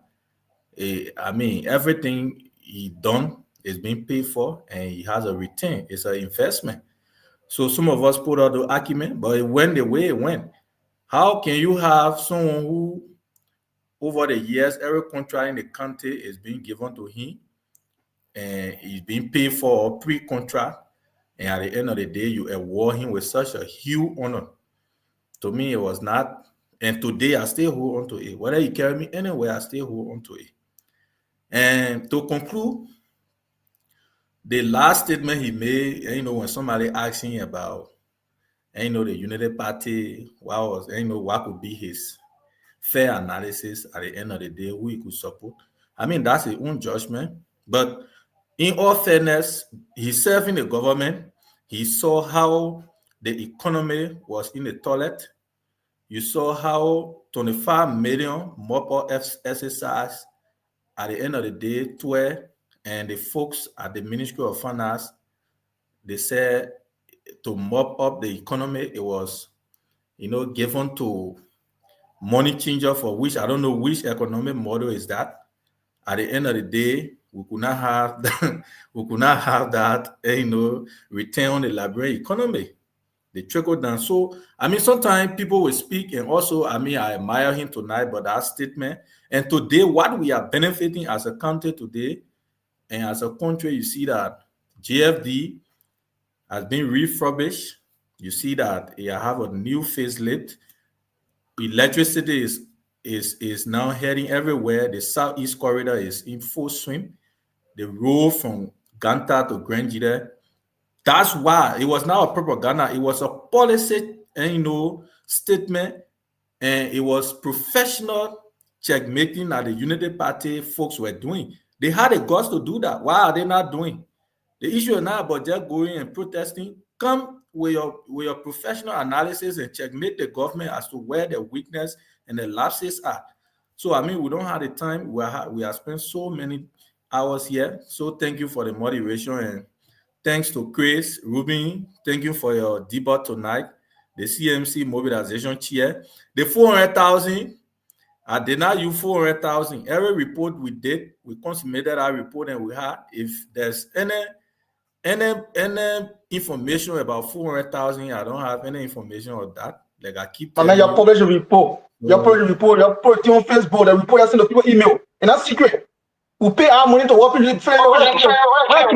We get 13 cows. We get 13 cows for opinions burial. How the cow was distributed in the country, we don't know. 13 cows. 13. Get one cow. I get one. There's another 12 that were given at 13. I see that 400,000 were given to you and Lorena Donke. From Swagly. We don't know how to use the money. And then we come and go for opinions fees again. The same committee want to come out again. We'll call you. Thank you. Grace, Grace, let's give you the opportunity. I think the honorable man will come out and talk something. Thank you. He spoke lengthily, and I listened to him. So, your background are good. Shall they want to make report the 400,000 for your background are good. Siawe waited. I leave the show, and he want to come and put up a defense that he can never defend if I decide to go full throttle. I opted what I did because, like I said to you, what is needed is all hands on deck to move Liberia forward. But when you want to come and tell me about development, remember, I serve as the supervisor for the President's Delivery Unit, both in Ellen administration and George Weah administration. And I can tell you every single project in the Republic of Liberia, when it started, how it started, funding level, and now. So I beg you, Siawe. 2023, if it ain't passing, let's govern. Because if you want us to go back to the bunch of propagandas, we'll have that discussion all day. And maybe some people now want to get more reconciliation. For example, the Unity Party. You guys, at the time, told Nimba people, George Weah killed 3 children. He took the kidneys for kidney transplant. That's why he went to, what do you call that country, for 45 days. Do you know how much damage you caused to the CDC with that lies? So when I talk about propaganda, am I lying? George Weah killed the 3 children. You've been in power for 2 years now. Who stops you from investigating? The next thing, you told the people of Nimba, the road project from Sanipole to Logwatro. Nana, that what he said, what kind of money? Mike, you know, now what has happened to that road since 2023? It has come to a standstill, right? And so we can go down the list. You talk about drugs. You say it was George Weah and Fina Bono that was selling drugs, 2023. So can we safely say today that Baka and HUN is selling drugs in the country because drug now is prevalent in the Liberian society, killing people even more than ever before in our history? Can we talk about that? So look, Sally, when someone come on the thing and decide to be more nationalistic and look at where we believe our country needs to go, let's stick to that line. Forget about it. You didn't see me coming here defending any one administration. You didn't see me doing that because I try to be more nationalistic and talk about what sort of solutions we can proffer to the government to help transform the country. You want to talk about private jets? That was a big campaign thing. But you have elevated private jet. You're flying private jet in Liberia today, from Monrovia to Foya. So you want us to have those discussions? No. I didn't say that. I didn't choose to say that because for me, that should not be the debate. Because if you make that a debate, then you are doing almost everything you criticize the Weah government for. So what does that make you? It makes you a hypocrite. When you talk about, so I don't want to go too long. What is Liberia problem? The only reason we have young people going to school, when they come from graduation, they everybody happy, but immediately after graduation, everybody's sad because you get people who finish acquiring education, no way to apply their education. How do we as a society work to change that dynamic? That's the discussion we should be having. Now, but we are dating, we are didn't do it, we are doing one, we are didn't do it, all the thing there. Joseph Baga ain't doing it. Now that ain't happening, like, bro. You criticize we are for carrying 40% on trip. You carrying 70% on trip. How does that distinguish you from we are government? So we can 70% from where? Thank you. See me, the UNGA, you saw the full. Man, I don't push me. I decided to be nationalistic. So we talk about how do we put our ideas together to move Liberia forward? Because trust me, there are a lot of flaws that's going on all around the place. You want to talk about Jassy Hebdo? Do you even know the history of Jassy Hebdo Hospital? Do you know who then stood at ground for that hospital to go to Nimakante? Do you know where that hospital is supposed to go? Siawe, I said I work in two administrations. There's plenty of information I have, but I choose to be nationalistic to talk about what Liberians should do to move our country forward. But you can't bring that unity. But giving two papers to Chiadi and be boasting your aid. Why must I be alone as a single individual giving two papers to two comprehensive health center? You're not boasting your aid. They want to see how they oppose on. Thank you.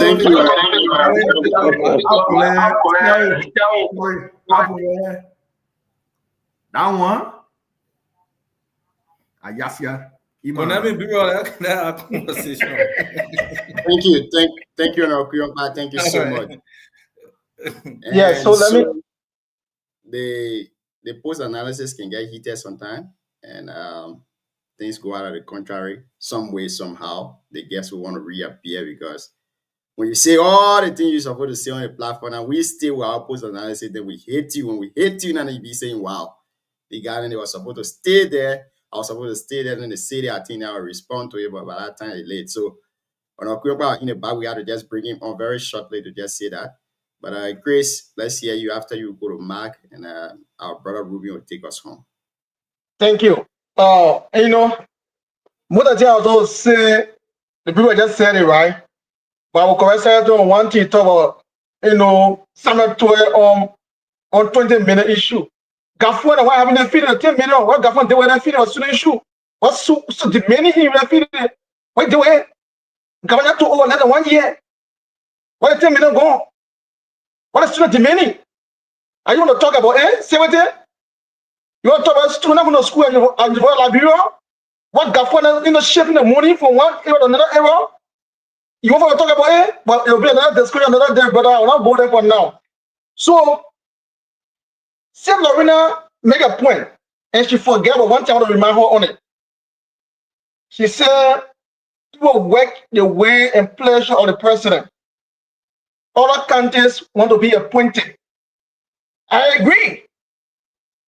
But you fail to condemn that Lofa alone have appointed another person from Lofa to the government. Why should we talk about it?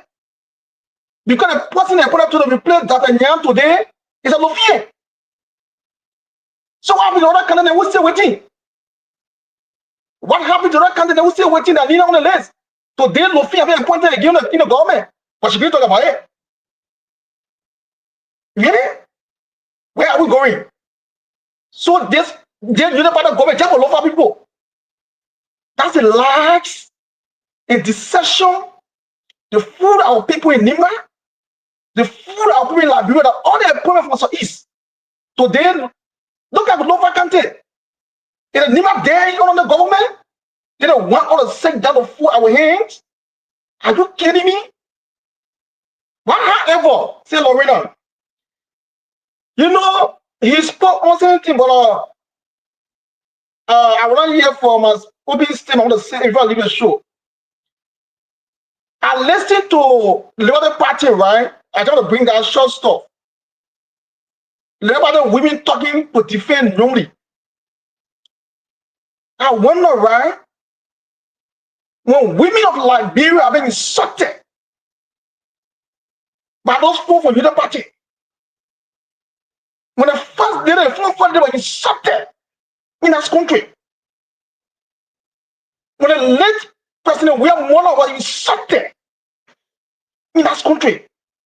When the former Vice President Joe Watero was insulted in this country. Where were those women? Oh, today it's a clan, it's Joey. You know, sometimes they think they're happy. When Liberians don't talk about it, it becomes another issue. And today, it will be President Weir or President Bwaka wife. It will become a crime. But yesterday, you saw that the former president, none of the women based in America that have that prayer release. I hope I will be there show them for the stand to say this. They are coming to release today. I'm waiting for St. Lorena to bring that in her statement to condemn it. Because she's the advocate of women. She's been shopping out there. When women were insulted, when the she's now an advocate of women. Today because they part of the women party. Thank you, Where Chris. are we going? Today, police are not saying that, oh, they can't find evidence on the rape issue. Post analysis on me as though I was a guest. Please give me 30 seconds. Yeah, Madam Lorena, let's go to the next panelist. I beg you, we are out of time. The issue is on me next. So the issue I want to say, Lorena, when I was she comes on the show, then you stay in the gather with me. Even challenging me, so I think it's not fair to let me to. Yeah, come and say, Lorena, let me finish. I got that's I'm gonna go. I want to say, Lorena, when she comes on the show, that you stay in the gather with me, not just the one that deals with the party. Thank you, Grace. We got okay. Again, thank you. Honor Mark Leon, let's hear you, Chief. Let's give you. Yeah, excuse me, Chris. Let me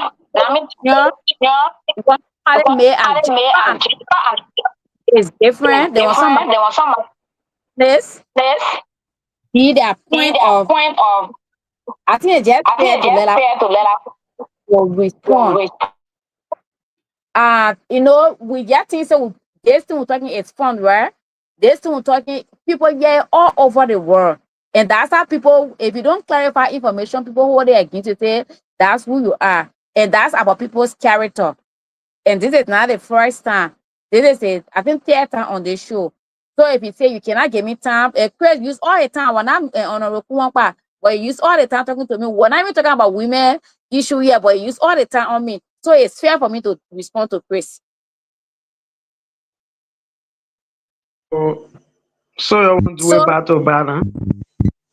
Yes, because he talked to me. The reason why we don't want to be going with this whole and pull is okay. Now what we're going to be doing? The listener go with a view that When they talk about United Party women, I talk. When they talk about other people, I clap. That's how the party go according to what Chris said. It's not fair. Yeah, I can always say that it's not fair. We'll come back to you. Let the other panelists say what they're supposed to say, and maybe we'll end it up on you. On a Mark Blouin, let's hear you, Chief. Why you want to go back to her? It's over, it's over. Because if you go back to her and she says something that will have another person will also come back. The reality with Lorena Dunke is I will continue to stay my word. And every time we want to show you we are here for 100 years before God can call us, I will continue to tell her. She's not an advocate for women. This was a woman who stood against Jeremiah Kuma having a child from Maryland or Sando. That this child was not from Nima. The child should not be given the senatorial seat. She stood her ground on that. And I had to come on radio so get the recordings are there today. That this child you're talking about, in our setting, whenever our nephew touches anything, we let the nephew go with it because we are their father on the other side. We are their uncles and we are their mothers. So whenever we kill any big animal, they will take the hair. Anybody in van will tell you when she said it. So those things that you can be saying, for me, I can always tell her, she will never make anybody to look ugly to Honorable Jeremiah Malcolm. It's not true. Because she got a bad record there. She got a bad record there. And we'll continue to tell her. Look, see when you talk about the 25 million process that came by taking the LD from the market. It gave good view to the economy and it helped us a lot. Samuel 12 hold the US at 150 rate for 4.5 years. Sometimes most of the things we quiet because anytime we talk, people just tell on like your man ain't talking there, like your man might ain't talking you. And from where we came from in the 90s when we met each other from a childhood day, and to where we came with Jomi to the political game, and the race we took for Onrokun in this country, that is glaring to everyone in the world who know about what we went through. Sometimes we get quiet. Let us not be talking about the governing system. Economy will tell you that when you are moving down the market, the movement of people tells you how the economy is. Stand to Chartered Horse and look straight down there to the ministerial complex. You see the movement of people will tell you that the country is high. You pass there, you go, you stand to Cinco. And you stand to Congo down and look to Cinco and see how the boat moving. Then you get to Waterside. No marketer you ever bother with, I will tell you say the day is good. But for us, we don't put those things into politics because it's happening across the world. It's everyone's business. And this country is not benefiting from the government. That will be bold to you. So now go with talking. That's then we still got another presidential tenure. We just 4 years. 4 years that another presidential tenure for other countries that the Western world and other African countries they get 4 years for presidential tenure. I think they can look in that direction. For sending from Ghana to Logo to that job we are work. I was signatory to those things. From Ghana to Tabedan that job we are work. I'm a signatory to that. People who have confusion here, shall we tell you were there when I went to settle confusion about the rocks that they use along that road. Nothing has changed. The Ifa road today leading from Ghana, I mean from Ban to Western, that way. The one leading from Ban to Buto, that way. The one from Zog to Dure, that way. Nothing has changed. That politics that say when we come here, we talk about something good. Those who feel that they can go stand with the vice president and say, tell them from there. They were not here for you. When we were there, Junior, for Garrison Yelu, Martino Getingpan, Melvin Gape, and what do you say, what do not to come to job? Maybe we're not successful. Or we call Vedak Pesa and myself to a house. 2021, when we sat there, he said, I call the two of you at a decision. I know we're going to be listening to the show. And other people can be listening to the show. So now we finish the call and recording the Senate to him. He said, I don't want to see you and Victor here. Let the rest of the people go out. And he put everyone out. Victor and now left there. He said, we can't listen now for Garrison Yelu to contest against Senator Johnson. I talked to Maggie already, he said, but I needed to talk to two of you because what I went through in 2020 was not easy. One, Garrison to go to Governing Commission. And then Wadi will go to Post and Telecommunication. And Melvin Gabriel will go to Internal Affairs. And then Martino Timban will also go to Mass and Energy. But all the first, is that we agree? Akintu Azechi, we agree. In order for us to come together, we have to give all the good jobs.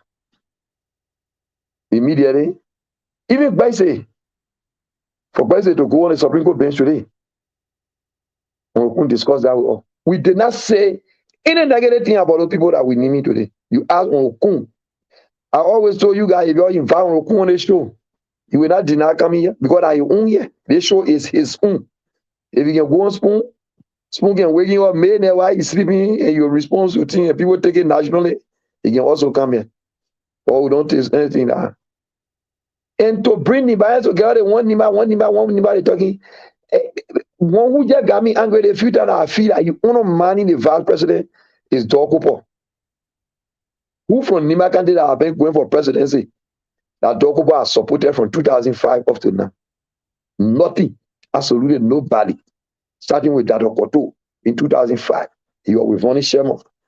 2011, the entire Nima candidate race fled behind Senator Johnson. And the votes dropped in 2017. But those who were on the line of the Unity Party, they vigorously campaign against Senator Johnson how to go through. Apart from that, we are Dado Wapo and George Kompu. They are all going for presidency. Nibaya never voted for it. So to come up, Orokun are not declared for presidency, but doing the work that he started for the people of Nima. All of the projects in the country, Orokun has started visiting them, completing some, trying to delegate some. Nibayans are looking at the truth. Benete is also working for the people of Nimba. If you consider yourself as an aider that he was saying on OKFN, and you live with Benete for almost 1 year plus, you should be thinking about how to bring a small brother and a big brother together to play a fatherly role. But you're not doing that. You want to explain how Benete not support Maningo people, and you say in your intro at the time that you were not talking to Maningo people when you talk about the war affair. And then you now start with Maningo people.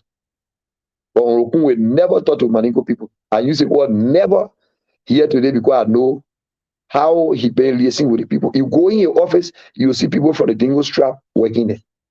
So to bring about Nima unity, and people want to play politics with it, that Nima people turn, we should help Orokun to do his work in the country and other countries.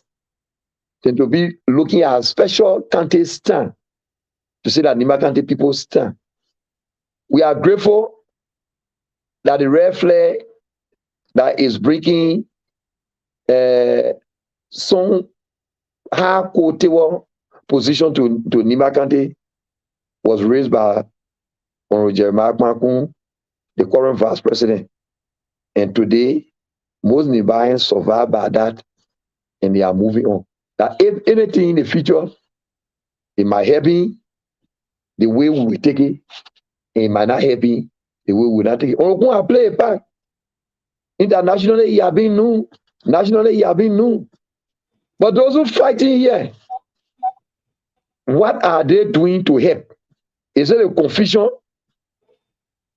Telling Orokun not to give position to other people and taking people from turning position? Who's supposed to be in a turning position? You expect Garrison Yeruden to be happy? So that he won't tight us.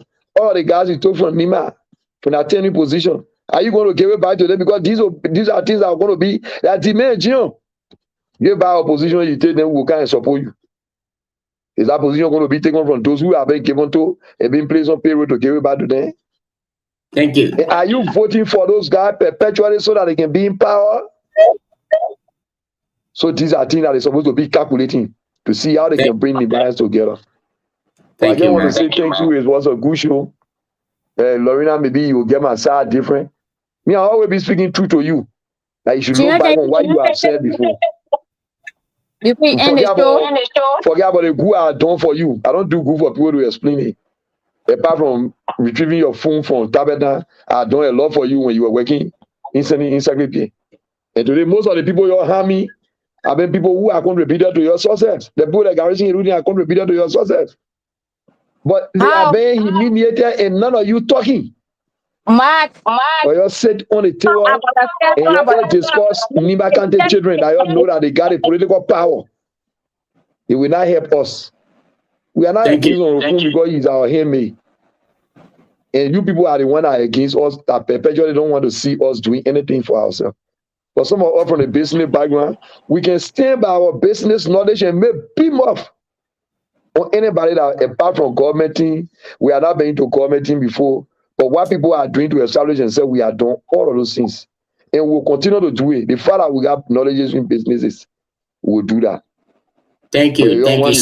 To speak in one direction, you should think about how you hurt people in the past. Thank you. You can just force people to go and do things. If you were not able, you just remain mute. The vice president able to work away and navigate away through. You spoke against Bidete right here. All of you are on social media. How Bidete, the one unity party, the one unity of Nimba, they can't work in Bidete affair. To have a song coming from a country and our lawmaker go and take messages and carry it as a press release against their own son. Then you come from there now, it reach another time, then you want the person to come. How are you doing it? You forgetting where you stomp your toes? All of you now, you want to do the way you're living with the vice president. He in second do a work. Thank you very much, Jim. Thank you, Mike. We'll be here again tomorrow. We want to say Bantu of Voice of Tabetha for relaying the show tonight. As always, Mr. Bantu, we are grateful to you. And the manager at BKS Radio in Butu want to say thank you to you too for also relaying the show. It has been a wonderful one. We'll be back here tomorrow. Our guests will be announced in the group chat, and we'll be back here again tomorrow. Siawete and Lorena, Honorable Mark Bleon, thank you guys for being here. Honorable Mark, we have a talk after. Yeah, I'm asking you for 30 seconds. All that thing you explain, more than 30 seconds. So, okay, let's give you the 30 seconds. I will count the time when it's 30 seconds. With the whole time to address his talk, as well I was school. Gio, I will not be on the 30 seconds. I will go off because I will not want to hear what she said. Because when she says anything, I will come back. So you will not give me a chance to come back. We from Lower Nimba, we are not represented in this government. Then you want one unity. What kind of one unity you want? They think about it. So just look at you and bluntly accuse you of being biased. That when you talk to people from certain side or certain political parties, certain women, you keep quiet, and certain women, and then you talk. I just think that when you it means he does not have, he never have anything to say for the post analysis, and it would have been better for you to say I pass, I plead the fifth. And then to say that, let me end with crazy account of Mark. Even for example, normally pure water, hot water inside Joseph place. Because you're holding on going. Yeah, we need to go. It's almost 3 a.m. I always go for class at 8:30. And if I'm not in class at 8:30, it will be problem and pack. So, before I'm talking, you said you didn't give me time, so just end the show. No, you want to go to Grace, leave from Grace, go to this person. That will be a whole lot of time. We'll give you the 30 seconds. But you had the two people, instead of analyzing the guests, they analyzing me. They shouldn't talk. So all the time you're wasting talking, now what benefit you getting? And you always do that to me. There's a fair time doing it. Now, what we will do now is I will keep you last for the post analysis. Everybody will talk. Somebody come on the show, attack my personality, but you don't give me the chance to talk. So again, like you approve their messages. That's what it means. Honestly. Because you still get a show already. I wanted to talk and finish to it.